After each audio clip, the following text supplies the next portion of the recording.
Chapter 192. Wild Chess Master shook his head and said, "Normal people only have one side when they play chess. I can barely have two sides. Today's famous chess masters can take care of three sides. Mr. Wei Xiong and Huang Sanjia both play four sides. How would I dare to be an ant trying to shake a big tree? But if I can play a game with Mr. Wei Xiong in this life, I will have no regrets even if I die." Su Fengyan helped to pack up the chess pieces and put them in the box. Then he stood up and joked, "I don't have the state of being willing to die at night like you. It's not wrong to lose to you. Hey, Shangyin Academy's famous Donghu 10 positions, we also have Yongzi 10 positions. Let's part ways here." The blind Nogi smiled and said, "I'll give these books to you, young master." Su Fengyan understood immediately. Two of the books had been under Yu Youwei's but for a long time. Nogi must have heard the news and knew that they were his family. To avoid suspicion, it would be inappropriate to ask for them back. Su Fengyan took out another 10 coins and gave it to the thin chess player behind him. He joked, "Take the last 10 coins as buying 2 pounds of etiquette, justice, integrity, and shame from you." The chess player hesitated but still accepted it. He smiled gently and said, "Young master doesn't lack these." Su Fengyan laughed and left. The blind chess player packed up his luggage and stood alone in the quiet alley. He faced the entrance of the alley and bowed deeply. Su Fengyan walked out of Yongzi Alley and rode back. He clicked his tongue and said, "There's such a powerful person in this small Yongzi Alley." Yu Youwei frowned and asked, "He's an assassin?" Su Fengyan couldn't help but laugh. He rested his chin on Yu Youwei's head and said helplessly, "You think too much. I'm just lamenting that blind chess master Mu's amazing chess skills. He claimed that he could only play on two sides of the chessboard, but he was too modest. I dare say that second sister would lose 2 or 3 out of 10 games against him. It must be because he has never talked with a top national player, so he doesn't know how good he is." Yu Youwei nodded and said, "This person is good at playing chess by giving up in order to take, bending in order to stretch, and has a broad vision. However, that wasn't all. In the 9th round, he was angered by your unreasonable move. That was why he revealed his extraordinary strength even in a head-on battle. If he really comes from an ordinary family and is self-taught after losing his sight, then there is no doubt that he is a natural talent in chess." Su Fengyan said softly. His eyes were blinded. Yu Youwei was stunned. Su Fengyan sighed ruefully. "Every family has its own difficulties. This heir isn't interested in the bitterness behind it." Yu Youwei rubbed Wu Meinyang's head and asked, "Have you never thought of inviting him to your side as an advisor?" Su Fengyan shook his head and said, "Being good at chess doesn't mean that you'll be able to become an official. I've already lost 100 copper coins, so I won't gamble again." Yu Youwei smiled but didn't say anything. His Royal Highness chess skills were not weak. Presumably, losing 10 games in a row had already caused him to lose a lot of face. He was too embarrassed to have any further contact with that blind chess master. Su Fengyan said without reason, "Let's see how King of Jing and Zhao Heng's gambling luck is." Su Fengyan suddenly said with a bitter face, "It's over. Laozi's gambling luck is so bad today. My loss is another gain. Zhao Heng, that old turtle, is most likely going to make a lot of money." Yu Youwei asked doubtfully, "What's wrong?" Su Fengyan muttered a few curses but didn't say anything. In Yongzi Alley, the young blind chess master struggled to carry his luggage. It was only 2 boxes of chess pieces and a few chess manuals, but he was already exhausted. The blind chess master silently mocked himself for being a useless scholar. He walked a few steps and raised a warm smile. 10 games in Yongzi Alley, he had earned a total of 100 copper coins. In the past 2 years in Yongzi Alley, other than deliberately showing weakness, he had never really lost a game. The local chess lovers in Xiangfan were no longer willing to let him gamble. Only some foreign guests who came to Yongzi Alley to play would take the bait. Therefore, earning 100 copper coins a day was a rare good situation. Moreover, that young master was extremely interesting. His family background was naturally excellent. He was blind but not blind. Such a young master with a superior family background was actually good at chess. In these years, it was very difficult for him to spend time and effort to play chess. When he was young, he was happy to win and was even happier to lose. Now that he had been winning and never losing, his interest in playing chess had decreased. He was afraid that one day he would really play chess just to make a living. If that day really came, it would be the day when his chess skills stopped. Thinking of his bleak background, the blind chess master's face was cold, as if he had forgotten how to mourn. In this world, it was better to be blind and not look at it. If he could meet a few kind-hearted young masters who played 10 games, perhaps he would regret piercing his own eyes. But after his family declined and he was like a stray dog, in order to survive, he played chess for 10 years. How many people did he meet? When he reached the corner of the alley, the blind chess master was stopped. A dignified voice sounded, "My master wants to see you." The blind chess master calmly said, "I don't want to see him." Not far away, a carriage stopped. In the carriage, a graceful man was holding the record of the blind chess master's background. The ink on the paper had not dried yet. It was obvious that he had just picked up the brush and written it. There were 10 games in Yongzi Alley, and there were no less than hundreds of people watching the game. Even the young chess master who was in the game did not think much of it. He just thought that he was lucky to have met a kind-hearted young master. He did not know that when the first game ended, the news had spread to the most powerful place in Shangfan City.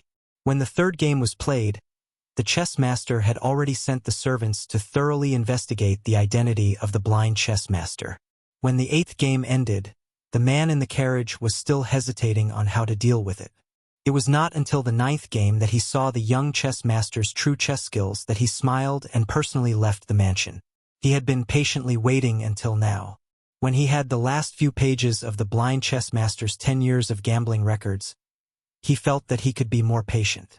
Therefore, when his personal bodyguard outside the carriage said that the blind chess master had disappeared, he was not angry that the blind chess master had eyes but did not recognize Mount Tai. Moreover, the blind chess master was blind. The man burned a few pages of paper that was nothing more than a few hundred words and a story about the life of an ant. He then got off his horse and walked to the blind chess player who had a strong character.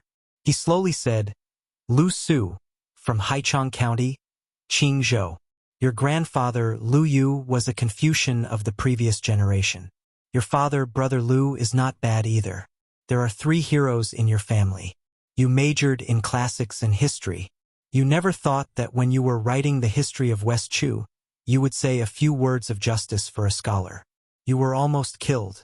You stabbed yourself in the eyes and cut off your official career to save your life.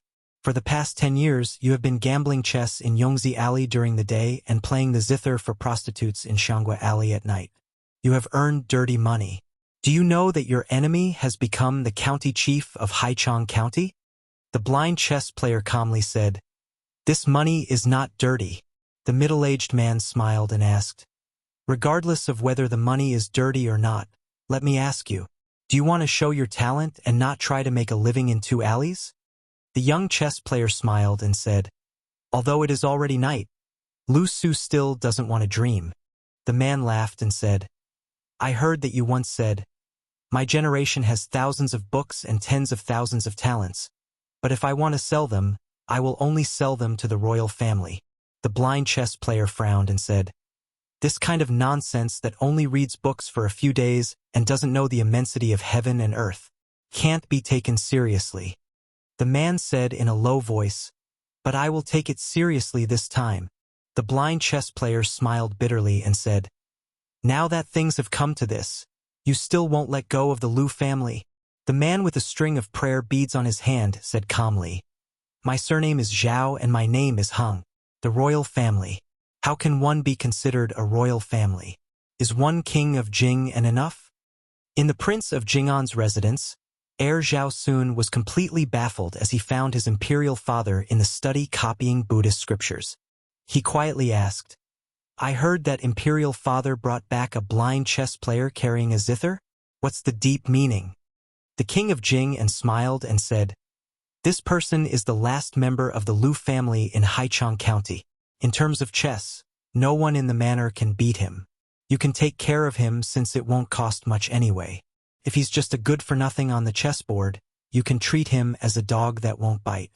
If he's really talented, you can take him as an advisor in the manner and polish him. In the future, you can deal with the governor of Haichang County, Yuhan Liang, in front of him, and then he'll be sincere in giving advice. A scholar will die for his bosom friend. Sooner, this is a principle that the ancients have said so many times. You have to remember it well. Also, when it comes to getting along with these scholars, you have to put away the method you used to communicate with Wei Wei and his gang of debauches. Don't rely on your status to oppress others. Not all scholars in the world are stupid. Their minds are the most delicate. Maybe they can't see the big picture, but it's not difficult to see if they're conceited or self-abased. Sooner, Father will teach you one thing. When dealing with these scholars, you have to treat them as the King of Jing and His Royal Highness. You have to treat them as you treat them as the King of Jing. And Zhao Sun smiled and said, I know. Father, if you put yourself in their shoes, you already have the heart of Buddha. The King of Jing and Zhao Heng narrowed his eyes and smiled. I don't need you to flatter me. Zhao Sun carefully left the study. Zhao Heng continued to copy the Buddhist scriptures with a soft brush. When he finished, he said coldly, Lu Su, this king keeps you around because he wants to tell you a story in a few days. This king is so generous. If he doesn't have a bosom friend who has no bearing on the overall situation, it'll be too boring. Chapter 193. When Su Fengyan returned to the inn, he went to Jiang Ni's room since he had nothing to do. He saw an old man and a young man scribbling on the table. There were two small white porcelain bowls, one filled with water and the other with wine. The two of them dipped their fingers in the wine and started scribbling on the table. At this moment, the little clay figurine probably felt that the old god of swords scribbling had crossed the line and invaded her territory. Therefore, she puffed up her cheeks and glared at him. The old god of swords had no choice but to restrain his interest. He lowered his head and sucked all the wine on the table into his mouth. When Jiang and I saw Su Fengyan enter the room, she quickly wiped away the water scribbles on the table with her sleeves. Su Fengyan teased, practicing calligraphy with the old senior? You might as well secretly practice swordsmanship with him. You can't possibly lend out your talisman for free. The old senior can just casually teach you a few moves and you'll be able to throw me 10 streets away. If you accidentally learn green gall sleeves, TSK, the pugilistic world will definitely give you the title of female sword immortal. How impressive would that be? Even Wang Shenji or Dong Tai would have to be polite to you when they meet. When the time comes, you must remember to tell the experts that Jiang and I, was once a maidservant of that idiot Su Fengyan. Heh! Just thinking about it makes me feel awesome. Jiang and I angrily said, Why do you care if I practice calligraphy? Who wants to be your maidservant? Who wants to practice swordsmanship to give you face? Su Fengyan sat down and mischievously asked, Are you afraid that you won't be able to endure the hardship of practicing swordsmanship? Jiang and I wanted to grab the bowl and smash it. However, His Royal Highness had already anticipated this and used his winter embroidery knife to stop her hand and the bowl. He smiled and said, Don't fight. I don't have time to mess around with you today. I'm here to learn from the old senior. If you like to listen, then sit to the side. If you don't, then I'll have to trouble you to take 2 steps forward. Jiang and I clenched her teeth and said, This is my room. Su Fengyan ignored the stray cat whose tail had been stepped on. He summarized the dozen or so moves he had extracted from the numerous secret manuals to the old god of swords. At first, Li Chungang seemed to be very impatient. He picked at his earwax and flicked it away. Toward the end of Su Fengyan's narration, although the old man was still crossing his legs, he no longer picked at his earwax to disgust Su Fengyan. He picked up the porcelain bowl that only had half a bowl of wine left and drank as he listened. He did not nod or shake his head. When Su Fengyan saw the drowsy expression on the elderly god of swords' face, he unwillingly dissected it again in detail. He mentioned the names of the books on the origins of the dozen or so styles, and then explained how he believed the dozen or so styles should be connected and integrated. In the end, the elderly god of swords only squinted his eyes and drank the wine. Su Fengyan was a little discouraged. He reached out to pick up the small bowl of ginger used to practice calligraphy and drank the water in one gulp. The little mudman was very vexed that he didn't throw in half a gene of arsenic earlier. Su Fengnian, whose mouth was dry, drank half the bowl of water and stared blankly at the old god of swords who had not moved for a long time. Jiang and I, who did not understand anything, gloated, "Three-legged cat, three-legged cat. Not worthy, not worthy." The word "not worthy" naturally came from the words of the white-clothed guanyin outside Xiangfan City. These days, Jiang and I had been using this to mock His Royal Highness. It was very satisfying. Wang Xianji's age is actually about the same as mine and Qi Xuanjin's, but in terms of fame, he was many years later. Back then, he was also like you, picking up the wisdom of others, taking the inferior path of learning from others. Every time I and some of the experts of that time fought, we could always see this fellow's figure watching the battle from afar. Unlike me, who was stuck between the two realms of celestial phenomenon and immortal for a long time, this old fellow could become more and more valiant as he fought. Now that I think about it, everyone said that Wang Xianji's perception was unparalleled, because he could remember all the martial arts in the world with a single glance after watching a battle once. That was why he was able to break the world's swords with his bare hands. But that wasn't accurate. Wang Xianji was like a Qi practitioner of the Danding sect. He would grab some of the pill stones around him, but not just the pill stones themselves, he would throw them into the cauldron and fuse them together. The old man's two-sleeved green snake would become a one-sleeved green dragon in his hands. Therefore, when the experts of the world fought against Wang Xianji, they all saw him as the best grindstone to sharpen their own cultivation. This was a good thing. Unfortunately, after they sharpened their cultivation, their abilities would improve, but they would never be able to catch up to Wang Xianji's footsteps. That was why countless experts of the world would simultaneously grumble. Since Wang Xianji was born, why did he have to be born? Wang Xianji was like a Qi practitioner of the Danding sect. "Young fellow Su, you want to be the second Wang Xianji?" Su Fengnian was astonished and speechless. The elderly sword god sneered and said with disdain, "Since you truly want to practice martial arts and don't even have the ambition to push Wang Xianji down from the second place, why are you still practicing the saber?" Su Fengnian said helplessly, "If Wang Xianji claims to be the second, who doesn't think that he is the number one martial artist?" The elderly sword god shook his head and smiled faintly. Number one? This old man didn't think so. When Wang Xianji claimed to be the second place, half of it was because he was arrogant, and the other half was because he knew his own limitations. There would always be one or two freaks in the world that couldn't be reasoned with. As for whether these freaks came from Buddhism, Taoism, or the mountains and forests of Zhanghai, only the heavens and Wang Xianji himself knew. When Qi Xuanjin died, this old man thought that Wang Xianji would finally be able to hold his head up high. He didn't expect that Wang Xianji was still the second place. Presumably, after Qi Xuanjin's death, a terrestrial immortal that even Wang Xianji was afraid of appeared. Otherwise, with Wang Xianji's temper, he wouldn't be so pretentious. This old man felt that this year's martial arts evaluation was trash, but the secondary evaluation wasn't tacky. The four people on the rankings all had the hope of giving the martial arts world a surprise before Wang Xianji died of old age. Especially the new Wudong Patriarch and Dragon Tiger Qi Xianxia, who fought on the Wudong Mountain and almost destroyed the Jinwu Heavenly Empire. The latter had the demeanor of this old man back in the day. The bull riding that you mentioned was like Qi Xuanjin, who didn't make a sound, but when he farted, the entire world would pinch their nose to smell it. As for you, young fellow, you are quite similar to Wang Xianji. It's a pity that Wang Xianji was a late bloomer. At your age, he could casually kill dozens of Su Fengnian. Jiang and I chuckled at the side and said, "That's amazing. You're quite similar to Wang Xianji.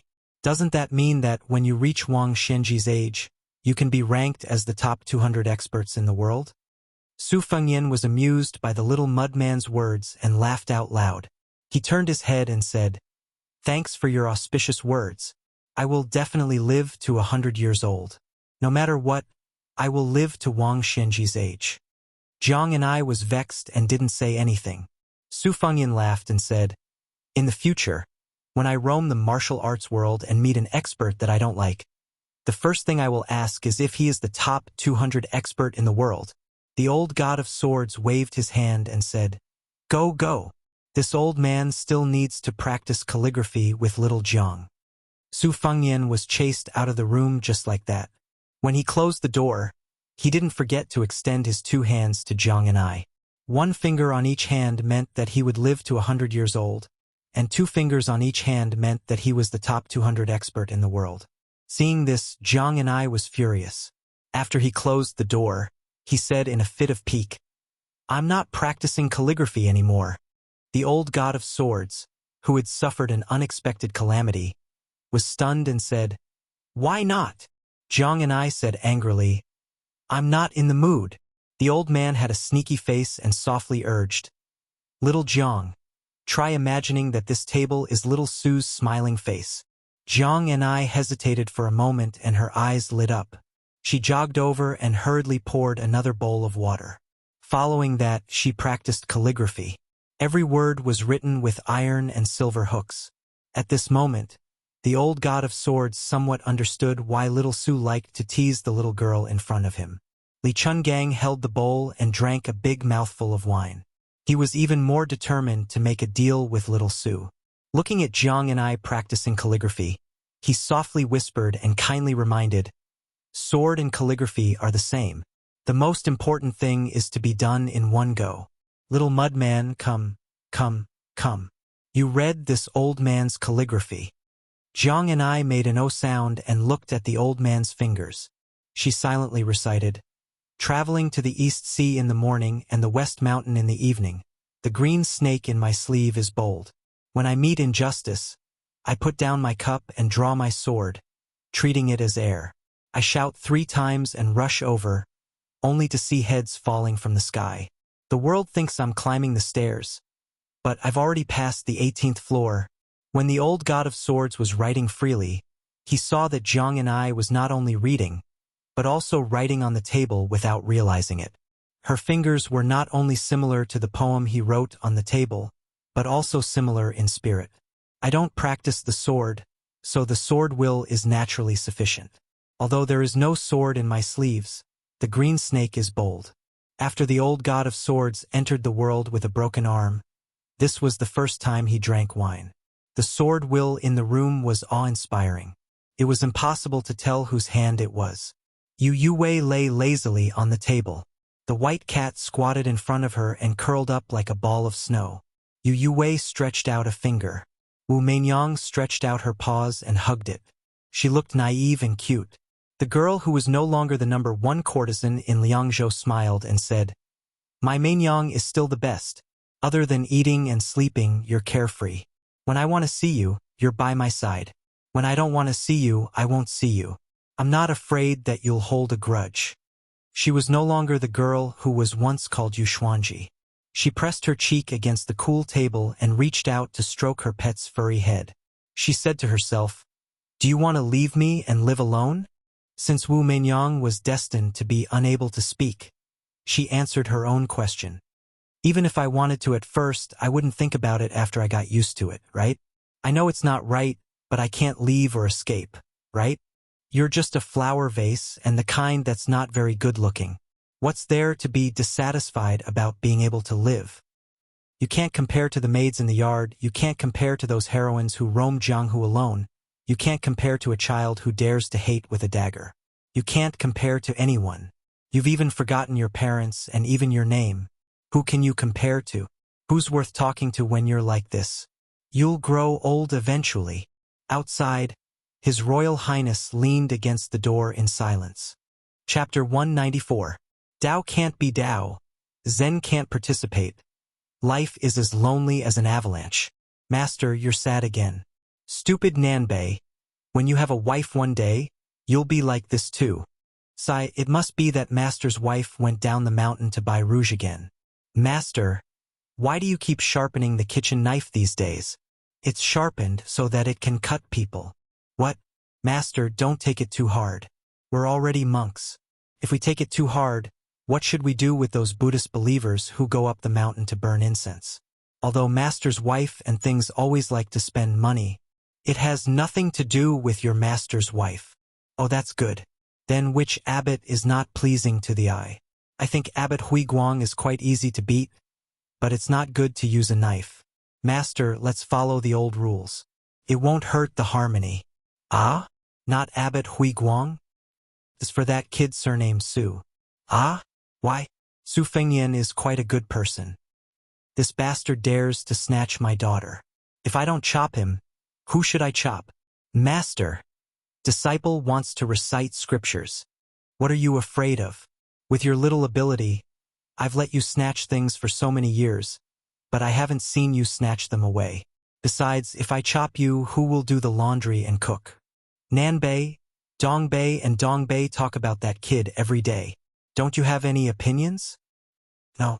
Taking in such a stupid disciple like you, it's really Buddha's fault. Aren't you afraid that things will run away with him? Don't cry to Master then. Hey, it's definitely Master who cries harder. Master, if one day I really become a Buddha and burn a Saraira, will this thing be sad? Nanbei, go and cook first. We'll think about this problem after we're full, okay?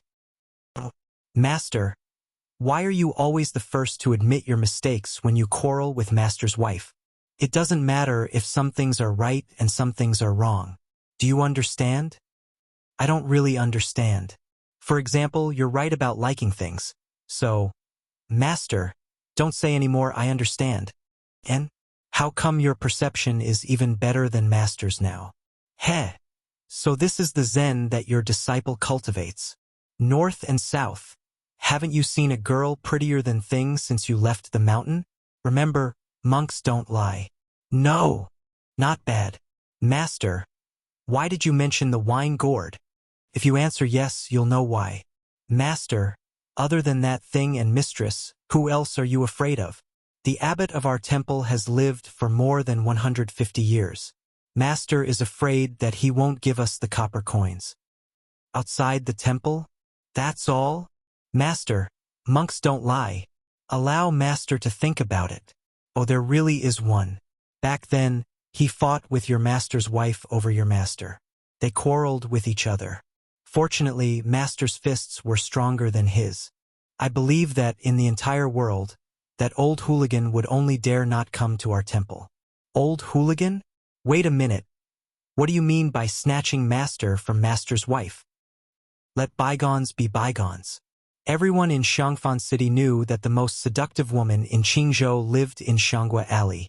She was clearly a prostitute who had fallen into the secular world, but no one dared to treat her as a prostitute. Her name was Li Baisher. Her real name was Li Xiaoru. Her ancestors were from a third-class official family in Dongyue. Although the country was not destroyed, her father's generation was not good at management. After his death, he left a mess for his young children. Li Baisher followed her wet nurse to Xiling Lake in Guangling to make a living by selling her ancestral property. She lived in a small building in the pine forest and enjoyed the scenery. She grew up into a beautiful girl with an extraordinarily exquisite figure. Every time she went out, there would always be many handsome young men following her.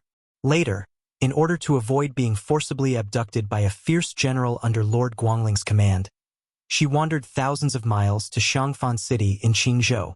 She first became a Taoist nun, then entered Xianggua Alley. With her proficiency in music, singing, and observing people's expressions, she quickly became a famous prostitute in the 3 provinces.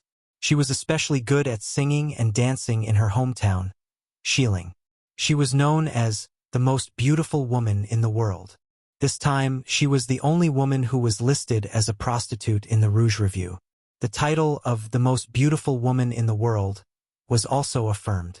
This made all the men in Xiangfan City who had visited brothels feel very satisfied. After all, the Rouge Review was more convincing than the 4 top 10 courtesans. However, it was said that Li Baisher was not in a good mood recently because all the Taoist priests in Xiangfan City seemed to have left the city overnight. It seemed that the Taoist ancestral court Mount Longhu had made a bet with the Buddhist sect before the grand heavenly ritual. Now it seemed that Mount Longhu had lost. Mount Longhu had the 4 great celestial masters in charge? How could they lose? For a time, rumors spread in the streets. People had different opinions. Some said that they saw a female bodhisattva dressed in a snow-white monk's robe that led thousands of ghosts out of the city that night. Some said that Mount Longhu did not lose. It was just that the Taoist priests had to go to Mount Longhu to receive merit after 10 years of transcendence from the demons. For some reason, when people talked about the white-robed monk, they talked about the white-clothed imperial advisor of the past. He was a living bodhisattva who made hundreds of thousands of people in the capital kneel to him. Then there was the rumor that the crown prince of Bailiang had entered the city. These days, the people of Xiangfan City had endless topics to talk about. Business in the taverns and tea-houses was unusually good.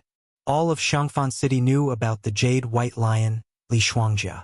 They also knew that she had a young blind man who never showed up when he played the zither. Early in the morning, the blind chess player who had moved into the Jing and Palace yesterday arrived at the Jade White Lion Pavilion in the middle of Xianghua Alley. Unlike the past where he carried the zither in the night, he was empty-handed this time. The little servant who was in charge of the back door of the brothel woke up sleepily and squatted on the stone steps at the entrance. When Li Huakui's Guqin master arrived, he immediately jumped up and put on a smiling face. His smiling face was filled with more sincerity than usual when he was welcoming guests.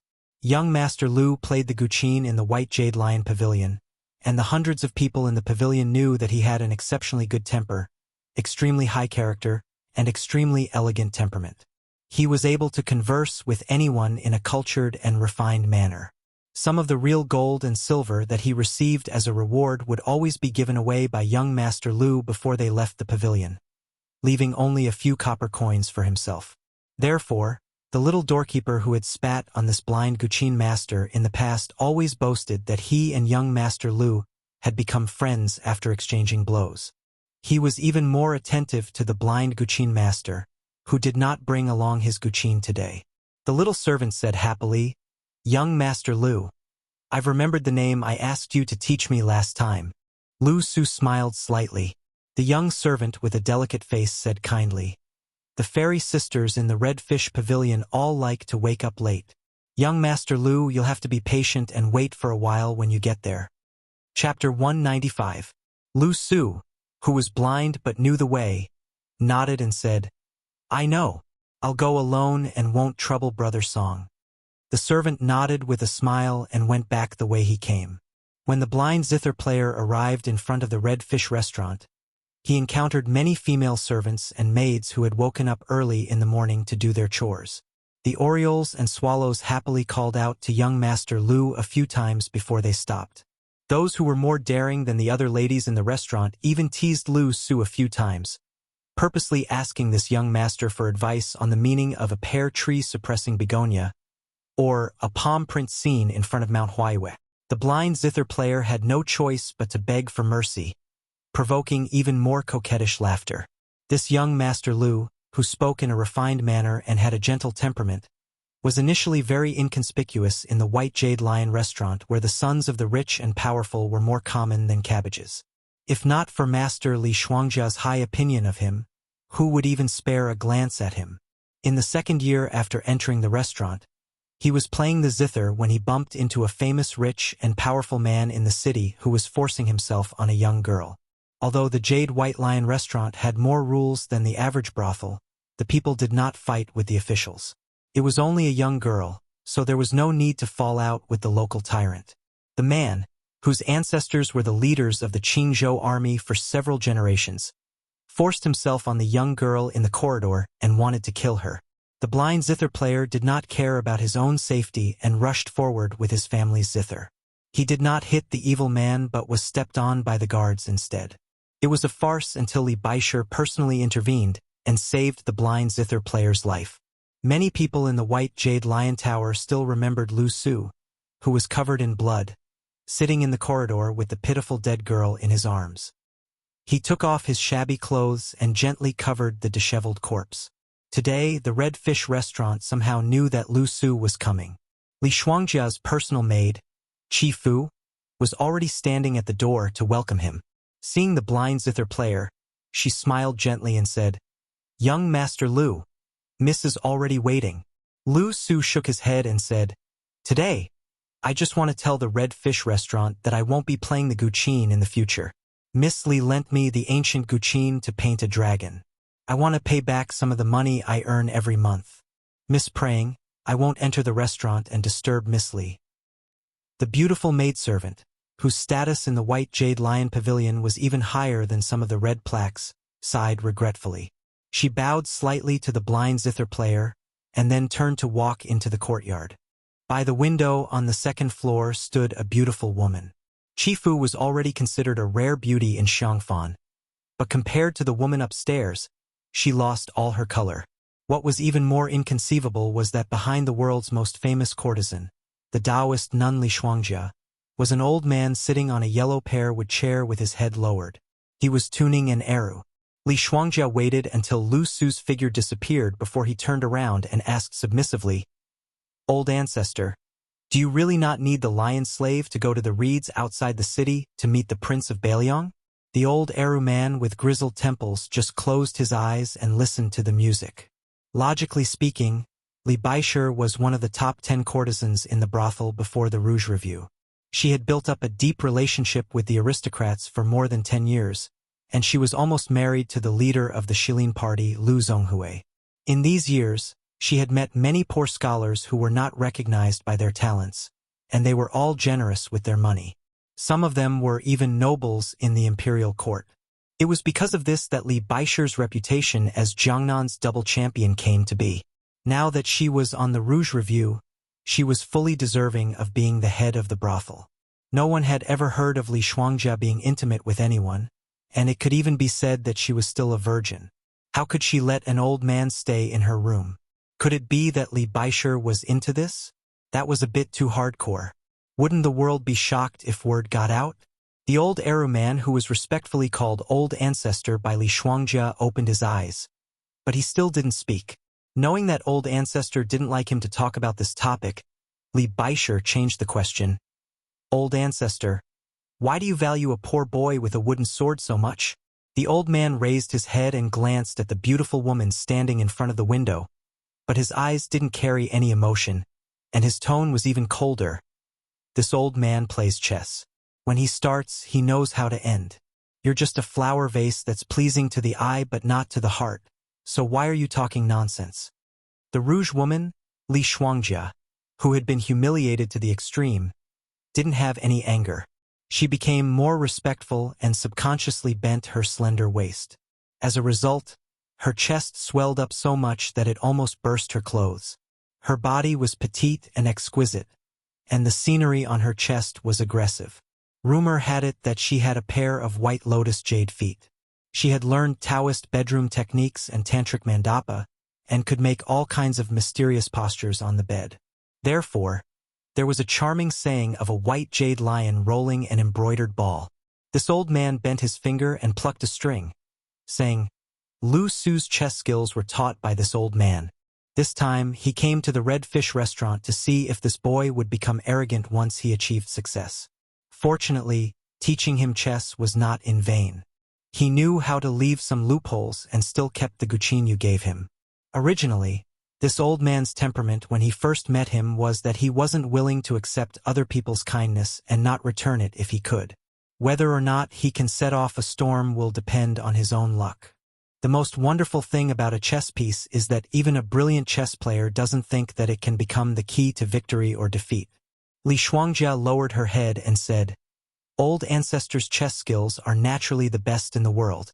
The whole world is Old Ancestor's chessboard. The Eru old man turned a deaf ear and said, That boy Bailiang left the city today, so there's nothing for you to do in Xiangfan. Go to the capital. Li Baisher nodded without hesitation and said, Lion slave only listens to Old Ancestor. The old man silently left the Red Fish restaurant.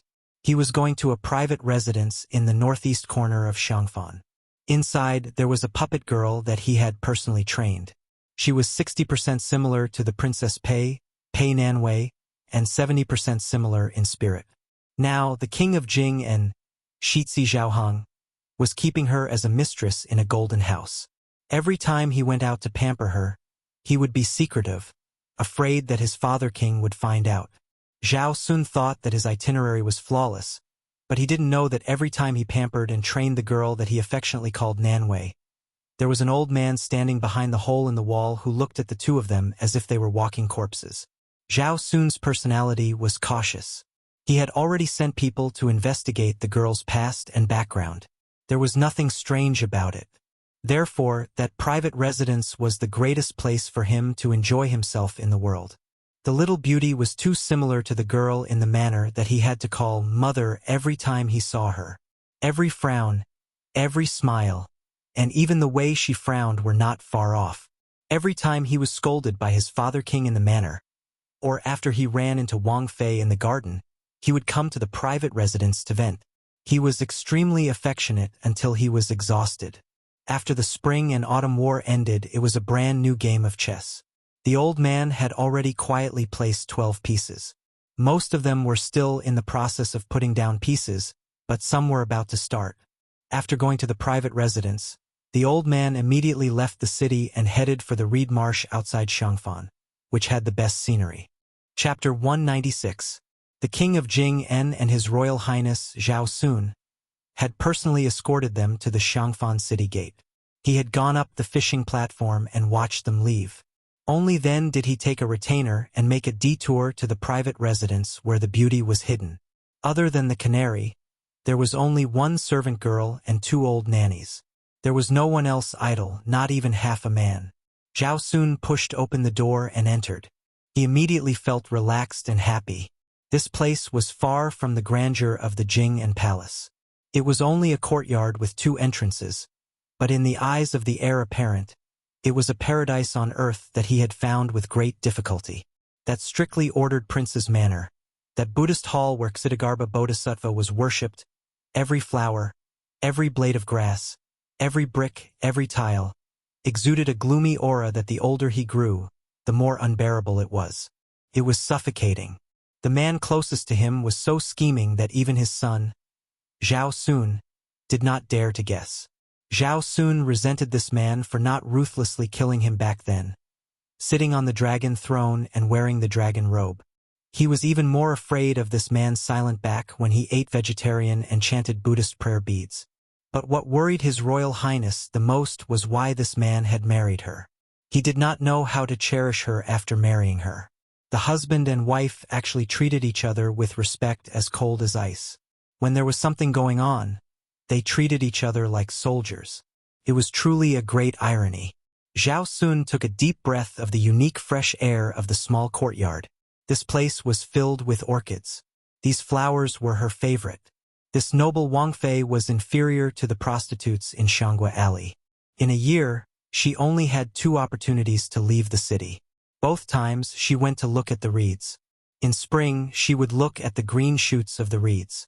In autumn, she would look at the old reeds as the wind blew like snow. Pei Nanwei, Pei Nanwei. Just because her name had the word reed in it, she liked to look at the most boring, tedious, and weak reeds. The woman that His Royal Highness raised like a kitten or puppy in the courtyard had been stripped of her name from the first day she came in. Zhao Sun naturally liked her mutton fat, jade-like body. When he held her in his arms, she had the charm of being warm in winter and cool in summer.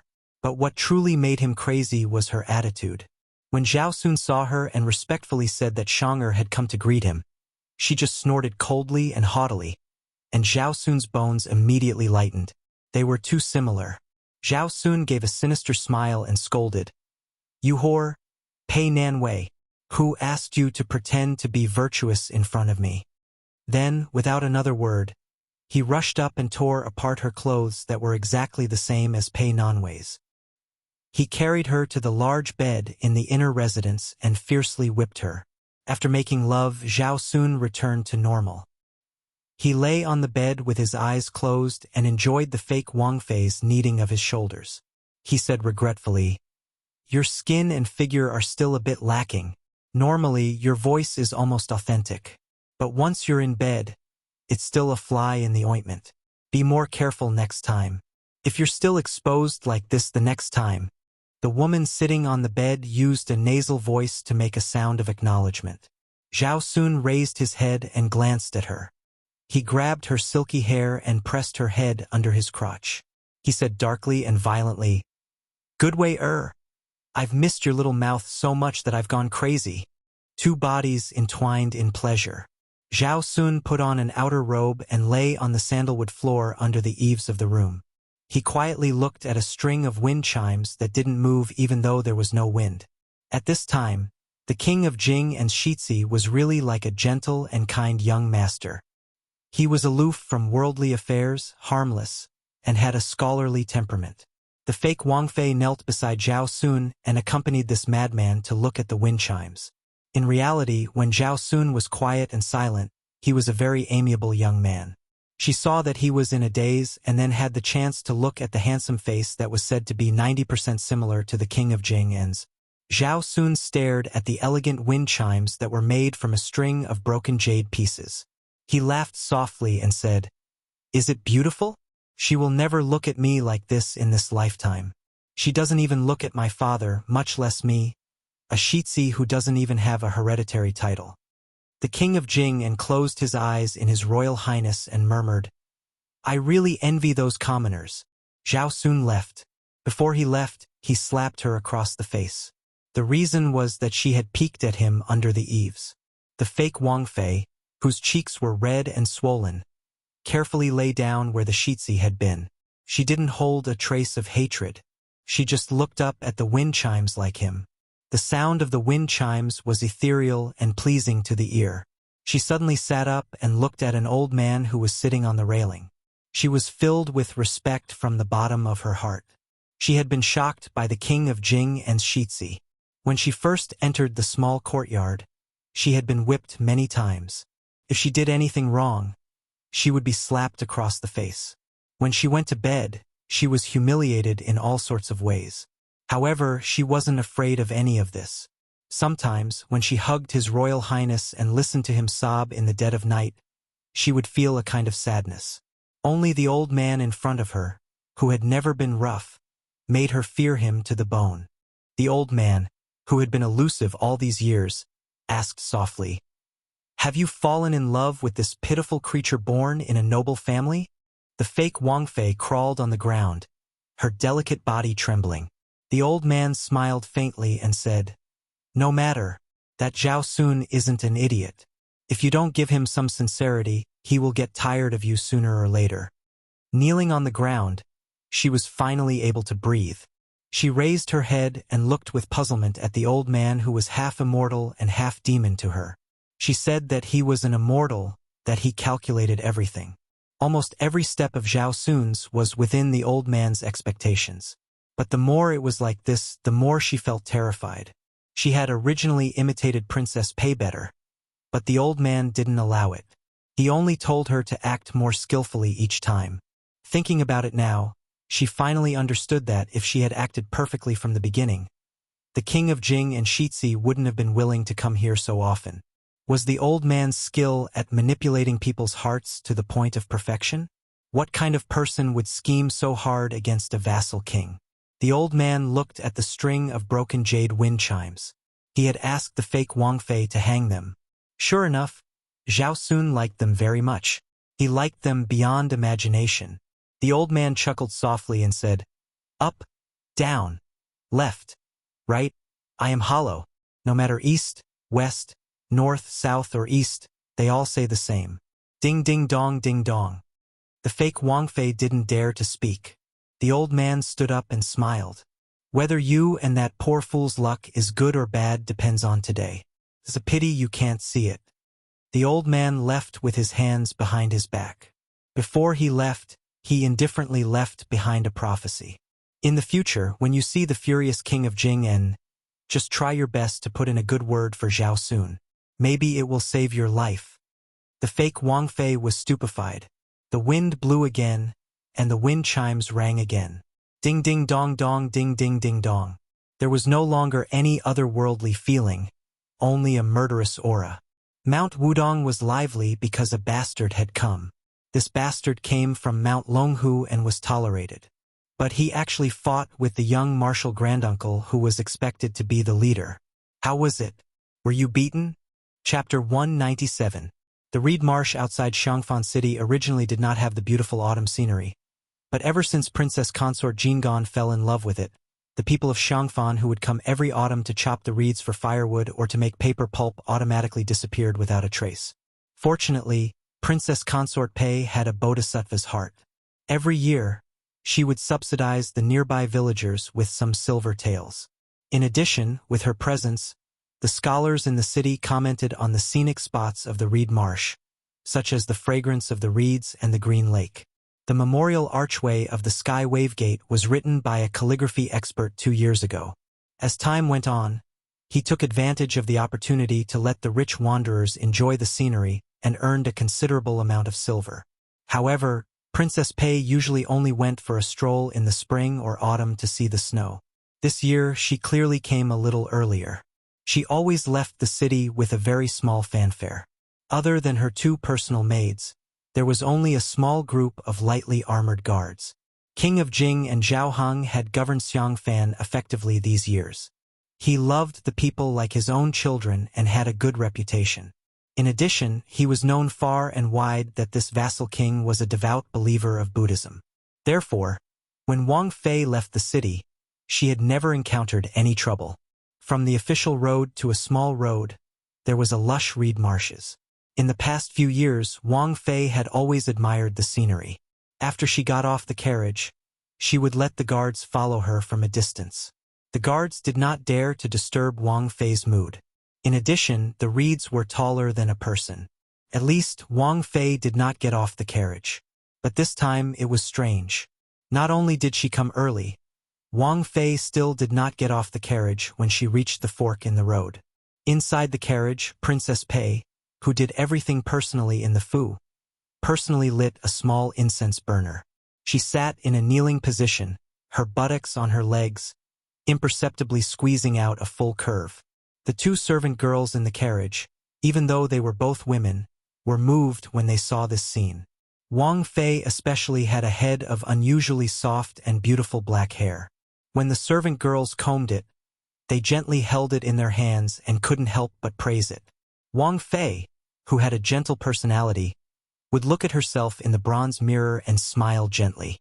When the servant girls occasionally washed Wang Fei's white lotus jade feet after she was tired from studying, their hearts would beat faster, and they would sigh that Wang Fei was really too beautiful. Princess Pei held a letter in her hand. Before she left the fu, King of Jing and Zhao Heng had given it to her. He said that it was best to personally hand it to the Bailiang Shitzi at the reed marshes. Otherwise, she would not have come to the reed marshes so early. Princess Pei held the letter that had not been carefully sealed, as if she was hesitating whether or not she should take out the letter. When it came to King of Jing and Zhao Heng, there was no one in the world who understood him better than she did. He did not say anything, and he did nothing. He left things for others to guess. His Royal Highness, Zhao Sun's eccentric personality had been forced out by his father. As for Zhao Sun's unconventional and covert gaze, how could Princess Pei, who was no longer an ignorant young girl, not know about it? That child most likely hated her a little more. Although when he entered Princess Jing in service, Zhao Sun's birth mother, at the time, had died of an illness for unknown reasons. This debt, no matter how clear Pei Nanwei's conscience was, would be on her head. Therefore, all these years, when faced with Zhao Sun's unconventional and complicated gaze, she had never exposed him, never reprimanded him, and never said anything in front of the King of Jing, and Zhao Heng placed great importance on maintaining his health.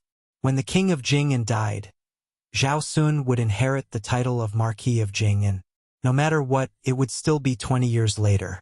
Presumably, at that time, Zhao Sun, who had been demoted to Marquis of Jing, and by law, would not have any thoughts about her old and faded self.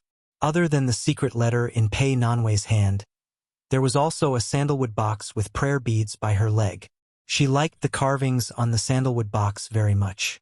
The box had never been opened because she knew that the more she cared about something, the more Zhao Heng hated it. Also, this sandalwood box had been given to her as a thorn in Zhao Heng's side. She was afraid that if she opened it and he found out, the prayer beads and the sandalwood box would both be gone. Princess Pei said in a gentle voice, "Go down and see if Bailiang and His Royal Highness are near." The 2 servant girls, who had to report to the King of Jing and what Wang Fei ate 3 meals a day, withdrew and slowly lifted their skirts to get off the carriage. Princess Pei took out the secret letter with 2 fingers. It was the king of Jing and's personal handwriting. Sending nephew 1,000 li. Princess Pei furrowed her brow and muttered. The meaning is that even if you send him 1,000 li, he still has to part in the end? He's not going to personally send him off? Princess Pei shook her head as though she felt that she didn't understand the meaning of these words. After Zhao Hong had failed to seize power in the palace, he didn't have a high opinion of the top nobility in the court and was even ridiculed by Su Xiao and the other powerful vassals. But she knew that this was a man with great ambition.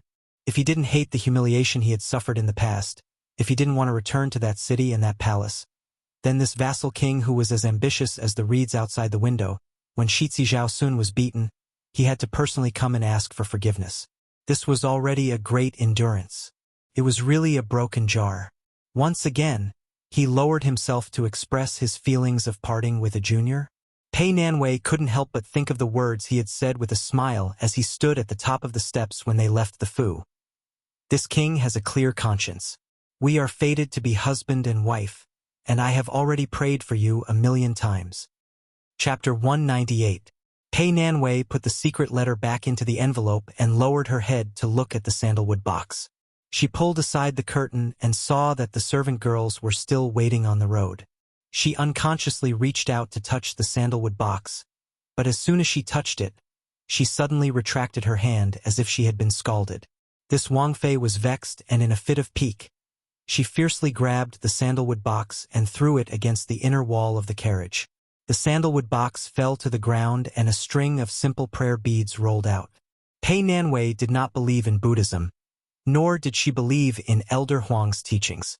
It was just that she was born in a noble family and had seen and learned a lot in Jing and Palace. She was satisfied with this string of Poluo beads that had the reputation of crown prince in the Central Plains. It was love at first sight. Women were fickle. She had just thrown away the sandalwood box, and now she picked up the prayer beads with pity in her eyes. Leaning against the wall of the carriage, she held a round ivory crown prince. Pei Nanwei raised her head and looked at it in a daze. In the eyes of the common people, as the princess consort, Qingzhou was hers, Xiangfan was hers, and the reeds outside the window were hers. They all said it was hers. But what was the truth? Just like how the common people would never know about the intrigue in the imperial palace. All of this was not hers. Pei Nanwei thought of her carefree childhood. She thought of the grandeur when she first entered the Wangfu. She thought of the cold face of the first Wang Fei. She thought of the gloominess that Zhao Sun had learned from Zhao Hong. She thought of the absurdity when she left the inn by Shouyang Lake. When she heard the rumbling of horse hooves, she finally thought of the secret letter. She remembered the parting words of the king of Jing'an, who had helped her grow old together, like an elegiac couplet. Pei Nanwei was frightened and threw away the prayer beads. Her face was like a patch of bleak snow-white reeds in autumn. How was this sending her 1,000 li? It was clearly sending her to the Yellow Springs. A young man was lying on the railing at the top of the memorial archway for Tianbo Kai Jing. The breeze stirred up the reeds and gently blew the hair on his temples. He was in a very leisurely mood. He believed himself to be a very optimistic young man, never complaining about the heavens or blaming others. When he was young, he was alone with his mother and suffered from all the supercilious looks. When she died of illness and became as thin as a ghost, he was only 9 years old. Before his mother died, she said a lot of things that he didn't understand at the time. The general meaning was that she didn't regret giving birth to him and didn't hate the father he had never met. Later, he personally dug a grave and buried his mother. Although he was young, he understood that she hoped to see that person for the last time, even if it was just a glance, but she didn't. When he was thinking about how to not starve to death, a tall and sturdy man with a sharp voice appeared. His voice was the complete opposite of his figure. He was dressed in luxurious clothes that he had never seen before. He looked extremely beautiful, but he always gave people the feeling that he was wearing a luxurious human skin. At such a young age, he already felt like he had seen a man-eating demon. However, the man only held his hand and said that he would take him home. Home? His mother was gone. Where was home? Then he was taken to a city with very high walls. Through the curtain of the carriage, he was dumbfounded. After getting off the carriage, The guy who didn't speak to him led him through countless city gates. Finally, they arrived at a lake. On the lakeside, there stood a man who looked very much like him. He was golden in color and had snakes crawling all over his body. Later, he finally knew that it was not a snake, but a dragon. The man who didn't say anything and didn't show any expression after meeting him was wearing a dragon robe. After that, he had two cheap masters. In addition to the man who took him home, the other was an old monk who didn't like to smile. The former had a very good temper. When he saw the man covered in ferocious yellow snakes at the lakeside, he was scared to tears. When the man who would become his great master in the future led him back, he squatted down and whispered to him not to be afraid. After she grew up, she remembered that no matter how mischievous her great master Han was, he would only smile at her. It was as if he could do nothing but smile. In that vast and boundless family, everyone would be scared to death when they saw him. During the Mid-Autumn Festival, when he was 12 years old, he secretly went to the Hall of Martial Heroes to admire the moon. He was caught and almost beheaded. It was his great master who knelt in front of the man and begged for mercy.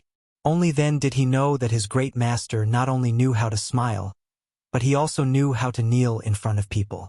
After that, no one stopped him from going to the Hall of Martial Heroes. He could go anywhere he wanted. Second Master's temper was much worse. He always had countless feather dusters. He talked to him about Buddhism and said that he would be beaten if he lost. He clearly said that he would be beaten if he won. However, there was one time when he touched Second Master's bald head while he was in a daze. Second Master didn't get angry. In fact, before he turned 20, the truth had already been revealed. However, he didn't want to fight over this and that. Besides, even if he fought, he might not be able to win. So what if his biological father was that person? He was tired of staying in that family where everyone was outwardly united but inwardly divided. In addition, he didn't like that naughty girl Suizhu. They fought and scolded each other every 2 to 3 days. So, he simply went to Shangyin Academy to enjoy himself. Among the women in the world, he only liked those who were ugly but very attractive. His mother was like that. Even though she was terminally ill and didn't look good, her eyes still made him feel the most intimate. Finally, he had a chance to see the girl with a bad temper. He climbed over the wall and entered the small building. As expected, he was stabbed by a sword. Later, he had no choice but to agree to 10 rounds on the lake. If he lost, he lost. Who said that men must win over women? He was very happy to serve his wife for the rest of his life. He wanted her to be comfortable and happy for the rest of her life, without the slightest ripple. Unfortunately, every time he secretly went to her place to feed the chickens and ducks, he couldn't escape being chased away by the sword. He didn't care. After all, she was his wife. Wasn't it natural for her to be petty and throw a tantrum with her husband? At the feet of this optimistic young man stood 4 talisman generals in red armor. The water armor had already been broken by an old god of swords who had returned to Jianghu. Although his heart ached, he endured it because the old god of swords was working hard for his brother-in-law. He didn't even mind leaving a water armor talisman armor behind. Since he had more or less done his duty, it was time to get down to business. The main reason he sneaked out of the academy this time was to deliver a message to the king of Jing and Zhao Heng. The meaning was that the inheritance had nothing to do with Zhao Heng. However, as long as he was willing to help, the Beiliang's share would be given to him. The king of Jing was a very smart man. In the past, he didn't have enough courage. This time, he learned to be smart. Once he made a move, he made a big move. The young man sat up and hung his feet on the archway. He looked over and finally saw the dust on the official road. He smiled and said, "Brother-in-law, don't blame your future brother-in-law for not being loyal. You must know that the feng shui of this place is excellent." Chapter 199. A green-robed traveler came from the southwest, carrying a thin bamboo pole on his shoulder. After a while, he took down the pole to stir the reeds. He was reciting a folk song. "I'm here to patrol the mountains on behalf of the king, and if I see a girl, I'll go to the stockade together." He repeated the song a few times and even jumped a few times. He did not see the scene he wanted to see and was bored to death. He picked up the pole again and asked without turning his head, "Do you think I can block Li Chuangong's sword on the river?" There was no reply. He was not discouraged and continued to say, "At that time, I thought the old god of swords had broken and then stood up again, stepping into the realm of earth immortal in one fell swoop. Only after I left the martial arts evaluation did I realize that it was just a coincidence of the right time, place, and people. It was nothing special. When you and I came out of the sword tomb, my sword and yours both touched the threshold of sword immortal. What do you think are our chances of winning against the old senior this time?" There was still no sound behind the green-robed traveler, who did not have a sword and only had a bamboo pole. Or rather, there was only the endless sound of the wind blowing the reeds. It was this thin green-robed traveler who flipped the big boat at the gate of hell with his pole. He came and went in a carefree manner with a small boat under his feet.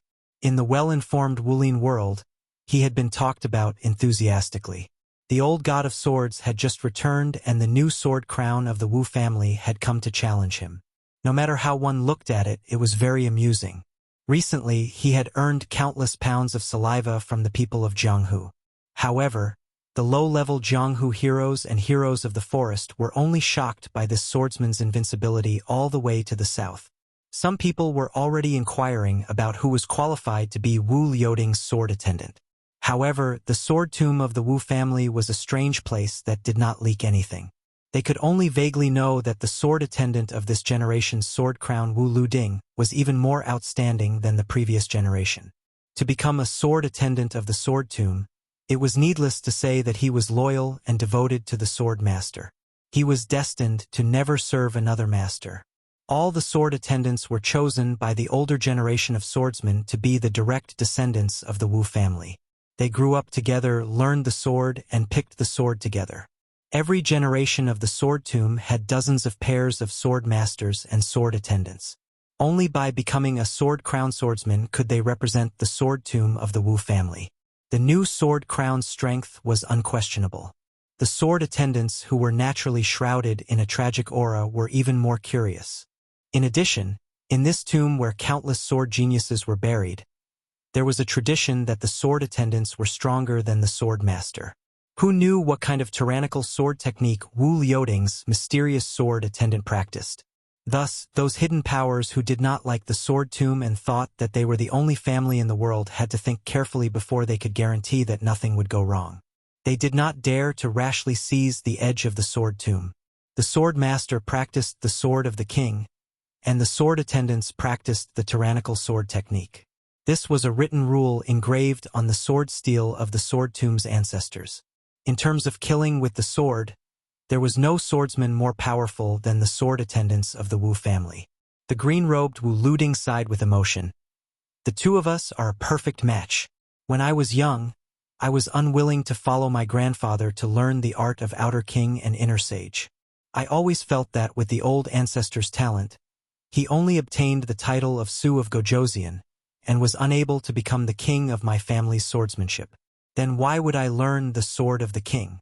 I would rather practice the tyrannical sword technique of entering the world with my aunt. As for you, by chance, you were bestowed with the sword of the king when you were young. Even my grandfather's sword, Su of Gojoseon, was retrieved for me from the Sword Mountain. I entered the world to practice the sword technique of entering the world, but your sword technique of entering the world had to accompany me into the world. I've wronged you, the king of Jing, and said that my aunt's great Liang dragon sparrow is in the hands of that person. I don't care about the schemes of the imperial court, but that sword, no matter what, I will retrieve it for you." Finally, a slender figure appeared behind Wu Liuding.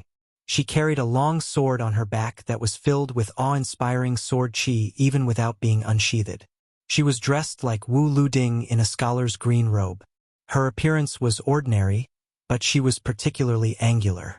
Between her eyebrows, there was a murderous spirit. The ancient sword, Su of Gojoseon, was the second most famous sword in the world. It suppressed the 160,000 swords buried in the sword tomb. The woman with the sword on her back, who should not be blind, kept her eyes closed as she walked. A cool breeze brushed past her face, blowing her hair that was roughly tied into a ponytail with a red string. Wu Luding, who was carrying a bamboo pole, turned around and smiled mischievously. Cui Hua, why do I like you even though I know that you're not good-looking? The young woman with the sword on her back and her eyes closed answered seriously. It's probably because you like to eat the pickled cabbage I make. You like me because you're afraid that there won't be any pickled cabbage to eat. She was famous for not being good with words in the Wu family's sword tomb since she was young. Other than practicing the sword, she practiced the sword again and again.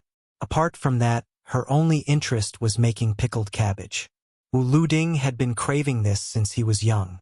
Unfortunately, this craving lasted for so many years. She was born poor. Before she was brought into the Wu family's sword tomb, she was the daughter of a village barbarian. Probably because her memories of the past were limited to the taste of pickled cabbage, she tried to make pickled cabbage after entering the sacred ground in the hearts of sword practitioners. As for whether the taste was good or not, there was no comparison, so naturally there was no answer. In any case, they grew up together. To be precise, Wu Luding, who grew up together with bamboo swords, never got tired of eating pickled cabbage.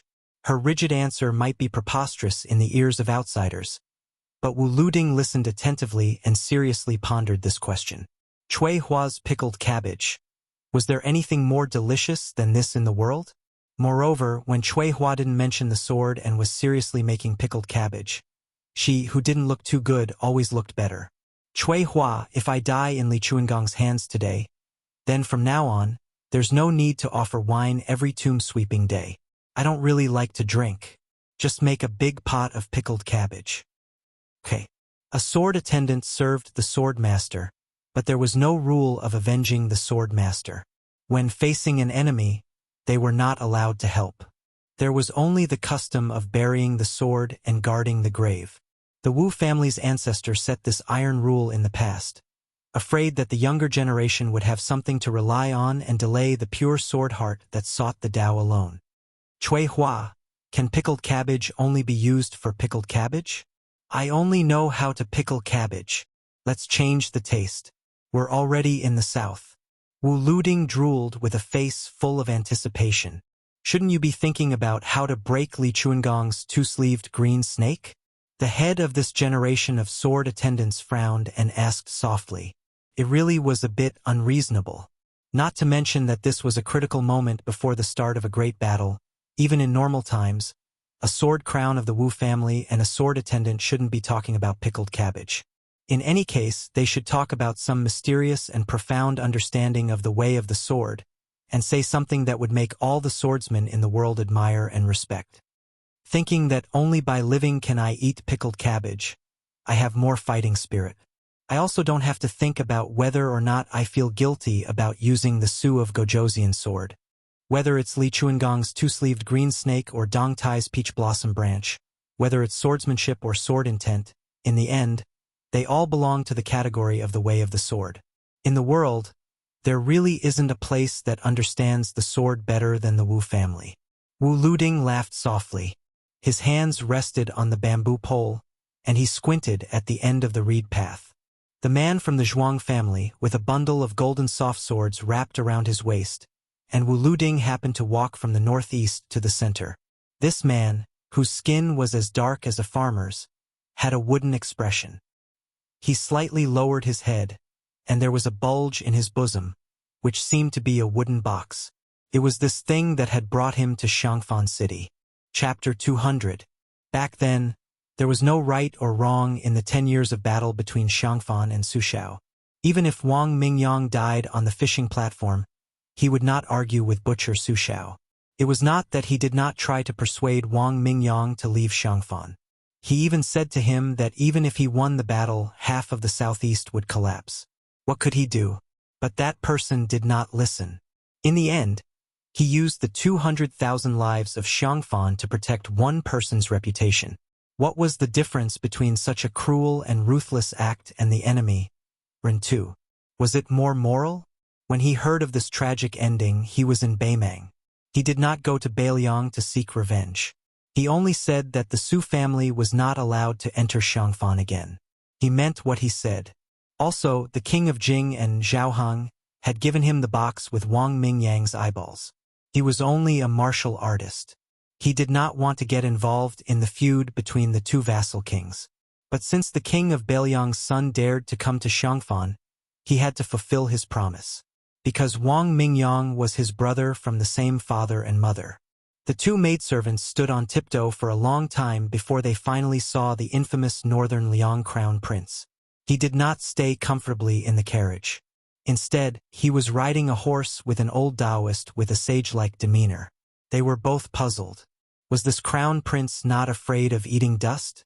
No matter how good one's horsemanship was, it was hard to endure the bumpy ride. How could it be as comfortable as sitting in a carriage? They jogged back to the Wang Fei's carriage and said that the heir had arrived.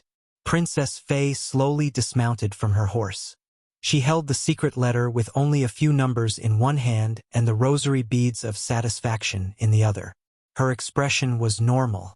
She was still that rich lady who stood out even in the noble city. She stood gracefully beside the carriage and looked at the young lecher who she didn't know whether to be hateful, funny, or pitiful as he approached. For some reason, her palms were sweating. Su Fengyan had already seen the carriages at the entrance of the reed marsh. When they were still some distance away, he asked softly with a serious expression, "Grandpa Wei, you even used the peachwood sword. Is it enough?" Old Taoist Mi Wei Shuyang, who had disappeared for 2 days, stroked his beard and smiled. "Mahogany 36. The sword formation is ready." Su Fengyan nodded and said gloomily. In the letter, Lu Chou'er said that the younger brother of Prince Mingyang of Xiangfan is also here. I just don't understand. Back then, Xiangfan had been fighting for 10 years and he never helped. Why is he here today? Have you found your conscience? Wei Shuyang's expression immediately became serious. He sighed and shook his head. I don't dare to speak nonsense. I only know that this person's martial cultivation is extremely profound. Otherwise, he wouldn't have been able to enter the martial arts rankings twice in a row and be the 11th most powerful person in the world for 20 years in a row. Outsiders are just here to watch the show and feel that this title is laughable. I really can't laugh at all. Su Fengyan didn't hold the horse's reins. His hands were on the embroidered winter, spring, and thunder sabers. He narrowed his eyes at the two pretty maidservants who were being protected by the bodyguards of the Prince of Jing'an's Fu. If it was said that the 11th person surnamed Wang coming out of the city to entertain guests was outside of reason and within expectations, then Pei Wangfei, who had already heard the news on the way out of the city, was somewhat baffled. Had that old turtle, Prince of Jing'an, Zhaoheng, gone crazy? Did he want to put her, a Wangfei, in this reed marsh that was practically a place of certain death? It was understandable that he wanted to lure her into a trap. But did he need to pay such a heavy price? In any case, she was a Wangfei that was even more charming than Jade. Or had Zhao Heng gone crazy for the sake of hereditary succession? Su Fengyan murmured. For now, we know that there are only the 11th and 4th red armors. What other tricks does Zhao Heng have? Since he was willing to treat Pei Nanwei as a chess piece, then he definitely wouldn't be so polite. What, after the event, he said that this Shitzi had ulterior motives towards Princess Jing and who was out of the city enjoying the scenery. He purposely followed her all the way and sullied Wangfei? Then the king of Jing and would fly into a rage because of a beauty? Isn't this statement too careless? Furthermore, does Zhao Heng really have the confidence to kill me in one strike here? Or does this vassal king feel that he can't beat Su Xiao and that I have the confidence to win if I fight him? Su Fengyan whispered to Wei Shuyang. Let Ningame and the Phoenix Battalion catch up quickly. There's no need to keep a distance of half a li. Also, make it clear to him that he's prepared to fight to the death. The old Taoist priest Wei Shuyang immediately urged his horse to turn back. Su Fengyan could already clearly see the beautiful faces of the two female servants from Jing and Palace. He slowed down and kept pace with the carriage. He reached out and knocked on the wall of the carriage. Jiang and I lifted the curtain with a suspicious expression. Su Fengyan said, Tell the old senior that the 11th in the world, Wang Mingyin, has come. The red armors of the talisman generals have also come. Perhaps there are still some powerful hidden experts. Jiang and I expressionlessly made an O sound. Be careful, don't get off the carriage. Today is not a good day for you to see a joke. After saying this, Su Fengyan squeezed the horse's belly. Under the personal escort of Lu Qiantang, Yang Qingfeng, and Xu Xiu, the three retainers, they quickly moved forward. When Yu Yuwei left the city, she had already been arranged to ride in the same carriage as Zhang Anai and Li Chungang. When Su Fengyan saw Princess Pei, who seemed to be standing alone in front of the reed marsh, he didn't rush to dismount and exchange pleasantries. His hands pressed on his saber. He only sat high on the horse and looked down silently. Although the two female servants were shocked by this Beiliang, his royal highness' handsomeness, they were eager to protect their master. Seeing him sitting proudly on the horse without saying a word, one of the female servants who had followed the Wangfei, and whose reputation was no less than that of the common stewards of the Wangfu, angrily rebuked. Beiliang Shitzi, seeing the Wangfei, why don't you dismount? Su Fengyan dismissed it with a smile, and only stared at the great beauty who ranked higher than Xiangfan and Li Shuangjia. He had never seen the famous courtesan with the white jade lion rolling embroidered balls. But he was sure that if any man in the world had to choose between the Wangfei Pei Nanwei and the beautiful Li Baishe, even if the latter was prettier, they would still choose to spend the night with Pei Nanwei. The legitimate Wangfei of the 6 vassal kings of the Liang dynasty was not something that the concubines of the perished countries could compare to. Probably only the empress of the perished emperor could compare to her in terms of seduction. Su Fengyan hoped to see something from her eyes, but unfortunately, he couldn't find any clues.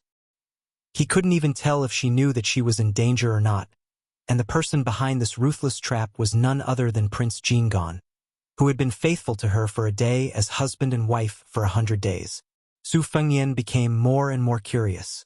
He didn't have the patience or mood to play games with the woman in front of him, so he directly asked, "You're not running?" Princess Jing looked up from under the horse and calmly asked, "Where can I run to?" Su Fengyan smiled mockingly and said, "It's good to hide." Princess Pei smiled faintly and said, "The king of Jing wants to give you a letter. Shitzi can rest assured that the letter isn't poisoned because I've already seen it." Su Fengyan only stretched out the embroidered winter knife. The Wangfei wasn't angry at his arrogance and rudeness, and put the letter on the knife. Su Fengyan took out the letter and glanced at the contents. He smiled and said, "Uncle King of Jing wants to send me to the Yellow Springs."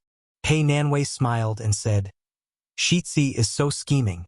All these years you've really been pretending to be dumb for dumb people to see.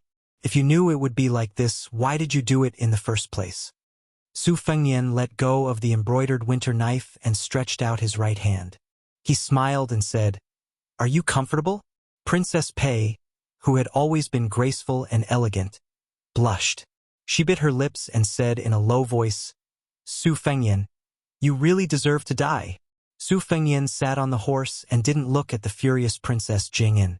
He only looked at the reeds and calmly said, "Wangfei, don't worry. Before I die, I won't forget to take you with me. When I'm on the Yellow Springs, I'll teach your little mouth how to play the flute. The things that Zhao Sun wants to do but doesn't dare to do, I can do it." P.S. Announcing 2 fan groups enchanting red-robed executive group number 854366605 entry requirements. Have a Zongheng account and have 1,000 points. Beacon Rising again stabilizing the country group number 31825159 entry requirements. Have a Zongheng account and have 5,000 points. Or Zongheng members can join. Chapter 201. Hearing that Su Fengyan had humiliated Princess Jing'an, who was second only to him in Qing province, the 2 maids and the palace guards were enraged. Although Pei Nanwei and the king of Jing had a strange way of interacting, in the eyes of outsiders, they were indeed respectful to each other. They were a rarely seen loving couple in the Marquis monarch lineage.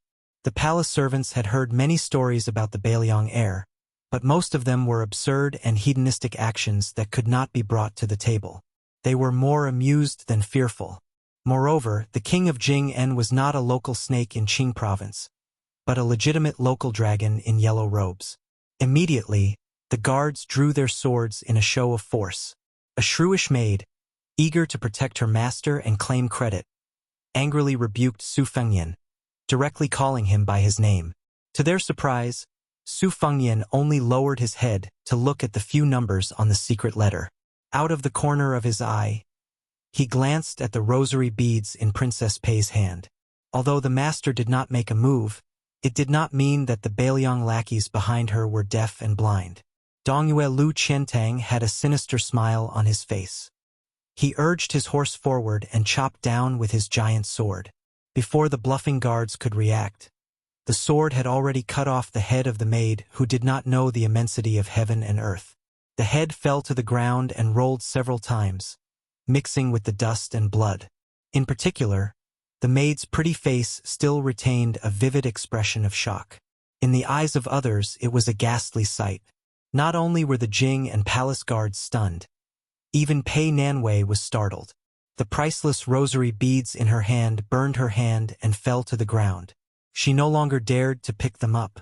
After killing in front of Princess Jing'en, Lu Qiantang took advantage of the situation to charge forward. Yang Qingfeng and Xu Xiu were not willing to fall behind. In a flash, everyone except Pei Nanwei was chopped up like vegetables. One of the guards was even split in two by Lu Qiantang's sword. Pei Nanwei turned her head. Her throat moved as she squatted on the ground and retched. Su Fengyan saw that the Jing and palace guards were so weak that they could not withstand a single blow. He frowned and asked, "Why are these guards so useless? Is the king of Jing and Zhaoheng afraid that you won't die?" Pei Nanwei only cared about vomiting. She really couldn't imagine that the high and mighty Wang Fei would also be in such an indecent state. She really didn't know if Shitzi Zhaosun would still be unable to extricate himself if he saw this scene. Su Fengyan pressed his blade and dismounted from his horse. He walked to Pei Nanwei's side and crouched down to gently pat Princess Jing'en's back. In a quiet voice, he asked, "Do you know what Zhao Heng's follow-up plans are?" The trembling Pei Nanwei had her back to Su Fengyan. She used her sleeve to wipe her mouth and smiled coldly. "Even if I knew, why would I tell you? How the king of Jing and Zhaoheng treats me is a family matter. Su Fengyan, who do you think you are? Don't think that you can make me listen to you with just a few words. No matter how cold-blooded Zhaoheng is, he's still better than a bastard like you."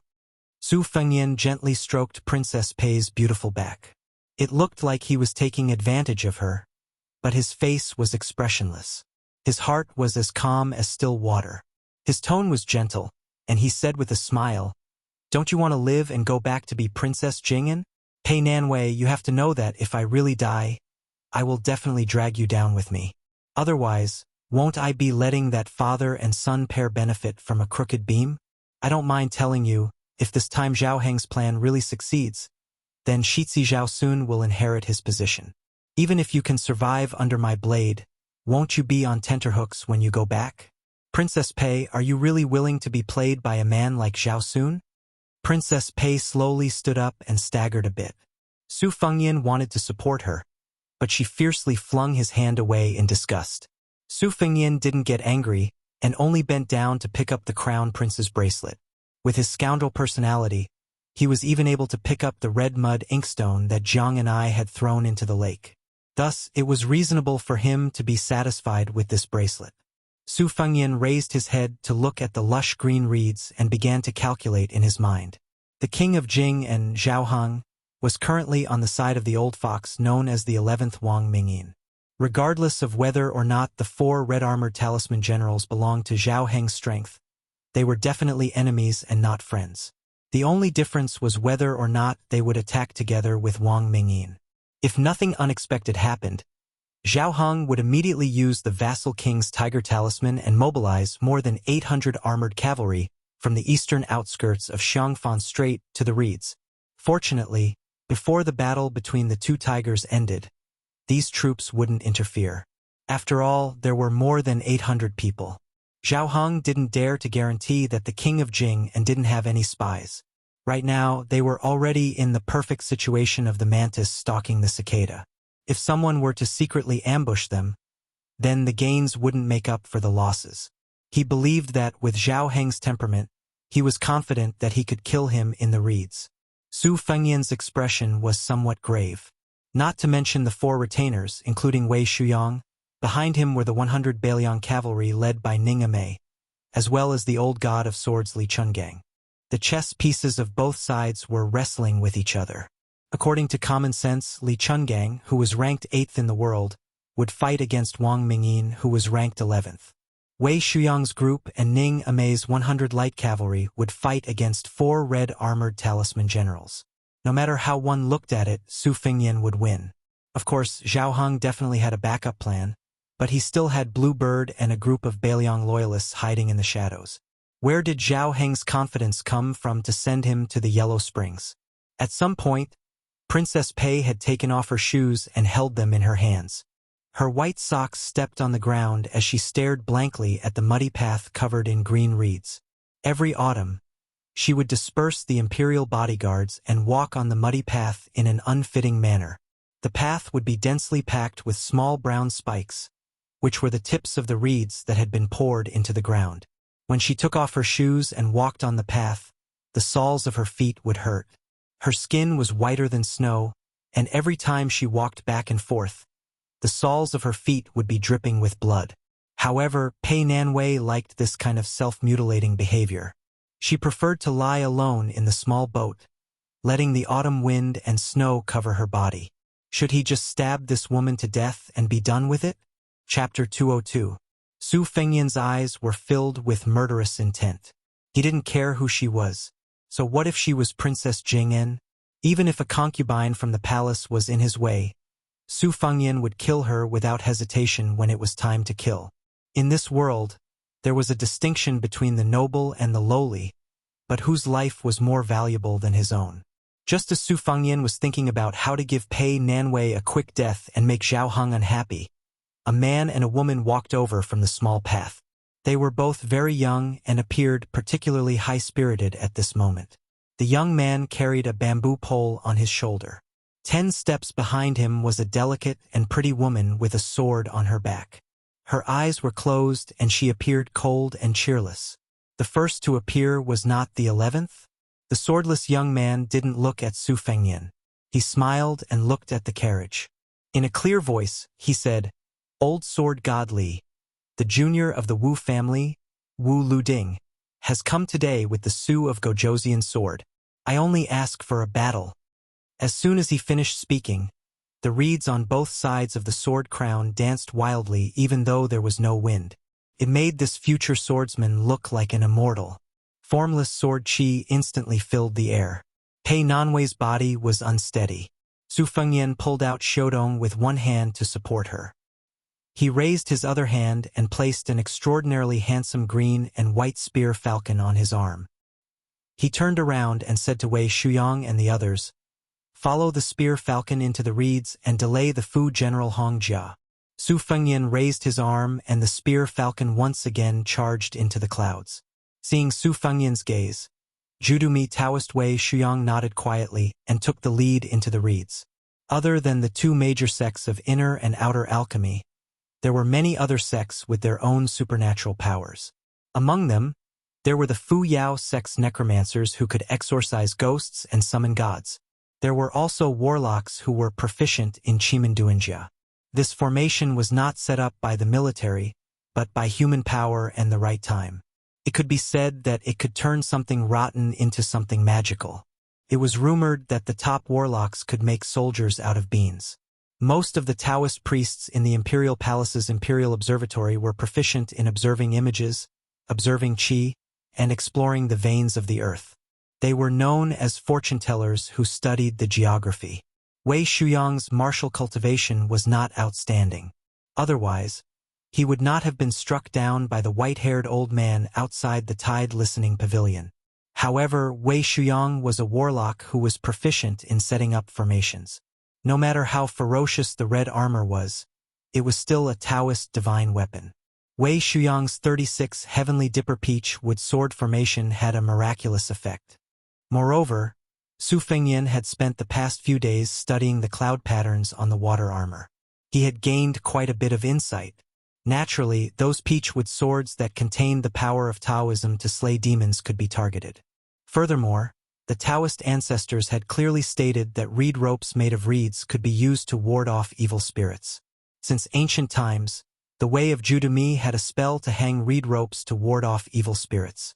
Moreover, Shu Xiu was originally from the southern borders, which sect. After the battle on the small path in the rain that day, His Royal Highness had asked Yang Qingfeng to make early preparations.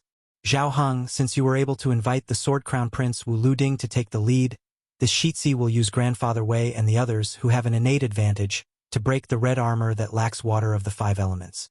Su Fengyan patted Princess Pei's slender waist with his embroidered dagger and said softly, Wang Fei, if you don't want to die, then retreat with me. Pei Nanwei did not make a sound. She could not bear to look at the broken limbs on the ground. She followed Su Fengyan away from the man and woman who had brazenly challenged them. She naturally knew that this vicious and merciless wanderer had a world-shaking old sword god protecting him. Since these people dared to compete with swords, they had the right to appear in the reed marsh today. Presumably, they were not some nobody. When she saw Su Fengyan retreat, he was still facing the man and woman, unwilling to turn over his back. She laughed coldly in her heart. Was this guy really Su Zhao's son? So cowardly and afraid of trouble. At this time, Su Fengyan slowly retreated and coincidentally met Princess Pei. Seeing her mocking and disgusted expression, he guessed her undisguised thoughts. He smiled and said, What? Do you think I'm afraid of death? Wang Fei, if you really are not afraid of death, why would you be willing to follow me? You could have stayed where you were and let the sword energy cut you to pieces. Ah, this death is really ugly. It doesn't match the noble status of Wang Fei. A lazy voice came from the carriage. Little Su, this old man needs to borrow a sword again today. Su Fengyan unhappily shouted. Borrow it, borrow it. This Shitzi can't wait to borrow 100 or 1,000 swords from you. Pei Nanwei's face was stunned. This bastard was still the Shitzi of Bailiang. He really did not have any heroic spirit. Did he not even know how to act calm and pretend to be a great general? Su Fengyan did not pay attention to Princess Pei. He looked at the woman with the sword behind Wu Luding. The Su of Gojoseon's sword? Good, that was the second most famous sword in the world. According to Aunt Zhao Yute, the Su of Gojoseon was the name of this generation's Jianzhong family head and the name of his sword. How did it end up in that woman's hands? Wu Luding defeated the Wu family sword master? That shouldn't be. One had to know that his master, Li Yishan, who lived in seclusion on the top floor of the Tide Listening Pavilion, was one of the judges of the previous generation's civil, military, and general evaluations. He had also mentioned some secrets. There was an unwritten rule in the civil, military, and general evaluations. The experts from the 2 Zen temples of Mount Longhu and the Wu family sword tomb would not be considered for the rankings. Half of it was out of respect, and the other half was out of concern. These old immortals and old monsters had unpredictable temperaments. For example, Qi Xuanjun, who was the world's #1 expert in Taoism and swordsmanship, who had defeated all demons in the world with a single sword strike, would not be considered for the rankings. Who would dare go against him? But since Wu Luding had left the Wu family sword tomb with the identity of a sword crown, if he had only come out after defeating the Su of Gojoseon, he should be able to enter the top 10 experts. Could it be that the one who had defeated the Su of Gojoseon was not Wu Luding, but that female sword attendant? Su Fengyan looked at the woman.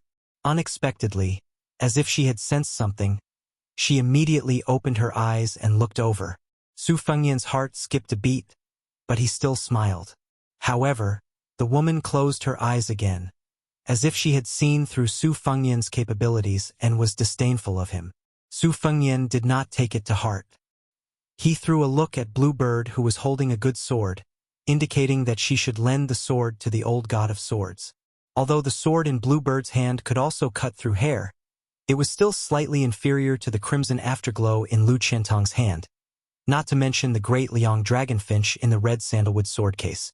Initially, Su Fengyan was still somewhat worried, but when Bluebird tossed the sword into the air, Old Man Li's figure rushed out of the carriage, laughing loudly as he held the sword hilt and flew towards Wu Luding.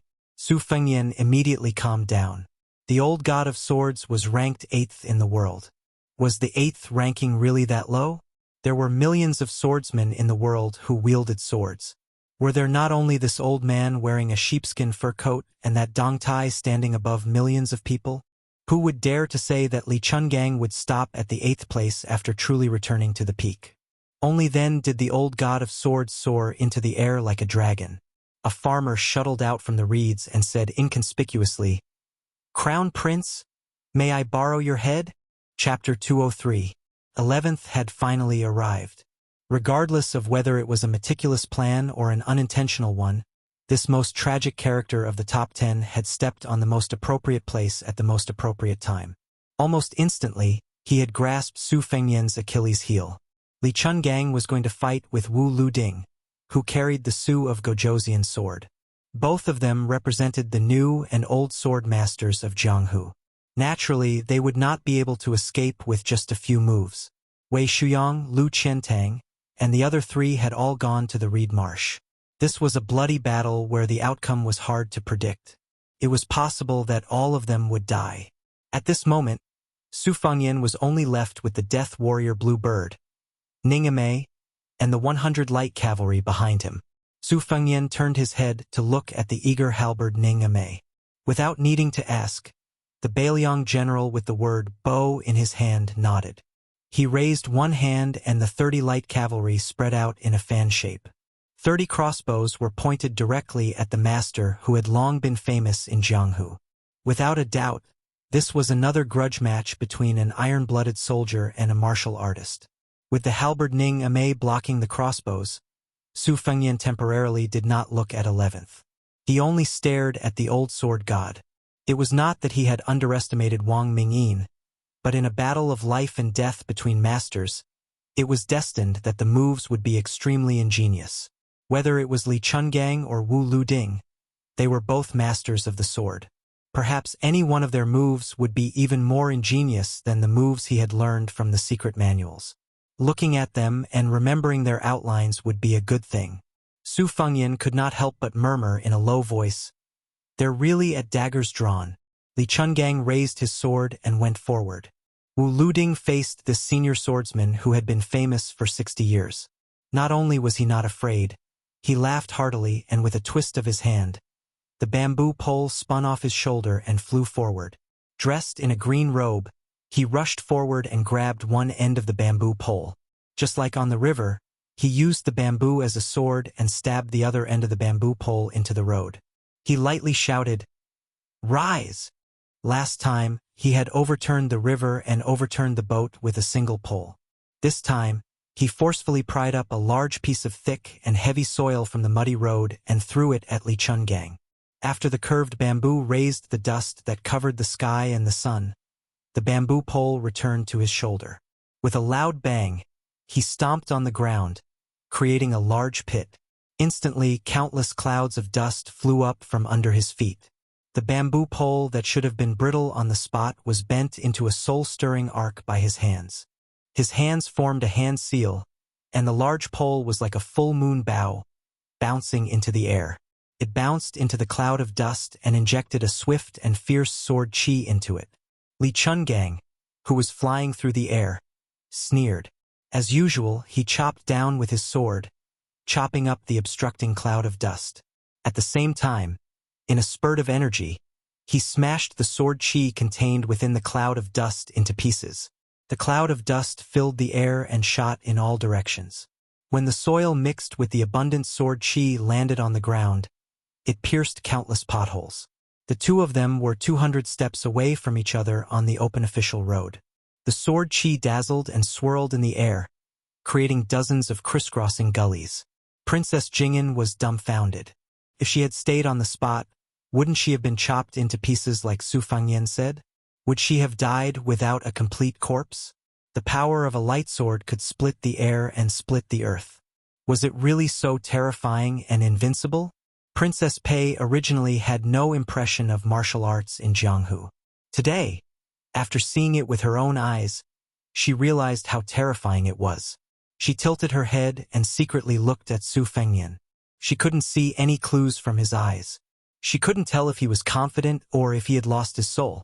Li Chunggang's sword was like a rainbow piercing the sun. The white light was dazzling as it shot through the cloud of dust towards Wu Luding. This sword was blocked by the sword chi of the bamboo pole and the cloud of dust, but it didn't seem to be weakened in the slightest. With the bamboo pole back in his hand, Wu Luding pushed off with the tip of his foot and hurriedly retreated. He was just a hair's breadth away from the old god of swords' swift and fierce sword. Wrapped in an unparalleled sword will, the old god of swords' sword pierced through the spot where the sword crown of the Wu clan had landed, creating a huge pit that was about 10 feet deep. The green-robed Wu Luding laughed softly and said, "What a good one-sword immortal kneels." As he spoke leisurely, the bamboo pole didn't slow down at all. It swept towards the old god of swords' head, whistling like the wind. The old god of swords had a cold smile on his face. How could this young man dare to talk about the way of the sword with a bamboo pole in front of this old man? The sword chi in his hand surged. Even the common people could see the green light curling around the tip of the sword. The so-called sword chi, a high realm, allowed the sword to give birth to a grand spirit that connected with the heavens and earth. The common people only knew that a true man should use a 3-foot sword to kill and break through the enemy. Did they really think that it was just a 3-foot sword made of copper and iron?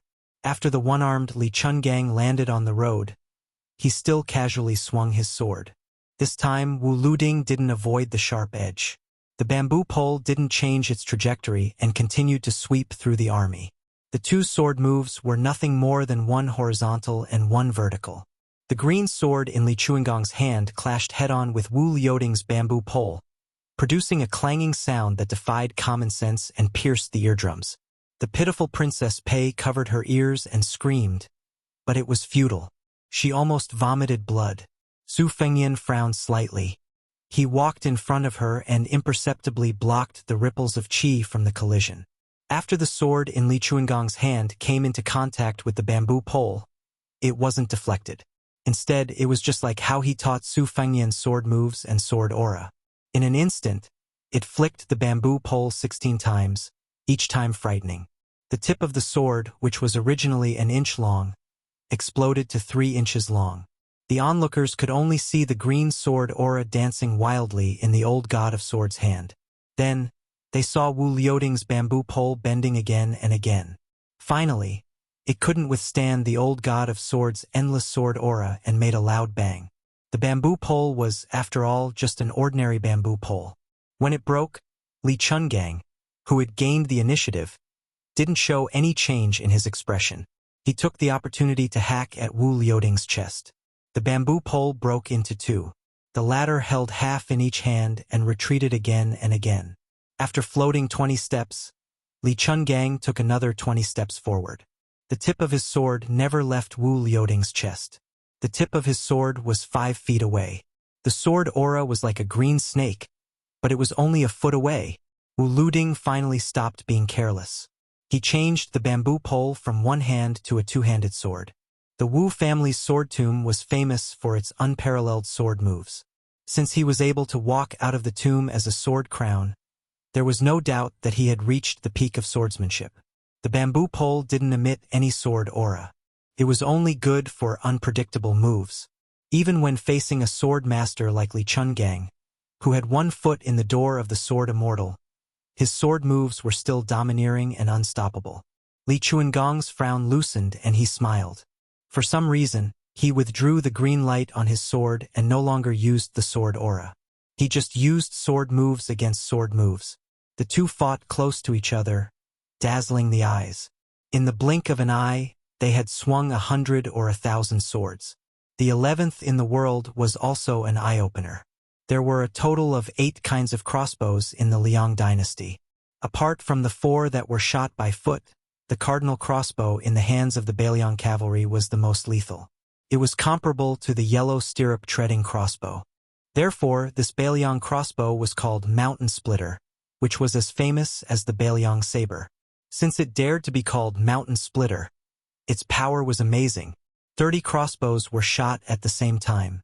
However, the 11th Wang Mingyin just walked forward without fear.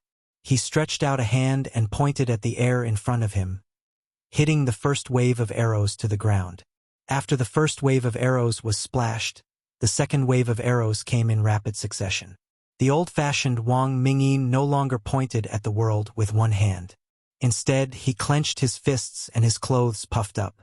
He actually assumed a rude posture of resisting the crossbows. Several waves of arrows were violently bounced off by the chi around his body and stabbed into the ground at an angle. For a moment, Wang Mingyin's back was covered with arrows. Only when the crossbow was angry could it be called a crossbow. However, this farmer was able to block the arrows that were like splashing ink on his head without batting an eyelid. He said that he wanted to borrow His Royal Highness's head. He would do what he said. Chapter 204.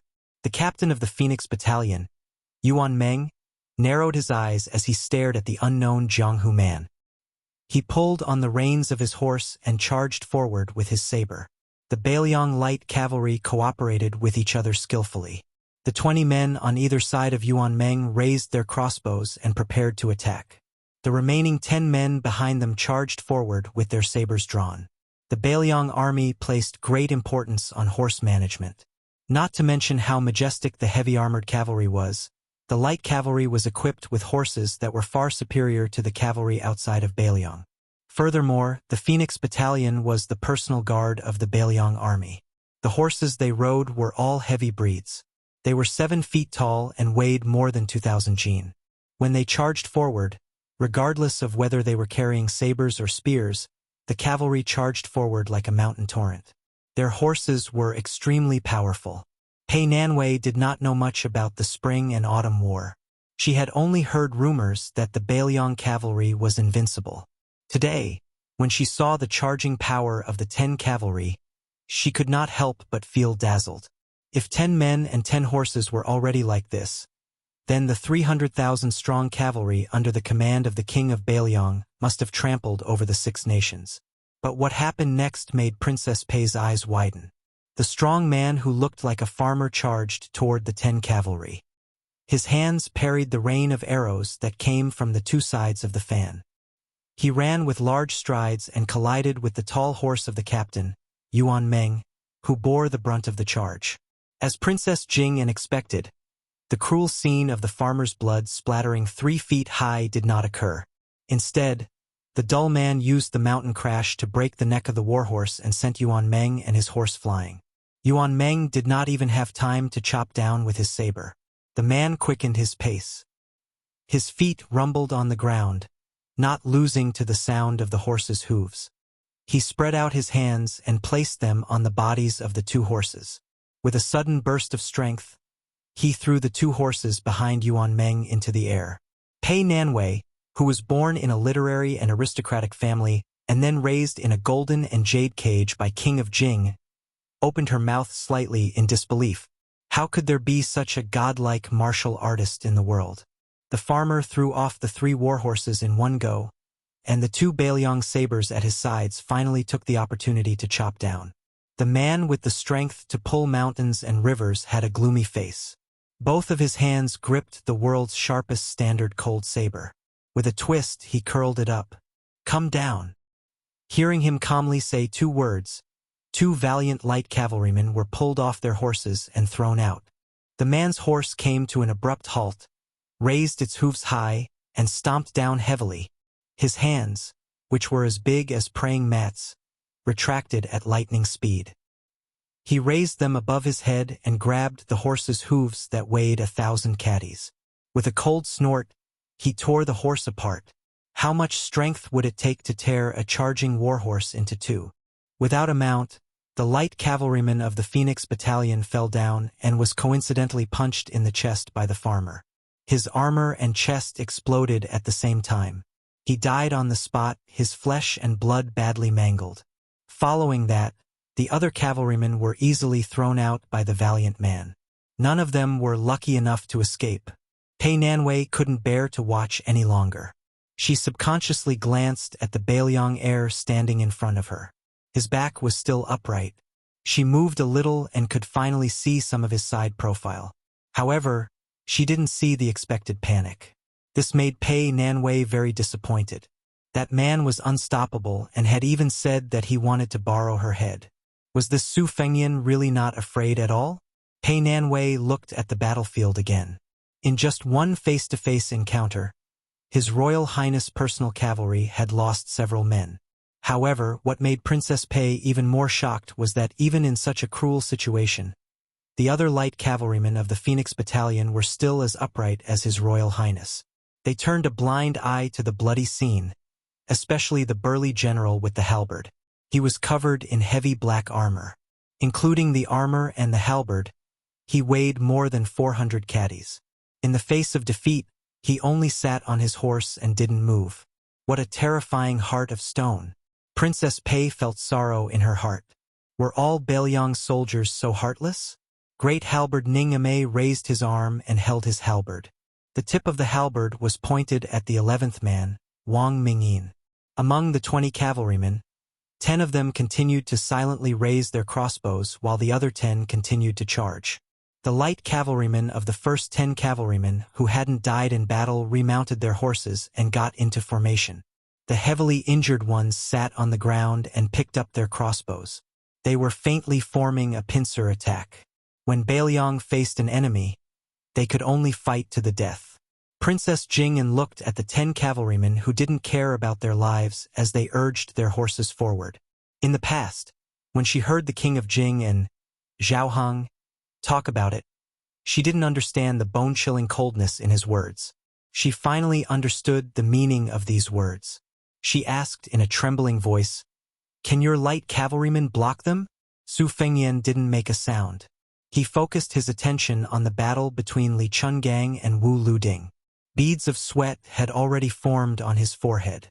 The only thing he could do now was to memorize all the swordsmanship that he could see through. This was 1,000 times more exhausting than memorizing the rules of Go.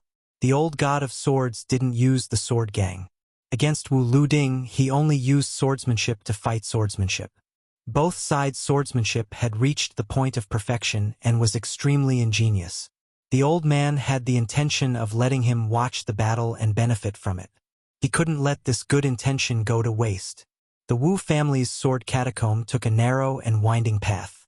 They abandoned the faintly discernible swordsmanship and sought only one sword move that no one could understand. It was rumored that the swordsmen in the sword catacomb were all withered like ghosts. There was no lack of brilliant swordsmanship masters who had been imprisoned by the Wu family. They could only feed and nurture the swords of the younger generation of the Wu family for the rest of their lives. Over time, not only did the sword catacomb contain hundreds of thousands of swords, but it also recorded 80 to 90% of the world's sword moves in detail. On the road, although Wu Liuding's bamboo sword was getting shorter and shorter, his moves were becoming more and more overbearing and fierce. As the saying goes, an inch shorter is an inch more dangerous. Even though Wu Luding was at a disadvantage, he was still able to use his bamboo sword to fight the old god of swords, who had the sword gang, for 100 moves without losing. This was something to be proud of. Su Fengyan slowly exhaled a turbid breath and muttered to himself. Behind him, Princess Pei was confused and said, "Skill reward." When Princess Pei saw the second group of light cavalry being destroyed by the man who had trampled all the way here, she couldn't help but ask worriedly, "If even this general can't stop him, what will you do?" Unfortunately, Su Fengyan still ignored her. In a fit of anger, Princess Jing'an raised her hand to hit the Beiliang on the back of His Royal Highness. This was originally a subconscious action, but before she could make a move, the embroidered winter scabbard struck her abdomen. Her face immediately turned pale and she crouched on the ground. Her body curled up in pain, and her eyes were filled with tears. She almost thought she was going to die. Su Fengyan, who didn't show any mercy to the fairer sex, narrowed his eyes and looked at the reeds. He still ignored the great halberd Ning-Amei. Bluebird said softly, "If Ning-Amei is defeated, I ask for a weapon." Su Fengyan asked curiously, "What is it?" Bluebird's expression was complicated. She lowered her head and said, "The spear of Xana." Su Fengyan was stunned. He turned his head and said, "Where did I get this famous weapon that the spear immortal king embroidered?"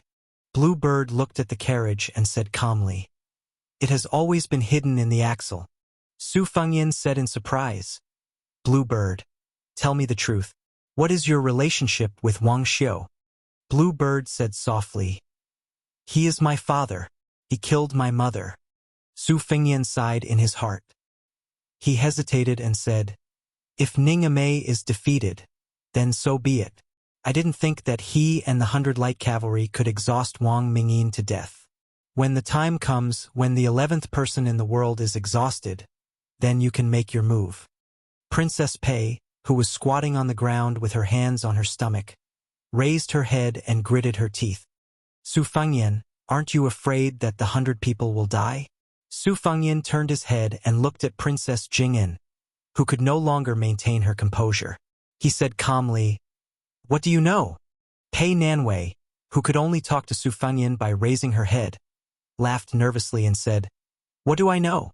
What is the difference between you, the crown prince of the king of Bailiang, and the crown prince of the king of Jing and Zhaosun? Didn't you both cower in the face of battle and only know how to send people, whose lives are lower than ants in your eyes, to die in vain? Today, I want to see how you will kneel and beg for mercy from that boar of Jianghu. Then you can just wait." Su Fengyan turned his head to look at the battle between the green-robed Wu Luding and the old god of swords in the sheep fur coat. If nothing unexpected happened, Li Chuangong's good temper was about to be used up. What followed was a truly hearty battle. Bluebird stared at Pei Nanwei. One was a lowly servant, while the other was an extremely wealthy Wangfei. Immediately, Bluebird looked down at Pei Nanwei. The latter's hair stood on end and she was as silent as a cicada in winter. Princess Pei watched as the servant girl, whose eyes were murderous, walked towards the carriage. She bent down and pulled out an axle. It shattered in her hand, revealing a blood-red spear. The name of the spear was Instant. Chapter 205. The two ends of the reed marsh were two completely different worlds. Over there, a great battle was raging, and various powers were locked in a fierce battle. This side, on the other hand, was calm and tranquil. The old man was sipping some homebrewed rice wine that he had bought from a farmer. Not far away, a group of young children were whispering to each other. From time to time, they would cast curious glances at the old man. To the children who grew up in the reed marsh, the old man looked very much like the old Confucian scholars who usually came out to enjoy the scenery in Xiangfan. However, the old scholars who came here with their families to play didn't think much of the wine. They all brought their own delicacies and wine. The old man smiled kindly and waved at a young girl from the cottage owner's family. The little girl walked forward timidly. The old man weighed his old gray money pouch and seemed to be embarrassed. He only poured out a dozen coins and handed them all to the girl, telling her to ask her parents to cook a fresh fish that was caught by the old water crow. Watching the little girl skipping away, the old man smiled and murmured with his yellow hair hanging down his back. He was very happy with himself. Since ancient times, Qingzhou was called Yunmeng Marsh. The villagers in Reed Marsh all raised water crows and ate yellow croaker every day. The old man liked the simple taste of steamed yellow croaker very much.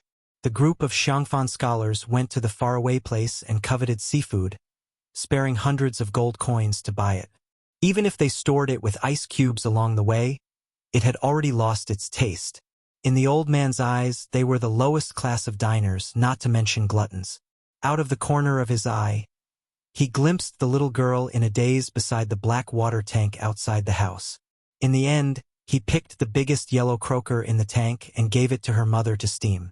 The old man smiled and said, "Only a child has the heart of Bodhi. Humans are always thieves." Then he looked at the bamboo table. On the table, there were dozens of pebbles picked up from the shore. The pebbles were of different sizes and different distances. When the farmer was cooking fish, the old man had already thrown away some smaller pebbles from the table, while several larger pebbles moved closer to the area where the pebbles were densest. The girl came with a wooden plate with a steamed yellow croaker. The amount of chopped green onions and old ginger was enough. She also added some wine and some ham. The old man took the chopsticks and didn't care if the farmer followed the steaming method to cook the fish. A small yellow croaker was enough to satisfy people. This was the real taste. The old man put the plate on the corner of the table where there were not many pebbles and ate quickly. The little girl saw the old man eating with relish and was very happy. She was no longer afraid of strangers and asked softly, "Grandpa, are you from Xiangfan City?" The old man slowly put down his chopsticks, shook his head and smiled without a word. The little girl who was tanned because she had to work with her parents said, "Oh." She felt a little regretful. Her peers in the village always talked about how magnificent the city was and how rich the people in the city were. She had never been to Xiangfan and naturally envied it. She also heard that the sisters there were like fairies. She thought it would be great if she could be half as beautiful as them when she grew up. After the old man finished eating the steamed yellow croaker, he handed the wooden plate and chopsticks back to the little girl and said softly, "When I leave, tell your parents to leave the reed marsh today and go to the Carp Guanin temple 10 miles away to burn incense. After burning incense, you can ask for some silver from the Guanin temple. You only need to break the stone carp in her hand and there will be silver inside. Little girl, remember not to go home in a hurry after getting the silver. The earliest you can do is wait until the sky is dark. Don't forget to talk about this after I leave. Leave early and come back late." The little girl was stunned and thought she was listening to a heavenly book. The old man did not think much of it and smiled. "Just think of me as the earth god of this land." She said excitedly, "Grandpa, are you really a deity?" The old man did not comment and touched the little girl's head. He put his finger to his mouth and shushed her, indicating that she should not say anything. The little girl nodded vigorously. The old man lowered his head and looked at the scattered pebbles on the table again. He seemed to be thinking about a long game of chess. The little girl left quietly. Since the old man was not from Xiangfan, how could he be the earth god who protected the land? Moreover, the old man was not a deity. He was just a child with a sincere heart. How could he think of these things? However, although he was not a deity, in the eyes of the people, he was no different from a deity.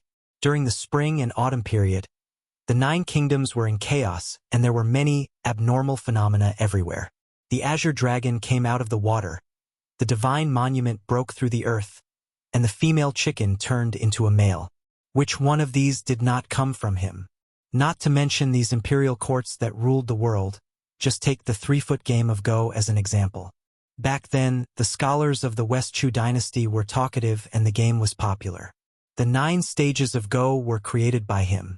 Now, in the world of Go, there were 3 famous schools of Go. The imperial court had set up a game of Go, waiting for the imperial decree. Wang Jisun and Song Shudong, who were the top chess players of the 6 great countries, were responsible for evaluating the game of Go.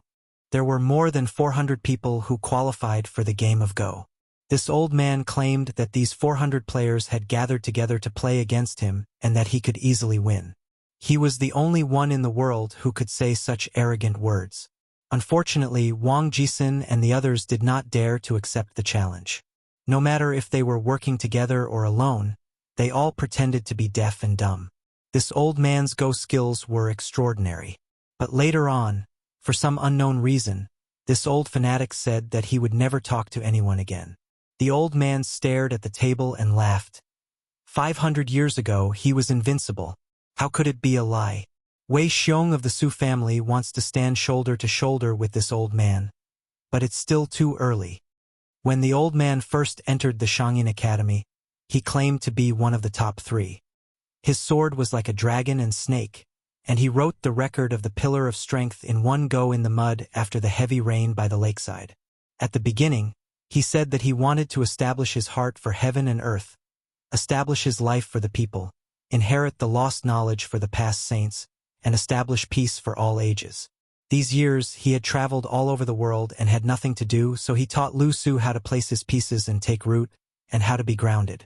He taught Li by the lion's voice and body double, taught the fake princess how to charm people and bring disaster to the country, wrote the precepts for women on behalf of a woman, made Guangling Wang Chao kill his second son, and misled the group of ignorant juniors from the imperial astronomer. As long as he was willing, who would not be a chess piece in his hands? Next, he was going to teach a little fellow named Xiao Mujian how to use a sword. After the fall of West Chu's grand preceptor, in addition to holding a grudge against the butcher Su Xiao, he also beat his chest and stomped his feet, cursing old Huang for killing 3 million people with his 3-inch tongue. However, these ups and downs of the country had all become the patterns on the chessboard, and were left to the later generations. The old man, whose specific age could not be determined, picked up a round cobblestone in the middle of the table. This one, surnamed Zhao, placed his piece in Tanon. He doesn't know the immensity of heaven and earth, but his actions are cute. The old man sitting on a small stool changed his gaze, and it fell on a large stone that was the densest among the stones. The 11th, Wang Mingyin, will be the first to charge. Will he be able to survive if he is placed in a death trap? Chapter 206. His gaze shifted slightly. There is a girl from the Wang family who is holding an instant. Should she fight to the death or suppress it? The old man kept muttering to himself. When he saw the circling green and white Luan, he clicked his tongue and said, "Chaos is everywhere. Chaos, really chaos. There is order in chaos." Finally, the old man stretched out 2 fingers and rubbed his graying temples out of habit. He frowned and said, "Is the Su of Gojosian going up against the great Liang dragon sparrow today? Allow this old man to do some calculations." The old man did not look at the chaos on the table. He thought for a while, intending to calculate with his fingers. He did not expect that when he closed his eyes, he would take a nap. He no longer cared about the chess game on the table. He smacked his lips and murmured in his half-awake state, "The fragrance of the fish is really fragrant." Was this gluttonous and mischievous old man really the #1 chess player in the past 500 years, whom the Grand Chancellor of the Shangyin Academy half-ridiculed and half-jokingly said, "Transcendent and without vulgarity, truly not human"? The old man, who looked like an ordinary old scholar, was about to fall asleep when a sudden clap of thunder sounded from the ground. Continuous and unending. "Young man of the Wu family, do you really want to die? How long will the Su of Gojosian's sword be a decoration?" What did the old god of swords mean that there was a sword aura in his name? The green glow of the sword in Li Chuangong's hand suddenly increased. Even Pei Nanwei could clearly see that the old god of swords' 3-foot cold blade was like a green snake entrenched in the ground. Previously, it was only wisps and could not be seen clearly. Now, it was as thick as an arm and completely covered the sword itself. The sword lifted and the bamboo pole in Wu Liuting's hand that had been cut like a short dagger was completely crushed into fine powder. Not only that, Wu Liuting, who was originally at ease, was now in a difficult situation.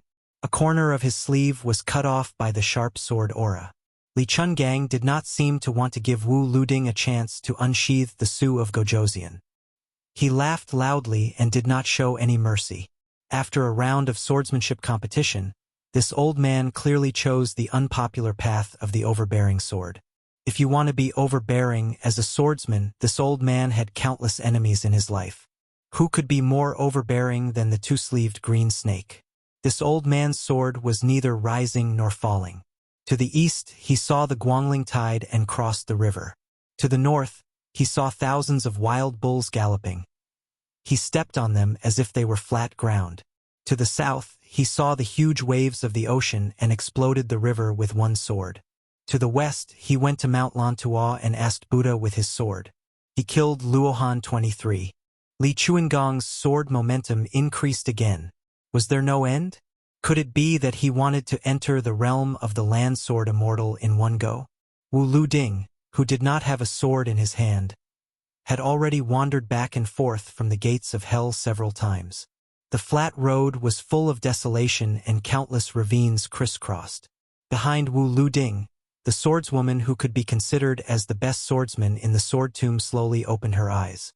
The Su of Gojosian on her back trembled and made the sound of cicadas. But she knew that when this famous sword was unsheathed and when it was handed over to Wu Liuting, it was very particular. If she was not careful, she would not save people but harm people. Jiang and I heard the sound of thunder outside the carriage and finally could not hold back. She carefully lifted the curtain. When she saw the unparalleled sword aura of Li Chungang in the distance, she only said softly, "Very beautiful words." Yu Yue sat in the corner of the carriage, holding the frightened white cat Wu Menyang. Because the 2 young Kuei were lying in the carriage, she heard Jiang Ni's words and glanced at the red sandalwood sword case at her feet. The corner of her mouth revealed a bitter smile. Bluebird asked, "Young master, is the sword crown of the Wu family going to be defeated?" Su Fengyan was only focused on watching the battle. He did not turn around. He shook his head and said, "Defeat is inevitable. This Wu Luding is too arrogant. If he had pulled out the Su of Gojoseon from the beginning, it would not be like this. But it's hard to say whether he will die. As the most outstanding genius of the Sword Tomb, Wu Luding should have a few trump cards. It all depends on whether he can get the Su of Gojoseon before all his schemes are exhausted." Back then, Su Shao said that I was not allowed to hold a blade for 10 years. At that time, I was not sensible and let go of everything in a fit of anger. If not for that, I would have arranged for the experts in the residence to kill each other and steal all their hidden supreme arts. No matter what method I use, I will not stop until I reach the threshold of the Vajra realm. Otherwise, I will not have the face to return to Bailiang. Bluebird smiled gently and said, "It's not difficult." Su Fengyan's mood improved slightly. He chuckled and said, "Thank you for your kind words." Pei Nanwei could not understand the relationship between Bailiang's, His Royal Highness, and the female servant called Bluebird. How could there be such an intimate master and servant in Jing and Palace? Su Fengyan suddenly turned to Princess Pei and asked, "You heard everything?" Princess Jing and nodded subconsciously and then shook her head. After being hit in the abdomen by the winter-embroidered scabbard, she was really scared.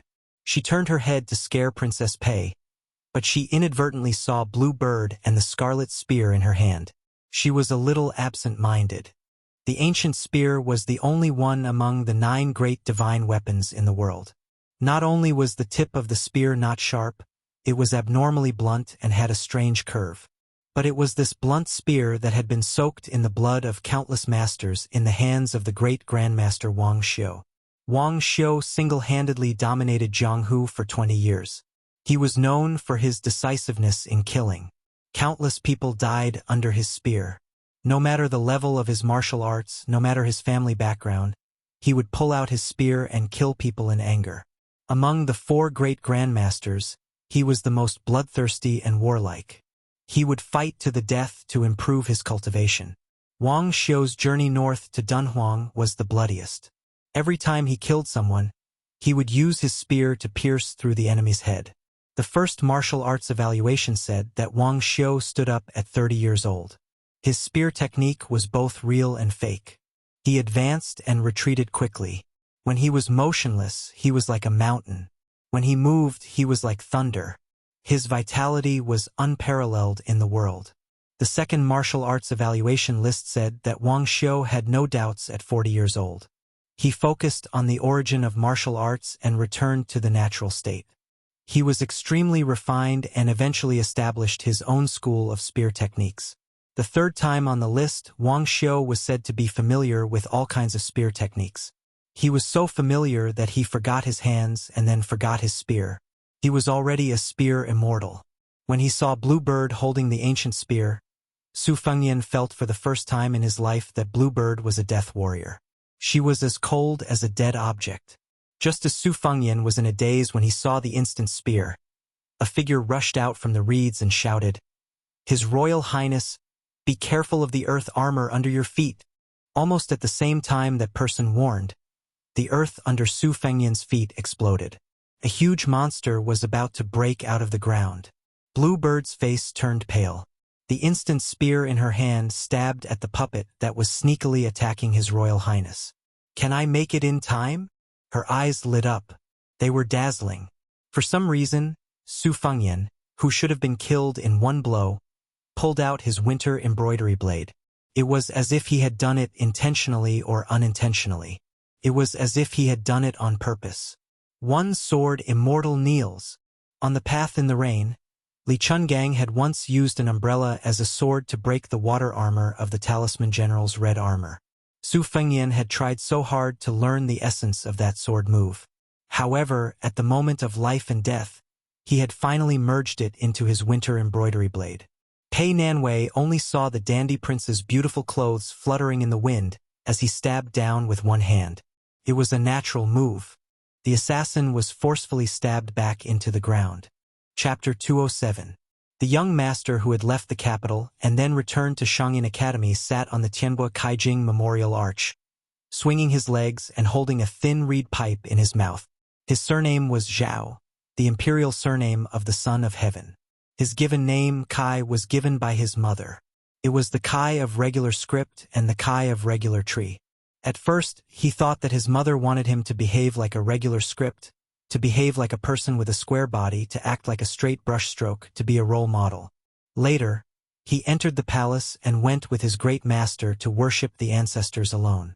Only then did he know that there was a Kai tree in the Zhao family's mausoleum that was personally planted by the ancestors. Its branches were straight and did not bend. The branches and leaves of the tree were luxuriant, just like the royal family of the Zhao family. However, every time Zhao Kai heard his great master look at the tree and earnestly nag about the honor and disgrace of the Zhao family, he did not feel anything. To him, this home was not as comfortable and safe as the hut he had fled to when he was a child. Thus, his great master, who doted on him very much, could not help but helplessly say that his temperament was too loose. Zhao Kai did not care. If it were not for his lack of ambition, presumably the number of attempts on his life would have been doubled. That man who held the power of the world in his hands had 6 sons and 1 daughter. Including him, who did not have a proper title, there were a total of 7 princes. Of those who wanted to kill him and took action, there were 2. The rest who did not make a move mostly harbored ill intentions. The only person Zhao Kai did not dislike was the princess sister, who always liked to oppose him. She really was the apple of that man's eye. However, although her temperament was fierce and unreasonable, it was all displayed on the surface. Every time they met, Zhao Kai would always use the fine freckles on the tip of her nose to talk about things. He would always get his way. The number of night pearls that she had thrown and smashed was at least 8. She really was a daughter who did not know how to live her life. Whoever married her would suffer a calamity. He lowered his head to look at the last talisman general red armor under his feet. It was like a divine general that a Taoist immortal master had invited from the heavenly court to the mortal world. It was 3 meters tall, with both hands pressed on the hilt of dragon fault, stabbing straight into the ground. This was the golden armor of the talisman general red armors. Among the 5 armors, it was the most firm and indestructible, and its fighting strength was the most vigorous. Especially the dragon fault in its hands. Its sword chi was unbridled and majestic. This sword had never been born before. It was the great master who had begged an old sword forger to spend 5 years of painstaking effort to forge it. Every inch it was forged, the sword chi would grow by 3 parts. When it was halfway forged, that sword forger already did not dare to continue. Later on, Zhao Kai heard that it was the great master who had captured the old sword forger's family members. He killed 1 person every day, and only his grandson was left. Only then did the sword forger continue forging. When Dragon Fault was forged, he pleaded in front of the great master to spare his grandson's life. The great master nodded, and the old sword forger jumped into the sword furnace to commit suicide. However, the old sword forger's grandson was strangled by the great master in the blink of an eye. After hearing this, Zhao Kai did not say anything. He only felt guilty in his heart. His great master was not a Buddhist bodhisattva like his second master. He was secretly called a terrifying figure by the imperial court and had commanded 100,000 eunuchs for more than 20 years. He was Han Diaosi, who was cursed as a human cat. He was also a grandmaster-level expert who had skinned red armor alive. Zhao Kai had once seen a group of assassins being killed by his great master's left hand, which was wrapped in 3,000 red threads. They were all sliced off the top of their heads with a single finger. He killed without batting an eyelid. His great master never forgot to smile at him. Zhao Kai also never felt that his great master's arrogance was sinister. It was just like when his mother was sick beyond cure and was as thin as a matchstick. In Zhao Kai's eyes, she was still the most beautiful woman in the world. Zhao Kai held the reed in his mouth and said softly, "When fighting in the reed marshes, the wooden armor has the advantage. It's a pity that my brother-in-law came early. In autumn, the reeds are easy to burn, and the power of the fire armor is doubled. If the water armor was not destroyed by the old god of swords, those Bailiang retainers would not have been able to return. I don't need to send the earth armor to assassinate them secretly. I can just wear the golden armor and crush them openly. Don't you think so, little gold? The red armor was already a dead man before he put on the armor. Naturally, he did not respond. The corpse in the red armor under Zhao Kai's feet had a particularly sensitive origin. When he was alive, he was one of the few first-grade Vajra realm experts. It was a pity that he met the number 1 finger Shen expert, Han Diaosi, and had a miserable end. Zhao Kai had once asked his great master about the strength of the heavenly phenomenon realm. This great master of the Great Martin Temple laughed and said that in the future, this old servant would be able to defeat the enemy with both hands. However, it would be more interesting if a finger Shen realm expert could kill a heavenly phenomenon realm expert. Zhao Kai thought that his great master was truly formidable. He gently blew off the reed and stretched his body. His eyes were clear and indifferent as he looked at the wood armor and fire armor that were in a stalemate not far away. Since the Wu clan's sword tomb and Wang Mingyin were taking the lead today, Zhao Kai did not want to steal the limelight. In any case, as long as he and the 4 armors showed their faces, it would be the most practical form of restraint and threat. There was no harm in openly sitting on the most eye-catching archway and acting as bait. Lu Qiantang entered the reed marsh with the resolve to die. The 4 of them obviously had no chance of winning against the 4 armors. It was not difficult to understand His Royal Highness' intention. They would stall for as long as they could. Outside the reed marsh, Li Chungang had an 80% chance of winning against the junior swordsman Wu Luding. The halberd Ning Amei, the 100 light cavalry, and the unfathomable maid Bluebird had at least a 50-50 chance of winning. As long as they could win in the 2 battles close to the air, the outcome would be set. So what if the 4 people in the reed marsh died fighting to the death? He had already mentally prepared himself for this kind of situation when he saw the king of Bailiang with his own eyes at the Tide Listening Pavilion. How many of the young masters from aristocratic families were not ruthless and ruthless? Even if they did not have the great talent and bold vision of their fathers, they had all learned their temperament and temperament. Judumi Taoist Wei Shuyang did not directly participate in the battle. He only watched calmly from the sidelines. The laborious work had to be done by Lu Yangshu and the other 2. There was no other way. Even a blind person could see that this old Taoist was more important than the 3 of them combined in the heart of the air. Fortunately, there was a talisman general in red armor under the archway to protect the unrestrained young man sitting on the archway. There were only 2 puppets in front of them that gathered the supernatural powers of Buddhism. As for the earth armor, it must be hiding underground, waiting for a critical moment to deliver a fatal blow. Lu Qiantang did not decline his responsibility and took the lead to advance with his sword. He faced one of the red armor alone. The plump Xu Xiu and the snow-white Yang Qingfeng worked together to deal with the other one. It was probably because Lu Qiantang knew that the chances of survival in this battle were not high. Not only did he not lose his qi, but he was also full of fighting spirit. The sword will that he had comprehended while watching the tide in Guangling belonged to the lineage of the old god of swords. Li Chuangong's sword on the river was 200 feet long, allowing Lu Qiantang to gain a lot. He no longer had any worries when he swung his sword. The red cloud sword in his hand was indomitable. No matter how tough the red armor in front of him was, Lu Qiantang only cared about using the sword in his hand to relieve the various hardships and injustices of the past 40 years.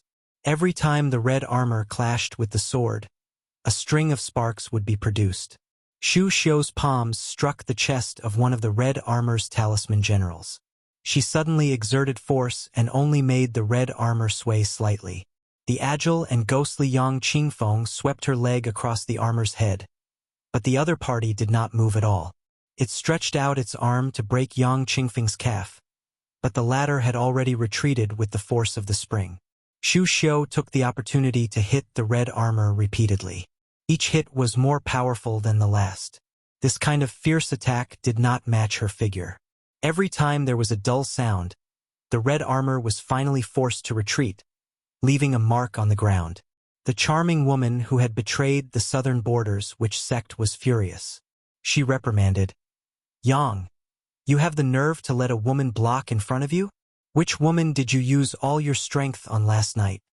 After Yang Qingfeng fell to the ground like a fallen leaf, She rushed forward like a leopard in an instant and kicked the red armor's waist. In response to Xu Xiu's ridicule and abuse, she only said softly, "Your mother." Xu Xiu was furious after hearing this, but she could only vent her anger on the red armor in front of her. Her beautiful face showed a trace of ferocity. She put one palm on the red armor's chest and the other palm quickly folded on the back of her hand. She shouted, "Go to hell!" Bang! The red armor of the Talisman General finally fell backwards, smashing a huge hole in it. At this time, at this place, Xu Xiu and Xu Xiu hurriedly retreated together. Xu Xiu shouted, "Old Taoist Wei!" The warlock Wei Shuyang squinted his eyes and smiled. His steps were like moving clouds and flowing water, as if he was stepping on the stars in the sky. His solemn Taoist robe fluttered.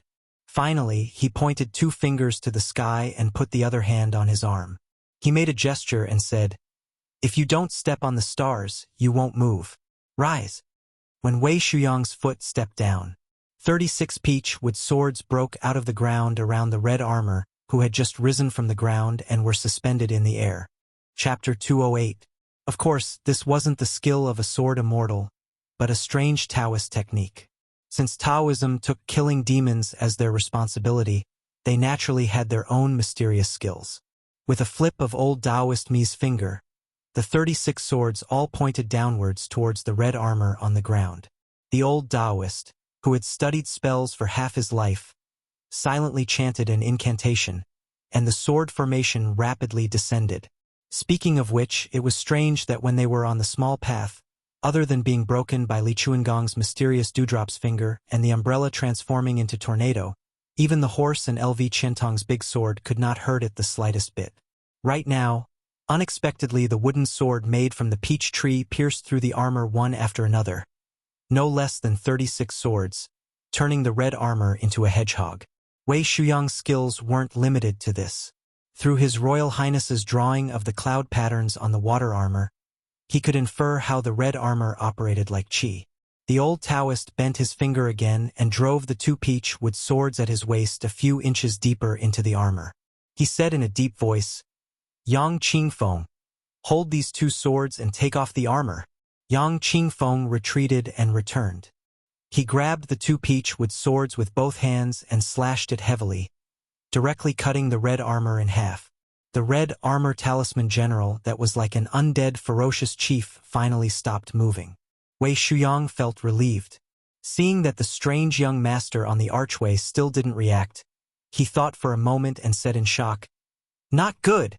Yang Qingfeng, quickly inform His Highness to be careful of the earth armor. On the archway, Zhao Kai frowned and muttered to himself. He sensed it. He lowered his head and laughed. "Little Jean, I didn't expect that little wood would be destroyed by that warlock before it could be of any use. Go avenge little wood." It was a joke to be a general in Beiliang who didn't dare to charge into battle. From the king of Beiliang Su Shao to the little butcher Chun Jibao to the invincible white bear Yuan Zuozong with a silver spear, who wasn't brave enough to take the lead. Facing the incomparably valiant Wang Mingyin, Ningame dragged his halberd and charged forward. His horse was heavily armored, and his halberd was fierce. Under his command, the crossbows behind him continued to shoot without stopping, regardless of whether they would accidentally injure him. Ningame wanted to exhaust this world's best martial artist to death.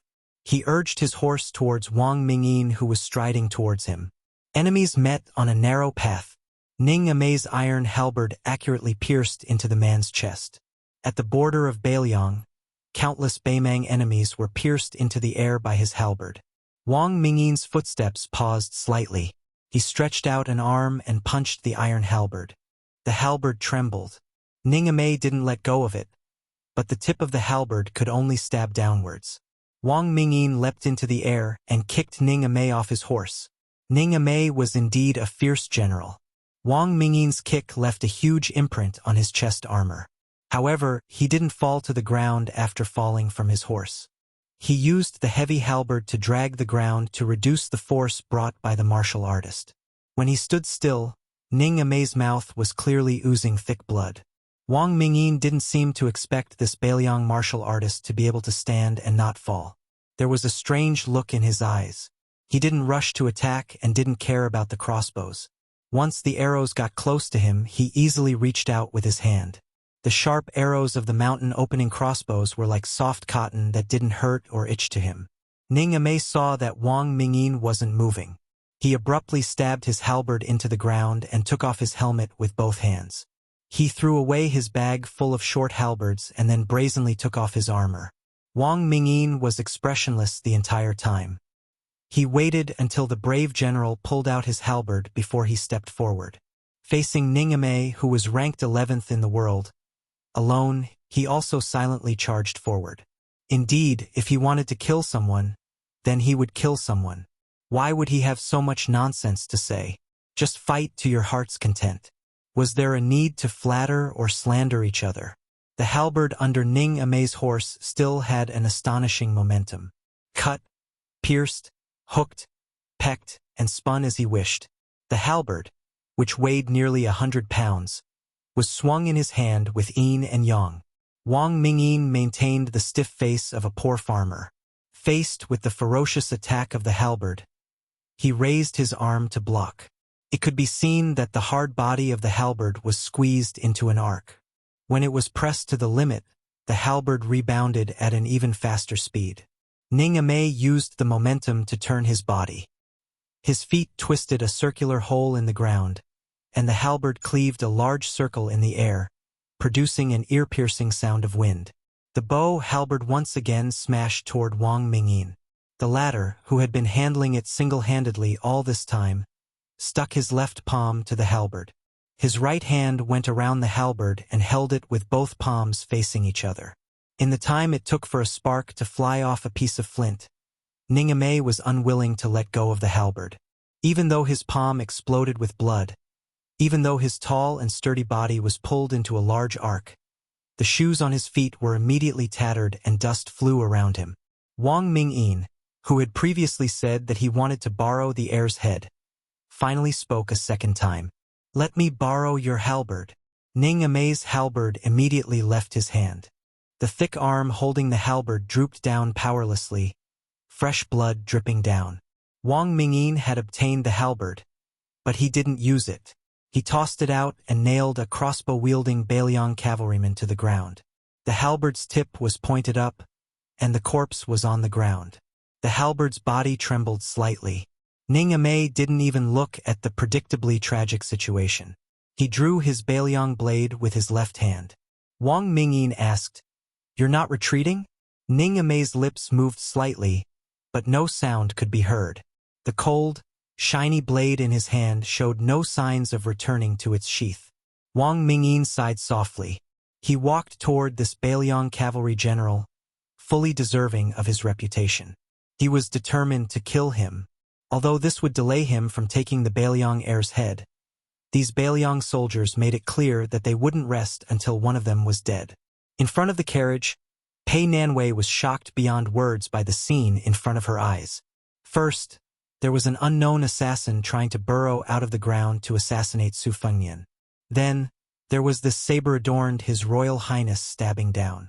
No matter how ignorant Pei Nanwei was, she could still feel that this blade wasn't just for show.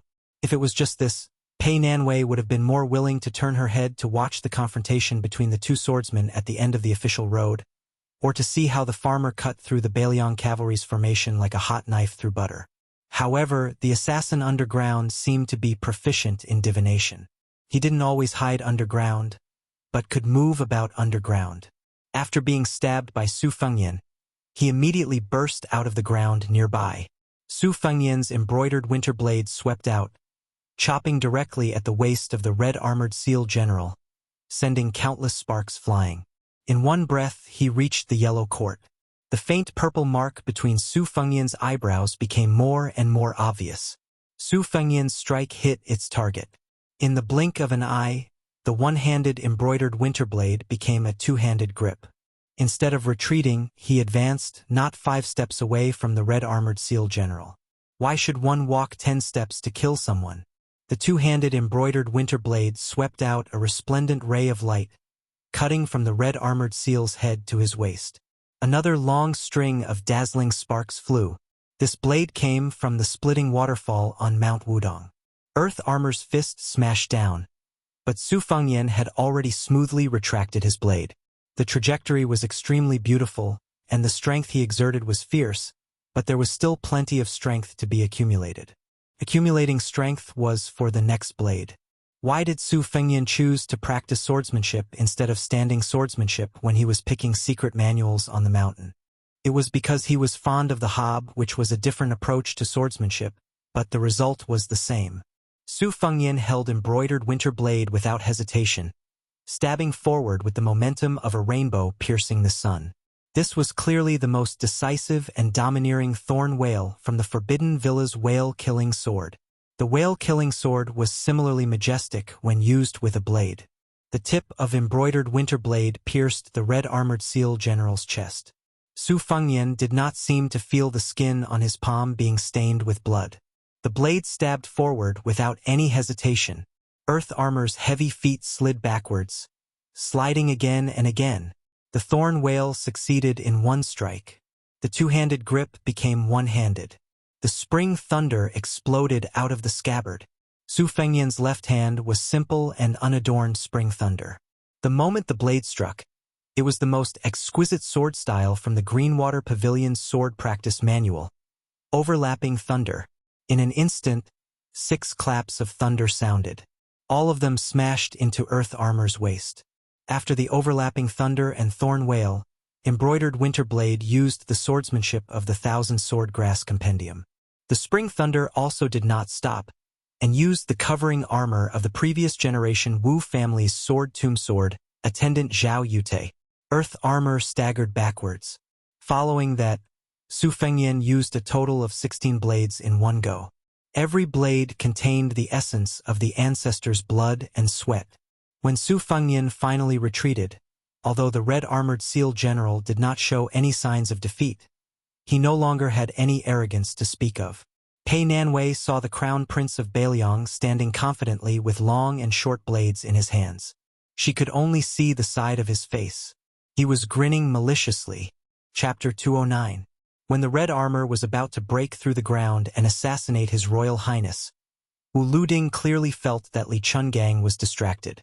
Although the pressure on him did not decrease and the green snake sword aura that coiled around the sword was still 10 feet long, he knew that this was the best time to receive the sword. The swordsman who had a telepathic connection with Wu Luding did not hesitate to unsheath the famous sword Su of Gojoseon. Wu Luding rolled up his sleeves and turned the 2 reeds behind him into dozens of swords to block the old god of swords' thick green snake sword aura. He tried to retreat and receive the Su of Gojoseon's sword. Unexpectedly, Li Chungang smiled coldly. His tattered sheepskin coat shrank and expanded, and his abundant qi suddenly spread out, repelling the rain of reeds that were far sharper than ordinary weapons. The meter-long sword in his hand along with the sword aura was already as long as a spear. At this moment, it was like the Milky Way was pouring down on Wu Luding. However, the Su of Gojoseon's sword was still some distance away from Wu Luding. Li Chungang had experienced hundreds of battles. Not to mention how perfect his swordsmanship and sword aura were. Every time he faced an enemy, his movements were flawless. This seemingly natural absent-mindedness was just a deliberate opening for the Wu family's descendant. Wu Liuding's family's skills were not unknown and were unique in the heavenly word. However, the withered sword in the sword tomb was famous outside the tomb. No matter how many moves the old swordsman, who was only a sword slave of the Wu family, used to feed the sword, it was not as simple as it was in a real battle. Facing the sword master in danger, the swordswoman who sent out the Su of Gojoseon was as indifferent as the rumors said. Her cold eyes looked at the bold old god of swords with green snake sleeves. At this point in the battle, Li Chunggang's sword aura was already terrifying, but she was sure that it was still some distance away from the green snake sleeves. It was obvious that the sword master did not have a sword and could not force the old senior who had made the sword tomb bow its head for 30 years to use his famous ultimate skill. The sword crown of this generation had just appeared in Jianghu and was already withering Wu Liuding's sleeves. It was unknown whether it was due to the circulation of qi in his body or the suppression of the bone-chilling sword aura. His expression was calm as he pinned his fingers and said softly, Open. I ride the sword to Kunlun. The Su of Gojoseon's sword formation set by the sorcerer Wei Shuyong's. This was the celestial flying to. 2. This was S head. 2. Them. 2. Only. 2. Unfortunately, Li Chungang and Dong Tai. That. And the Wu family. When Wu Luding finally grasped the Su of Gojoseon, the nearby reeds all fell backward. It was unimaginable. Li Chungang squinted his eyes and laughed. Interesting. Kid, you can barely ride a sword for a few feet. You're not worthy of this old man's money. But since the Su of Gojoseon's sword has appeared, this old man doesn't mind letting you broaden your horizons. Otherwise, you'll be whipped by Dong Tai's peach blossom branch. Wu Liuting's heart was as calm as still water. He held the sword and raised his arm. One man. Sword formation. Sword formation. Sword attendant Suehua closed her eyes and didn't look. She could learn more useful things. When she was 10 years old, she injured her eyes. During that time, she had been practicing the sword with her eyes closed. After that, she got used to practicing the sword in the withered tomb. The first time she opened her eyes after she was 10 years old was the battle before she left the tomb. She murmured, "Is it finally coming?" But after being in seclusion for so many years, does Li Chungang really only have the 2 sleeves green snake? She didn't know why, but at this critical moment when the sword master's life was hanging by a thread, the female sword attendant opened her eyes again. She didn't look at Wu Luding and the old god of swords, who were both accumulating power. Instead, she looked at His Royal Highness, who had unleashed 19 moves with his 2-handed blade. His moves were wonderful, his posture was good, and his aura was strong. If he could withstand 19 moves, then he would be worthy of being called spiritual connection. When she was practicing the sword, the Wu clan's old ancestor rated her as Rui when she was 12.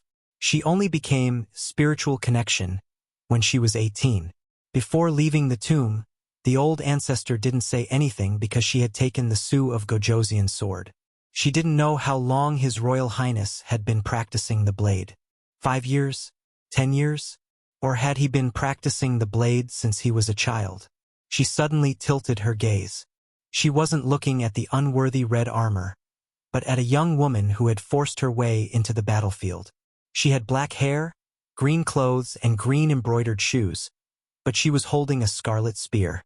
She guessed that this delicate and pretty woman's name had the word green in it. When the sword attendant saw the woman throw the red armor to the side of the road with one strike of her spear, she pierced through the armor and lifted it into the air. She then pulled out her spear and pierced countless holes in the armor that had yet to fall to the ground. When the armor finally fell to the ground, she struck down with her spear and blasted the huge armor completely into the ground. The sword attendant was even more surprised. She slowly said, "Impressive spear skills. I heard that spear skills are divided into 7 grades. Wrestling strength, elongation, mastery, and extraordinary defense, Wei Yu deification. In the past 100 years, only the spear immortal king has reached the deification realm. But this woman should be Wei Yu, right? This spear, could it be Chana? Her spear is really fast, almost as fast as my sword when I was 20 years old.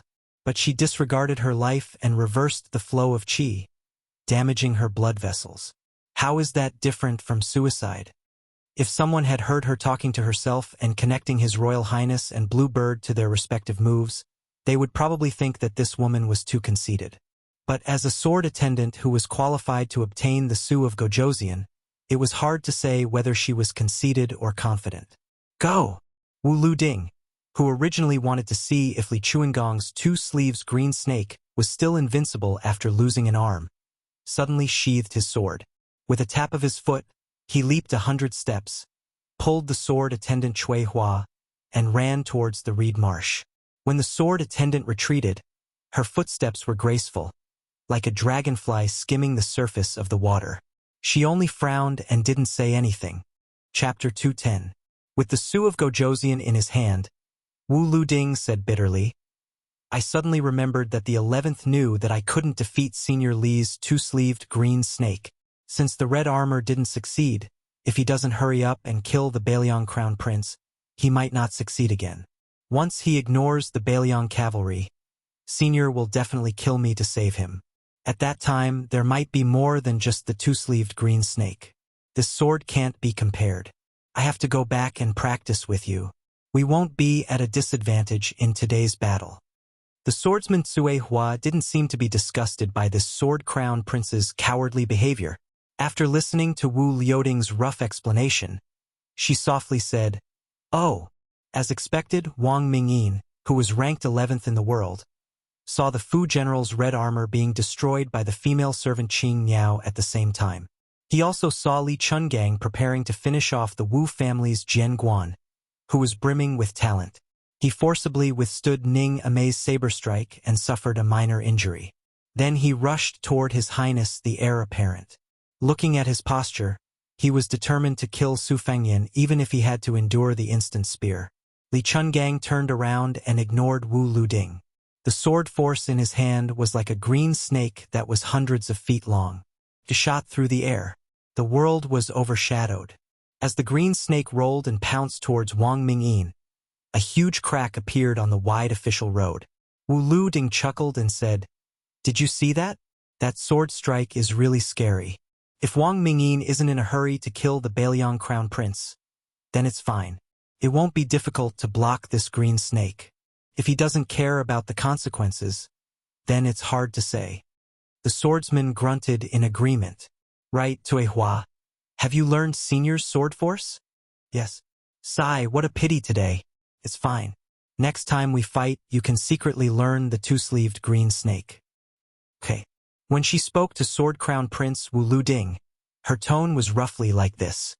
"Cui Hua, what are you thinking about? You don't seem to be paying attention." "I'm thinking if that person likes to eat pickled cabbage." Wu Liuding asked in puzzlement. "Who? Senior Li Chungang?" The sword attendant didn't say anything. Motherf ****. Could it be His Royal Highness? She remained silent. Wu Liuding said earnestly, "Cui Hua, he's His Royal Highness.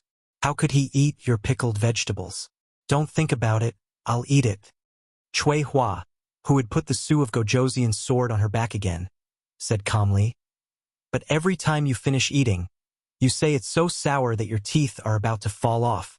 Wu Liuding was stunned for a moment before he sighed and said honestly, "It's really sour."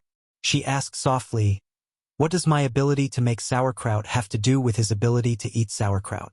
Wu Liuding asked in surprise, "You're not going to make pickled cabbage for him?" She shook her head. Wu Liuding stopped in his tracks. First, he held his belly and laughed out loud. Then he looked up to the sky and laughed. This pair of sword crown and sword attendant, who had been praised by the sword catacomb as the most talented in the past 300 years, why did they always talk about topics that had nothing to do with the demeanor of experts? Wang Mingyin had indeed taken a hit from the rolling green snake.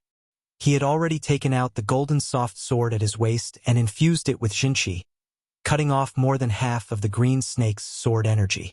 His body swayed, and he was struck in the chest by the scarlet spear of Xana. No matter how invincible Wang Mingyin's body was, he couldn't come out unscathed. He didn't look at the face of the owner of the spear of Xana, whose 7 orifices were oozing blood.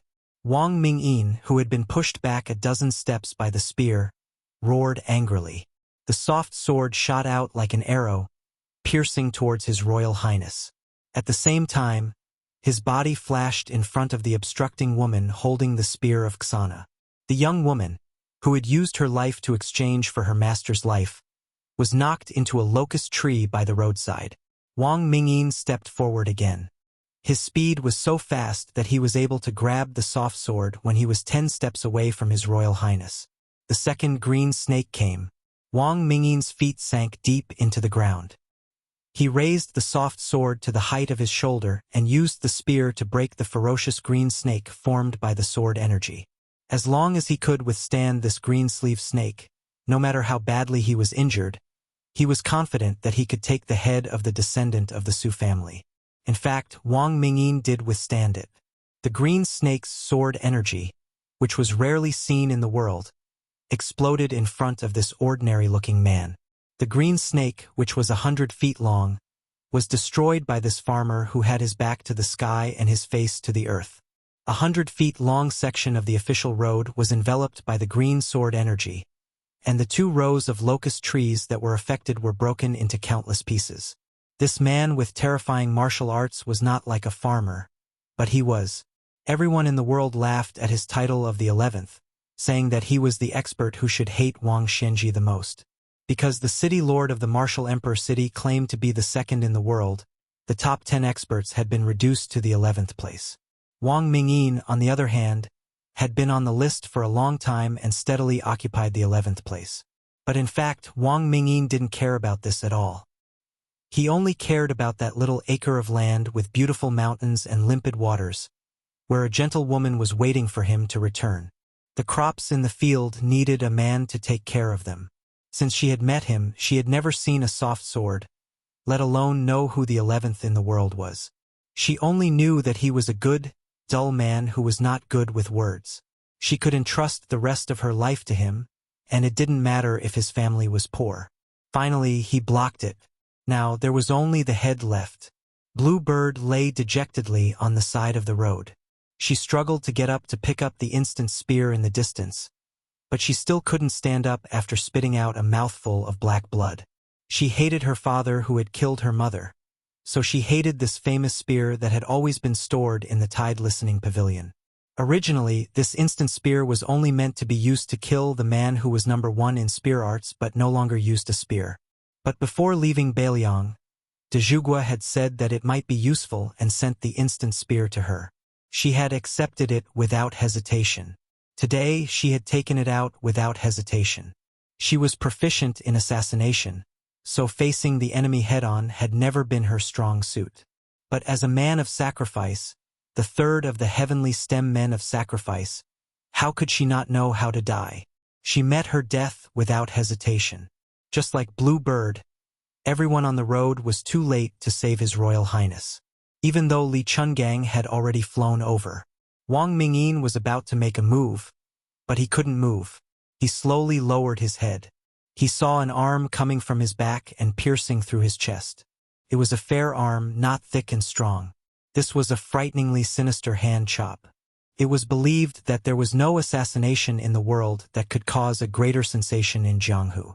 The expressionless but sweaty Su Fengnian stood with his blade in hand. He saw a head poke out from behind Wang Mingyin. This assassin who was destined to be famous all over the world didn't look fierce at all. Her face was young and delicate, and she was still a young girl.